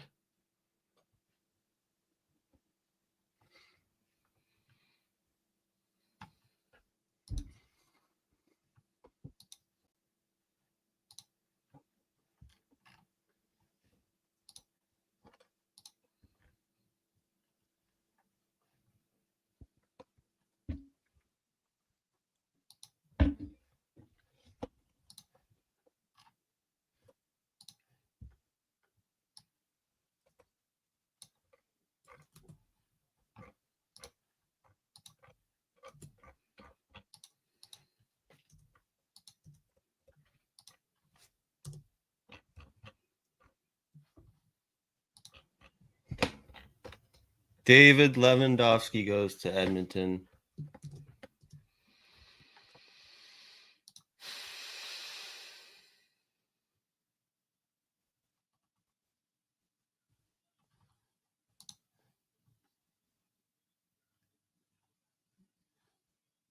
He plays, I think Lewandowski, he's Saskatoon Blades, German kid, really good. It was fun to watch a couple of years ago at the U17.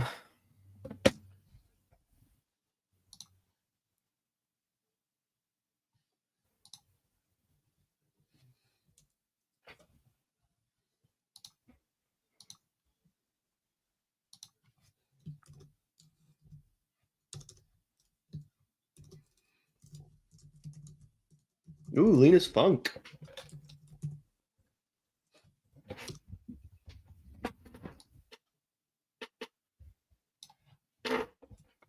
One of my Swedes. Sweet name. Yeah, 6'3", right shot defenseman, solid two-way game, puck mover, physical, good player.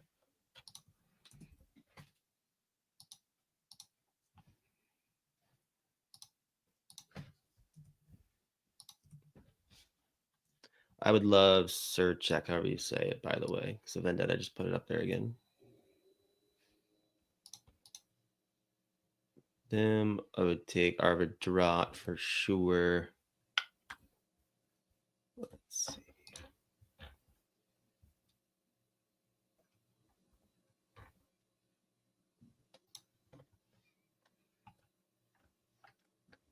Ooh.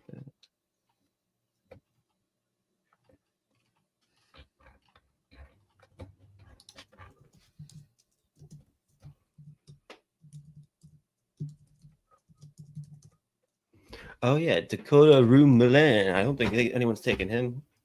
Defenseman again. Let's see.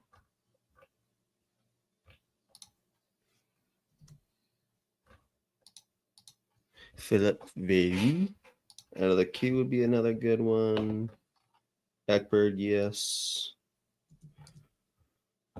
Klingzel out of Sweden, another good option. Home run swing on a kid like Viggo Norlund, one of the funnest players in the draft, would be fun.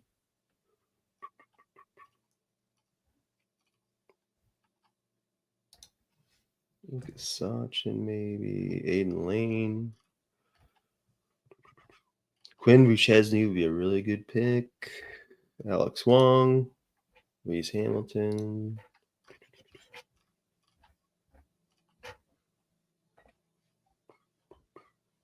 Maxim Agafonov, Russian defenseman would be a nice one.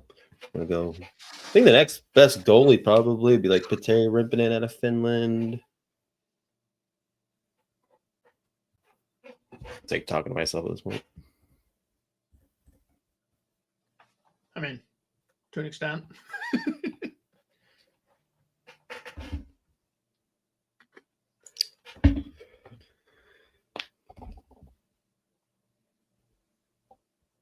This must be a trade, no? Nope. Oh, damn it. Bummer. He gone. So, all right, break it down. Of the next 4 picks, 2 of them are Minnesota. Who do they need to grab? I need to update this graphic. Oops. Sleep at the wheel.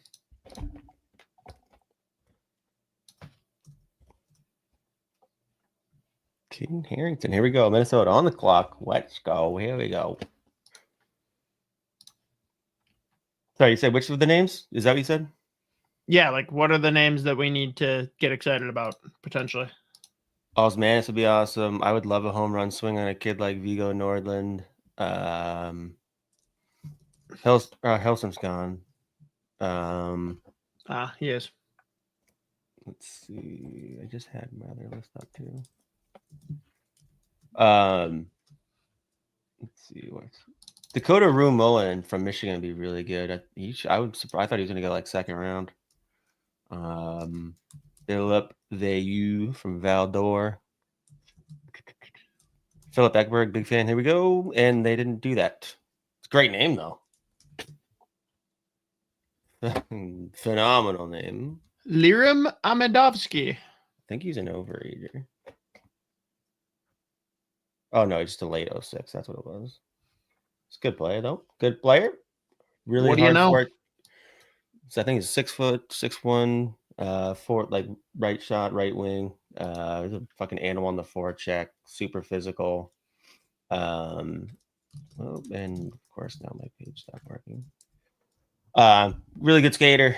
Flies up and down the ice. Nonstop motor. I think my buddies at EP. I think each profile they'll do like a elevator pitch to start, and I think they called him a missile on skates. Which is okay. Funny. Alex Wong, 122, right shot D out of the queue. That's a really good pick. I thought he was going second round. There you go. Pull up the graphic again. That's a really good pick. Fuck. Then why isn't he on your list? Like, why isn't he a guy you would have included on? I put it on the other list. Oh, he is further down. He was literally the next one that I was at. Toronto and Vegas have been discussing the possibility of a sign and trade involving Mitch Marner. Interesting.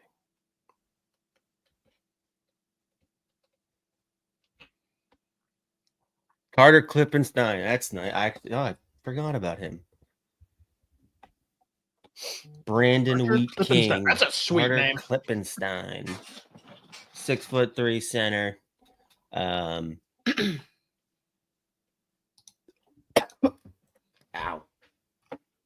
Fuck, that hurt.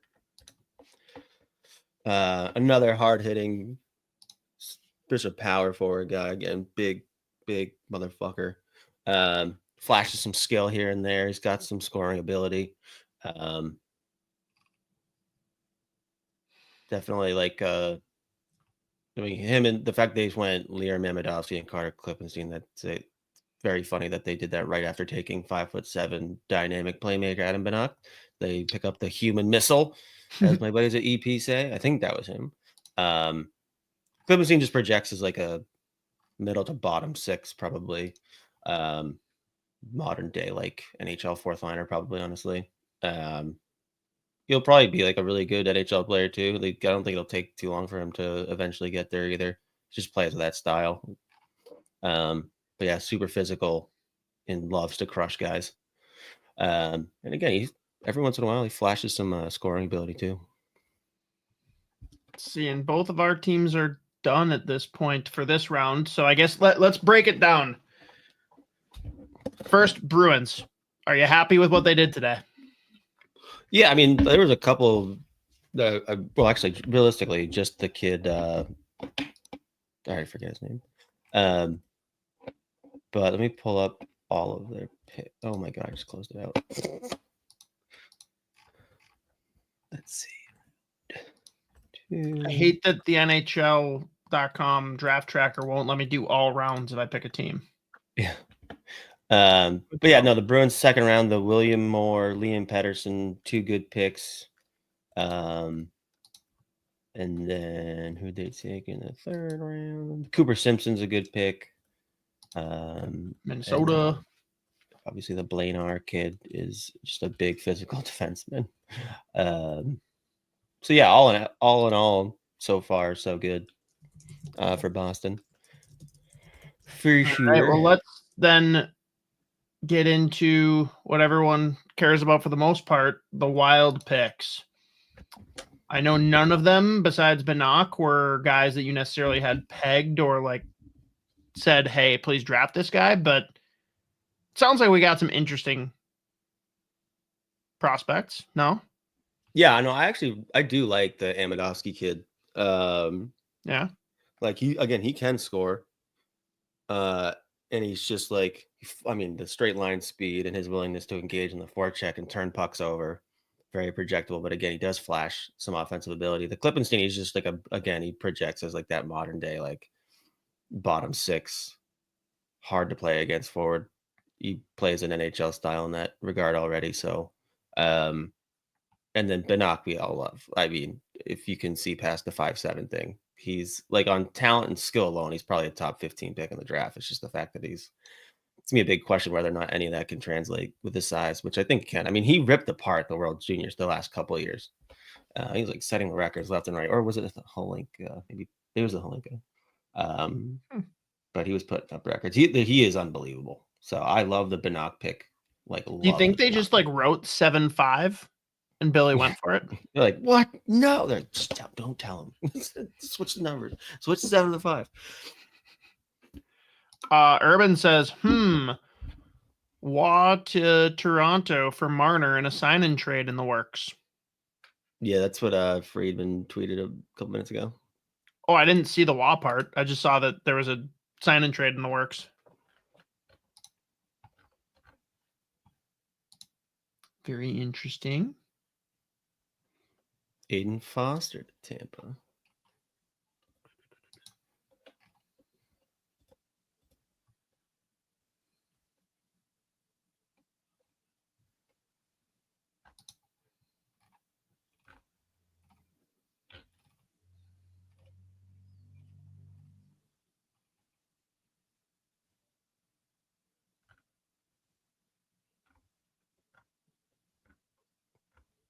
Was it Florida back to back? Yeah.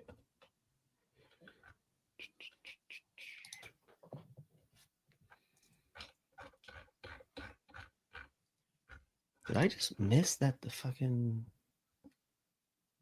How is he not taking it? What did you miss? I can't believe that no one's taken Dakota Rumelin.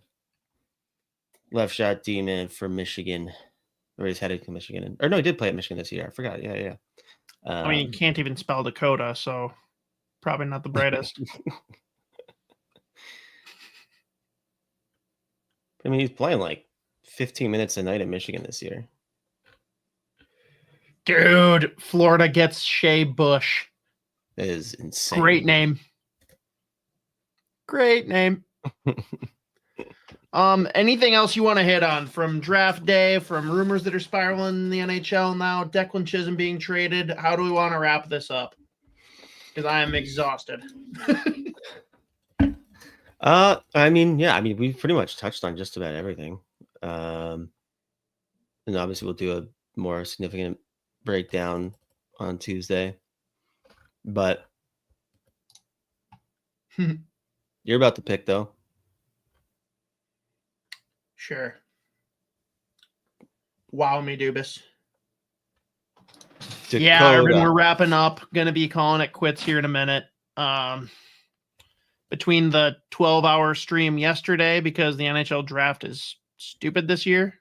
I'll stay on for a little bit if people want to stay in and ask questions, though. All right, he wants to stay in here and answer questions. I'm going to be sitting here anyways.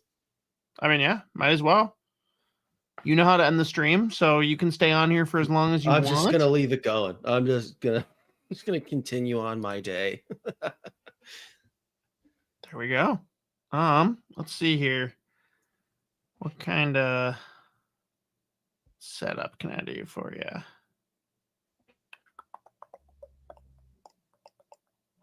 Let's just try the let's just play the broadcast. Oh, my face is bigger now. Oh my god.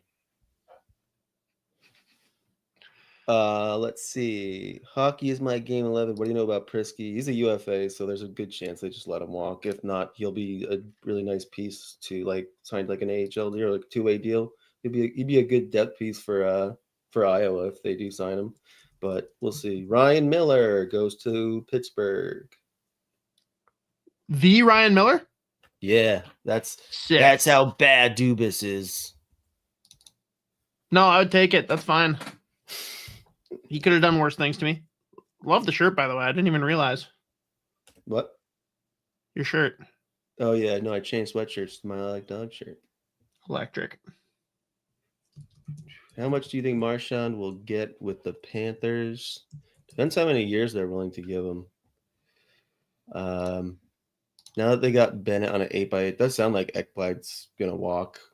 So they've got a couple bucks to give him. But it was interesting because the speculation was that Marchand was just going to go whoever offered the most money. But I have a funny feeling he's looking at his situation in Florida, be like, I could just keep winning Stanley Cups if I stay here.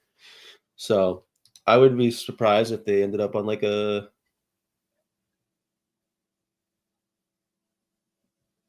three-year deal, maybe like. I feel like if they want Marchand to stay, it'll be more years, less money. Like a like a 5.5 or 6 by 4. Mm. Like that could play. Mm-hmm. Or maybe I'll take the Billy G 4x4 NMC. That'd be nice. Be great. That'd be very great. We'll see. You run the chat then. Stay as long as you like. Everyone that tuned in, love you guys. Even the ones that made fun of me, because I deserve to be made fun of for the things that Kyle Dubas has subjected me to. But, when you think about it, it's your fault, you know. I choose to be a fan, so yeah. That's a good point. It's all right, I've upgraded. I got a different black and white prominent bird that has trouble walking on land and swims really well. Loons, baby. That's so all right. Someone's gonna take this kid from Michigan. This is crazy. You need anything? Hit me up, man. Chat. Love all of you. We'll see you guys Tuesday this coming week, not Monday. Tuesday, because we want to have all of the nonsense of July 1st to break down in the free agency, with Minnesota Wild probably being, hopefully being super inactive. But love you all. Peace. Later, dude. Let's see. Riley Brooks Cullen with the next pick.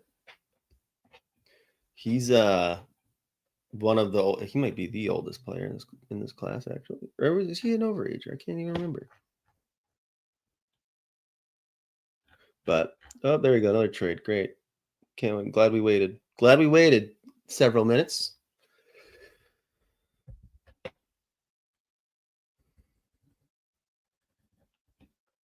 Let's see. What have we got? What's the trade here? Did David Bosman just go to the Panthers? Totally.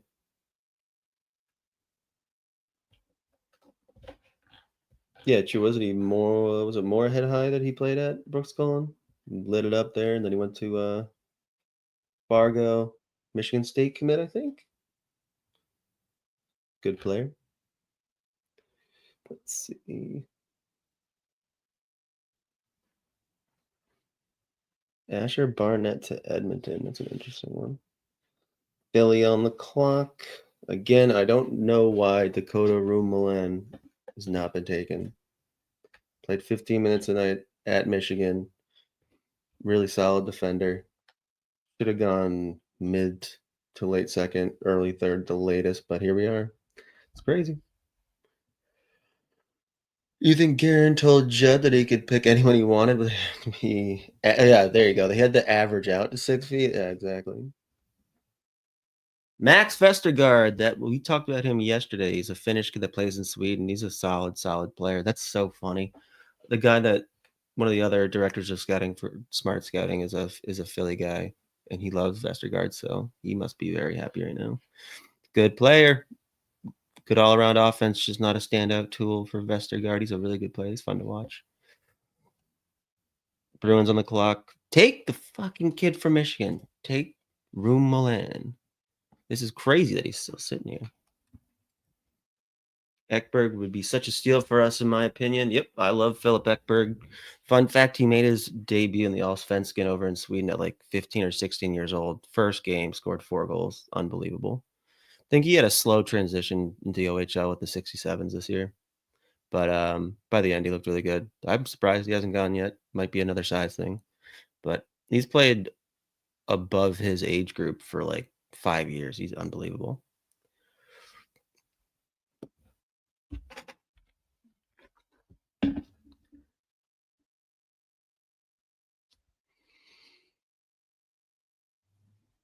Making the pick or they're trading the pick? Any Russians? Oh, pick is in. Cole Chandler. Okay, whatever. Let me pull up my Russian list. There are a bunch of Russians left that will get drafted.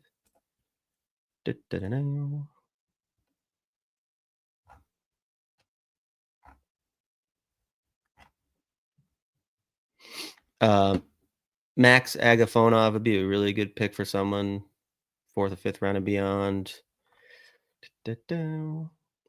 Where's my other guys? Ivan Foman, is he an overager? Can't remember. Gonchar already got drafted. Lutsev would be a good pick. Mirishev. Pershikov. Oh, and as I say, the first Russian, that's unbelievable. It happened again. We were talking about Malte Voss earlier, that he immediately gets drafted. Seattle picks up Agafonov. That's a really good pick.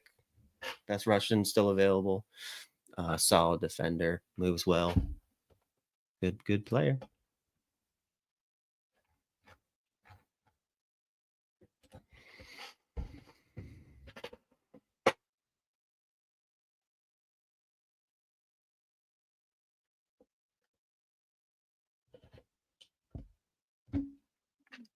NYI Fisherman. Looking forward to Matthew Schaefer playing for the Islanders. You should. Potential future #1. I'm very curious to see what they do with him next year. If they'd rather have him go find a school to play at, if they want to let him play in the O. I can't imagine they're going to throw him right in the lineup next year, especially given the fact that he played so few games. Noah LeBerge to Buffalo.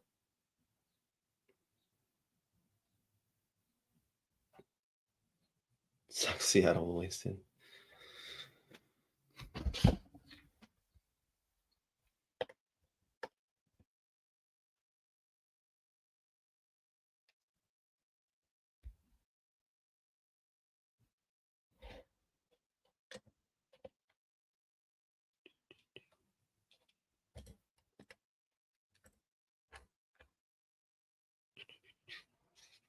Alexis Mathieu to Anaheim. 6'4" defenseman out of the queue by Como. I think that's how you say it. Don't know. This team is far behind. This is crazy.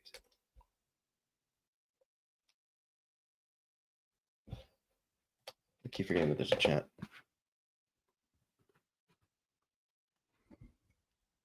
I think the Sharks are going to be unbelievable in a couple of years, and the prospects that they've already got there. I mean, even the defenseman they took last year, he ripped apart the OHL in London. He scored like 30-something goals. He's like over 1.5 per game in the O and in the playoffs. He's going to be really good.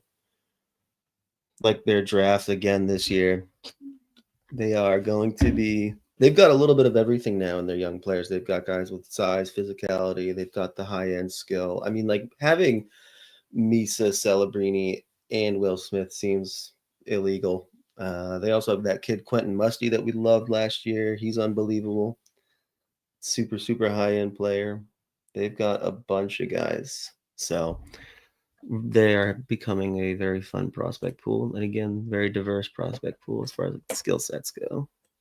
Plus, Celebrini is just one of the most perfect hockey players on the planet.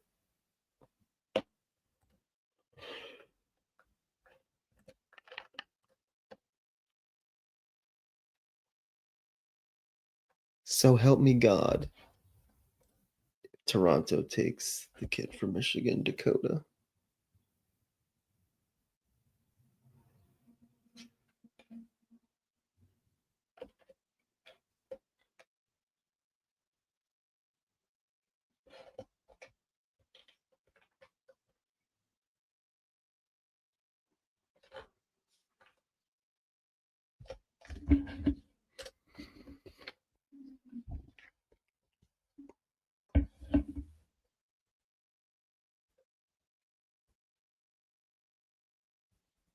Oh yeah, they also they do have an insane amount of cap space now too. They could honestly go out and start building as soon as next year if they really wanted to.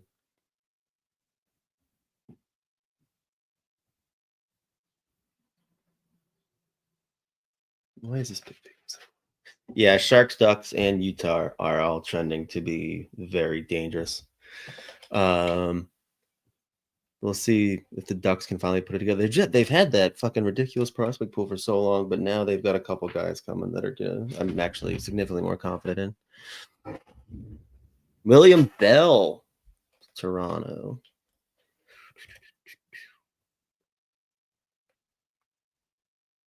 USHL kid. USMTDP, 6'4", right? Is a big boy. 6'4", I think he's like 225. Animal.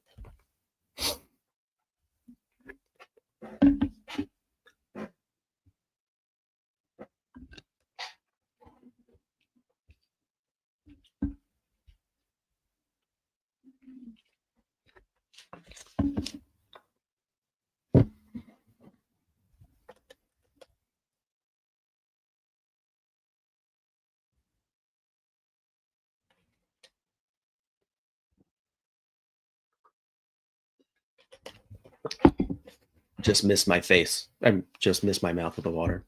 That wasn't on camera. That's good. But now you all know.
Sam Laurel to the Islanders. Really good puck mover. Really good in transition. Draft +1. It's an overager. Oh, Zeb Lindgren. That's a nice pick. One of my Swedes. Defensive defenseman. Really fluid. Really fluid skater, good puck mover. That's a nice pick, Zeb Lindgren. Plenty of people had him, probably 50, 60, 70s. So get him at 139. It's nice work. Detroit on the clock. Let's keep this going.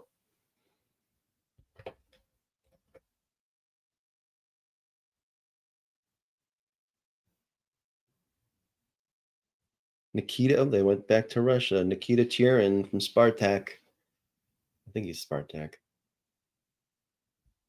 Minnesota's up. What are we going to do?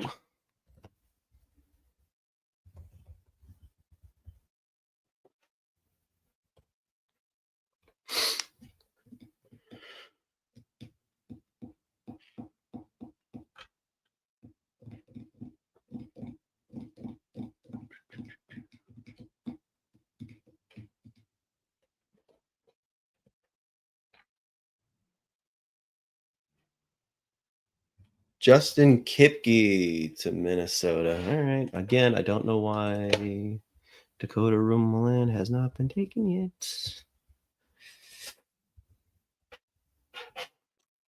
Back to the overager well for Minnesota. An 05, I think. 6'3" left shot D-man. Good in the neutral zone. Jumping through lanes. It's a good player. Again, always surprising when there's like a double or triple overager here, but good enough player. What is he, like 6'3", 200-something pounds, I think. Or maybe 6'4" now. Playing for Victoria in the dub. Just under a point per game this year, I think. Was really good in the playoffs for them as well. It's a good player. Good player. Again, there's a couple that I like more, but that's fine. I think he was captain in Victoria this year.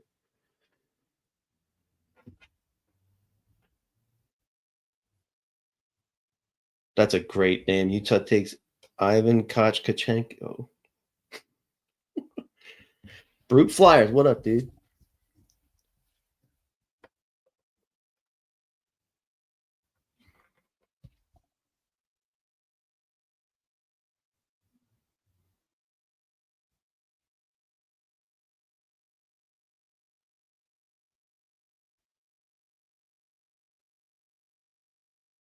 When the Wild play the Islanders, I have a hard time staying awake. Not for long. Oh, cool. 3-minute ad. Great. That's cool.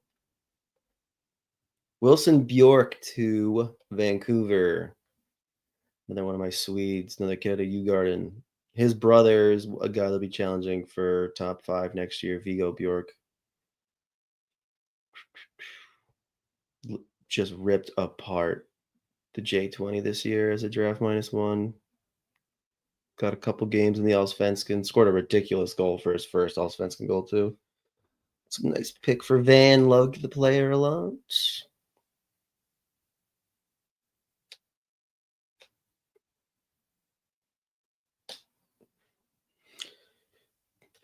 Yeah, Zegers to Philly. That was interesting. I was like, I was surprised that was the return. There wasn't a whole lot going back the other way, but I think Zegers will work well in Philly. And yeah, like you said, he's back with his boy Drysdale.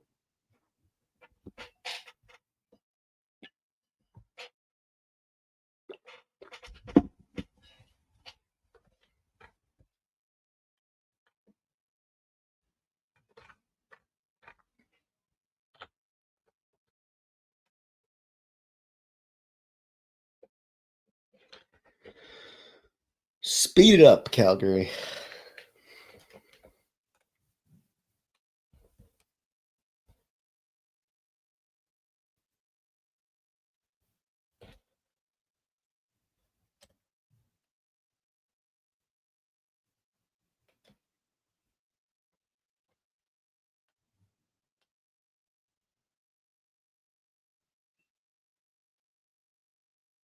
Ethan Wittenbach.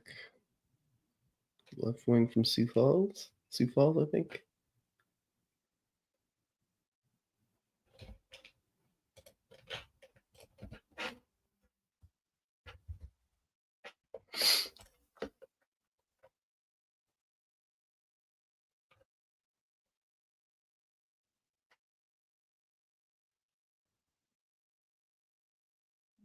Montreal's going to take the. Oh no, they take Alexis Corneau, the QMJHL. Another goalie.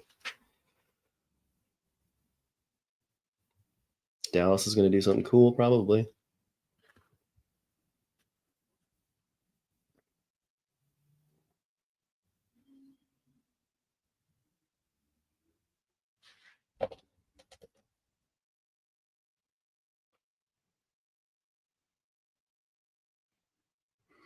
Yeah, Bill Zito has been incredible. Oh, they took a Finn. Ate Aoki. Big center from, I think, Luco.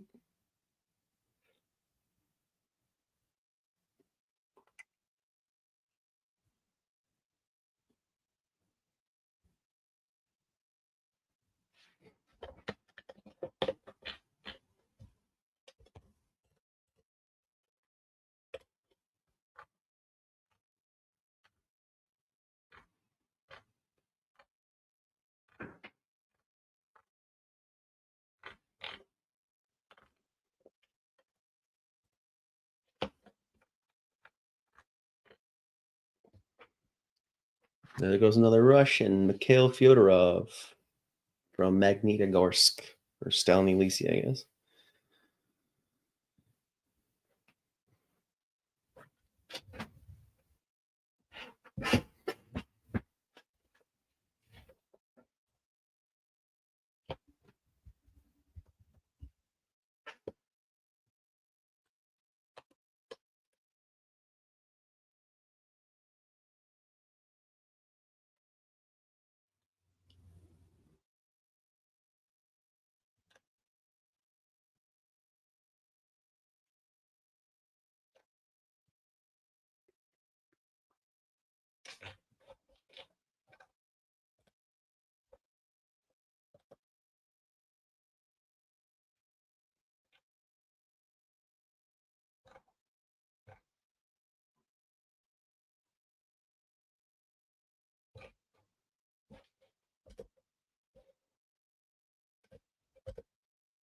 Oh, Quinn Bichez, that's a great pick. If Hoppy was still here.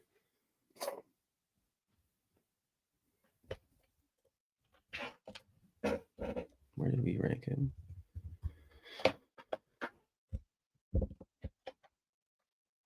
Quinn Chesney, right shot D out of, was it Guelph in the O? He's a top 100 guy, no doubt. So I was surprised. I'm surprised he fell to 148. Yeah, Smart's guy, we had him at 48. Really good skater. Jumps up into the play. It's a good shot. What did he put up for points? Yeah, 24 points, 51 pims in 49 games. It's a really nice pick. Good player. I don't have the graphic that I can pull up.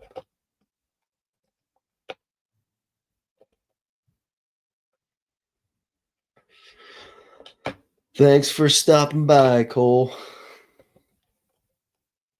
Hopefully see you Tuesday. Yeah, there you go. See you Tuesday for Judd's Buds. We'll do a deep dive in the full draft and everything. And I'm sure we'll have to talk about Marco Rossi, because who knows what's going on now.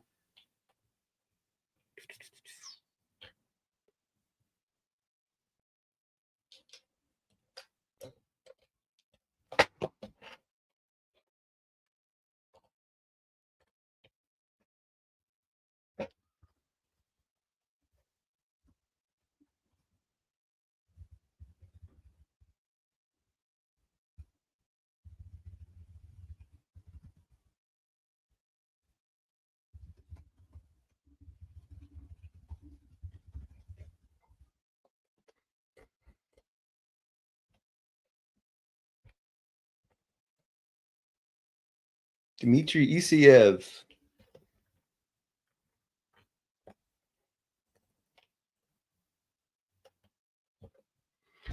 See, I'm hoping the LA Kings get a good player in this draft too. Yeah, who have they? Like they took Bruce the something. Henry Brewsterwitz. That was a nice pick. I really like him a lot. Who else did I get so far?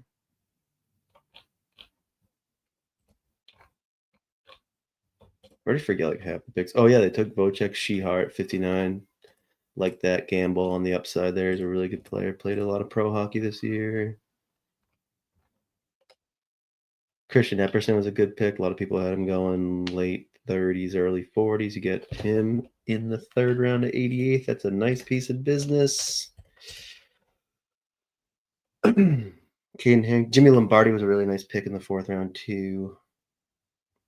Center from Flint.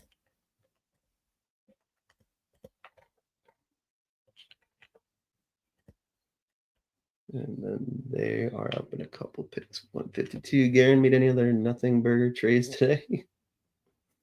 Depends how you feel about getting another pick for Declan Chisholm.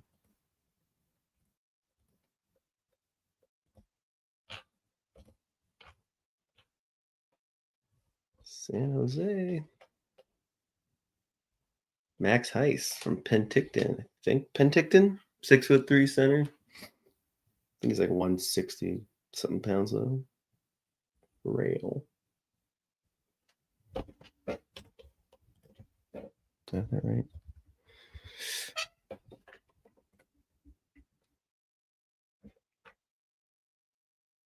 No, not Penticton. I'm an idiot. Oh wait, no, yeah, he's going to WHL though. Next year. Played the BCHL last year. That's what it was.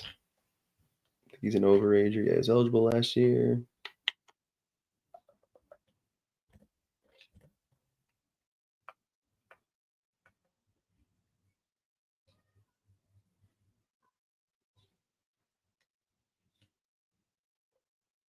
Celebrini's close to being a superstar now. He's so good. I can't believe how seamless his transition was in the NHL, and he quickly became one of the better all-around forwards.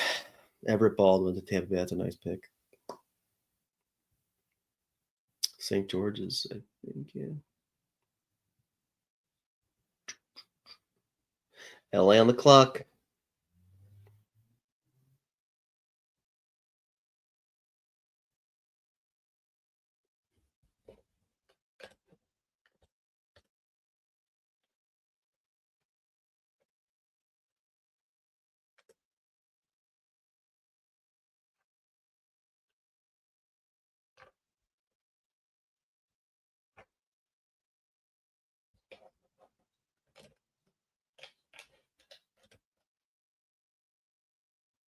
Oh, LA goes out and gets best goalie available still on the board. Petteri Rimponen, that's a nice piece. He was really good for their. He's been really good for Team Finland too. I like that pick for LA.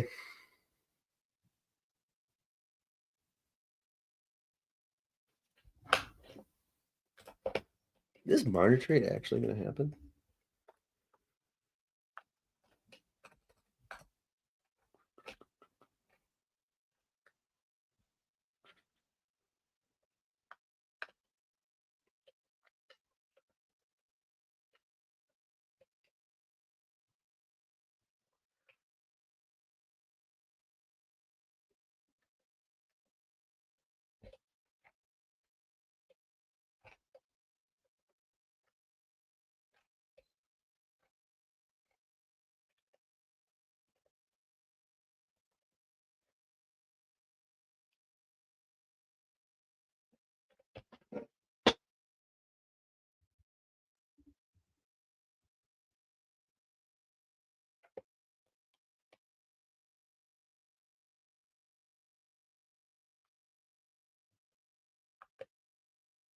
Kucherov, Bolts fan. What up, dude?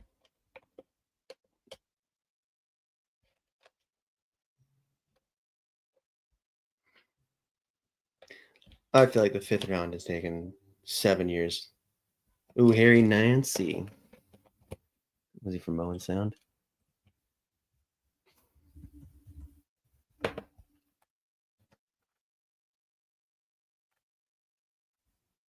That's a really fucking good pick at 153. God damn it. Yeah, we had a 47 at Smart Scouting. 6'3" center out of Owen Sound. Beast.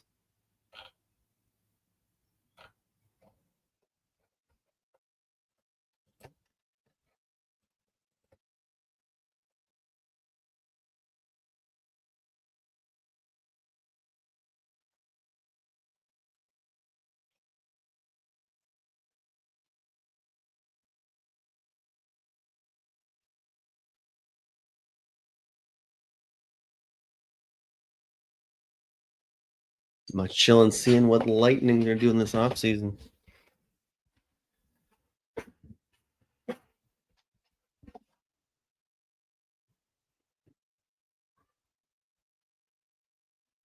We are about to 26th pick in the 5th round. Pitt's on the clock right now. Dakota Rumlin still sitting there.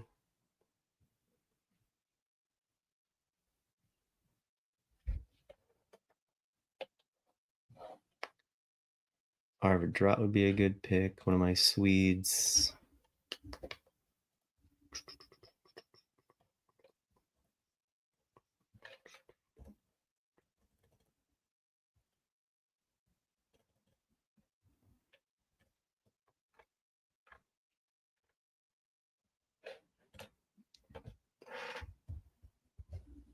Jordan Charon. Dubas goes back to the well. Finds another Sault Ste. Marie Greyhound.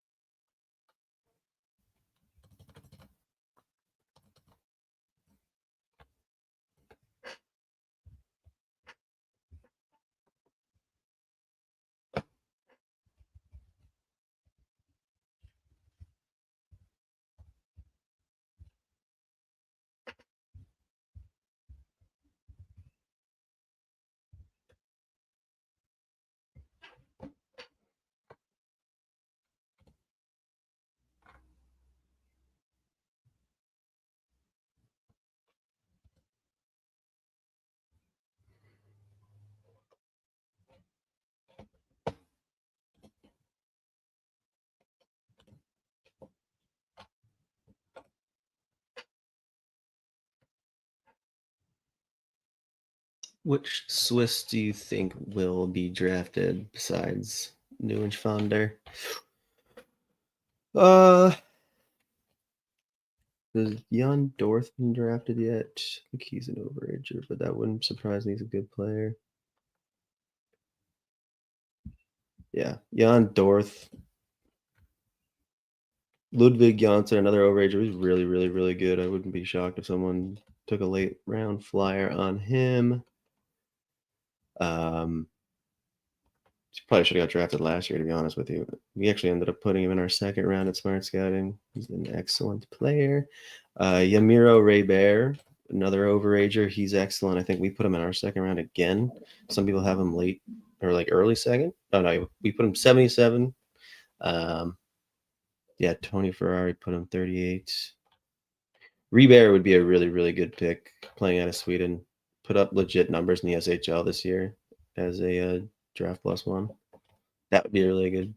He's probably the best Swiss player available. Him or Ludwig Janssen. One of those two. Ustinkov, I was shocked didn't get drafted last year, but we have heard not great off-ice things. So, what's your grade in the Wild draft so far, Z? B-, mostly because I really like Adam Banach. I think Hallquist plays a very projectable game, right shot defenseman, good skater. So he was an okay pick again. I think they left more value on the table than I'm used to them doing. So I would give it a B-, C+ maybe. Oh, Victor Klingzel to Winnipeg. That's a really good pick in the 5th round. Another one of my Swedes, goal scorer on the wing. He rocks.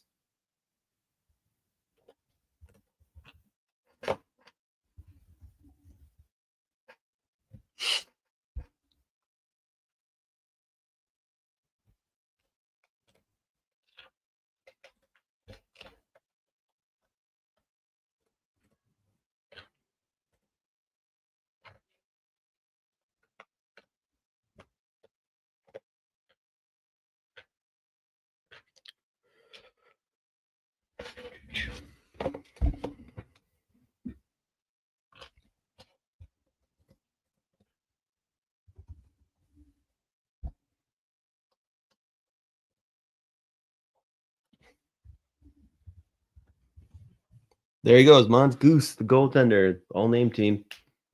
Talked about him earlier today.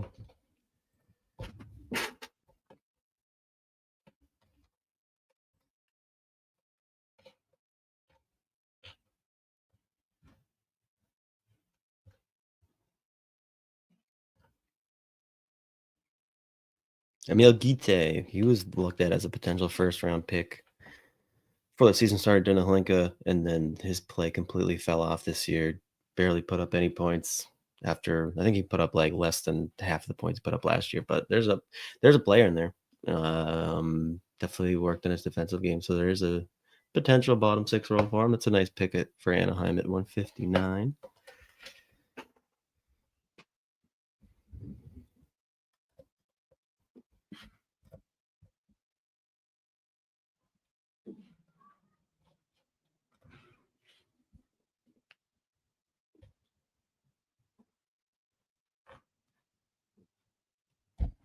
Oh, Owen Griffin to Columbus. Now we've made it to the 6th round. I'll stick around for a little bit longer.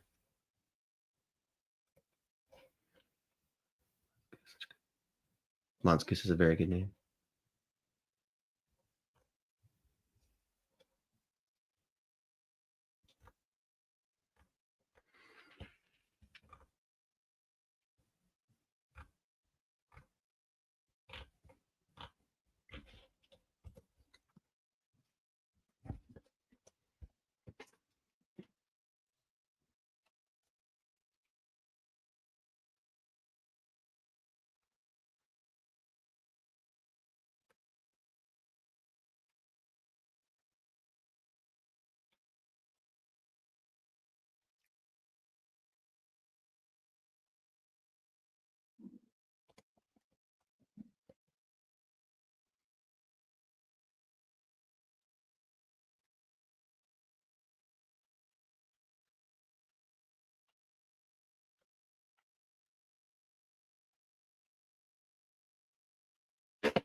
Oh my God, start the 6th round already. I'll probably stick around for 1, 2, 3, 4, first 5 picks. See what Boston does. Sure, it'll be stupid.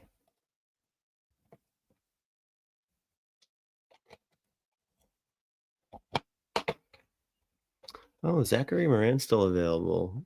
6'2", left wing out of the queue. He's a good player. Whoops.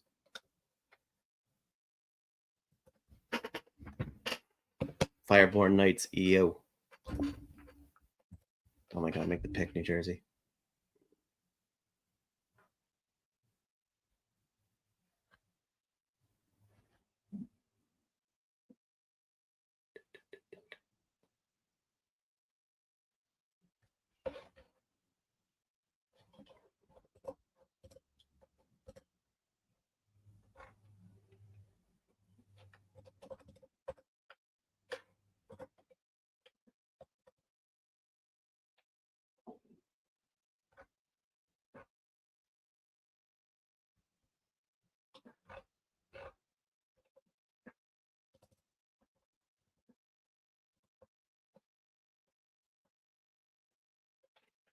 Attaboy Cole. Mons Goose.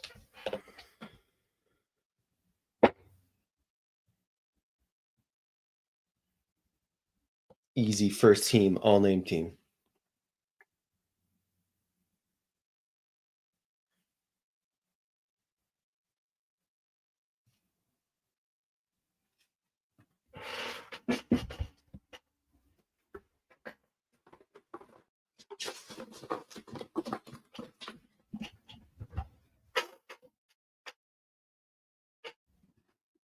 How are we not even picking it? This is crazy. Oops. There we go. David Roosevelt. Oh, interesting. Right wing out of Czechia for Liberec. however you say it. See it over here? Maybe.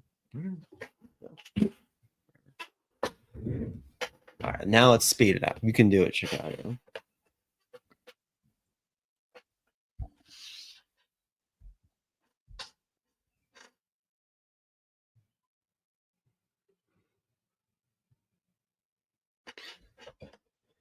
Is this Martyr to Vegas thing actually going to happen? That would be insane.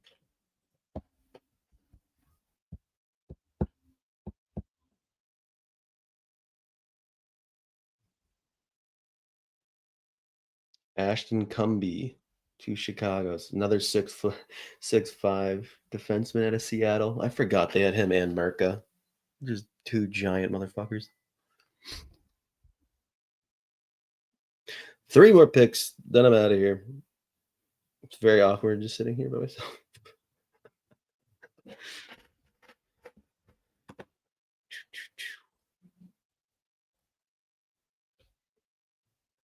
That being said, the power might get cut off in a second.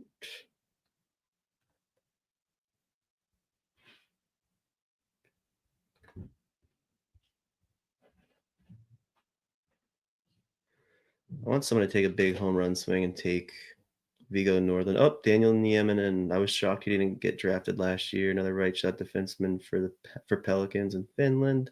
I really thought he was going to get drafted last year. Not a ton of offense in there, but he's a good skater, good passer, can transport the puck himself. Projectable game. It's a nice pick at 163. Have a good feeling for the Anaheim Ducks. Yeah, I think this is the year that maybe they take a step forward. I mean, they kind of have to. A couple of these prospects are going to be coming up ready to rock. Greg Cronin's gone. Nathan Quinn to Philly. All right, Boston on the clock. What are we doing here? Last one, and then I'm out.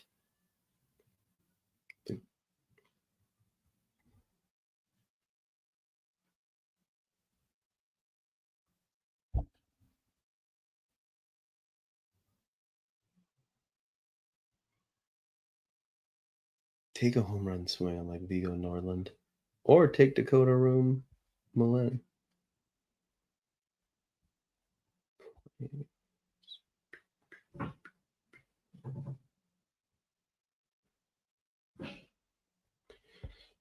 Thanks for stopping by, Riley. Always a pleasure.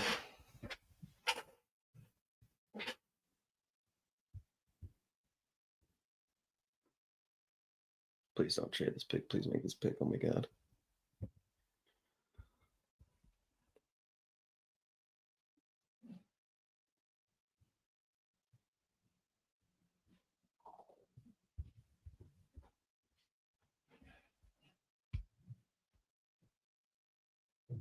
If they trade this pick, I'm going to die. Oh. They go back to Russia. Kirill Yemelyanov. Well. All right. Didn't take the player that I wanted, but that's fine. Anyways, we're stopping the stream. I can't do this anymore. And we're also getting to the point of the draft where you've heard of like half the guys anyway. So thanks to everyone for stopping by. Reminder, we'll be back on Tuesday for Judd's Buds. If anyone wants to stick around, we'll do the full deep dive on the draft. We'll probably inevitably talk about what the Marco Rossi situation, if there's any updates, but get on the stream. Thanks for joining us.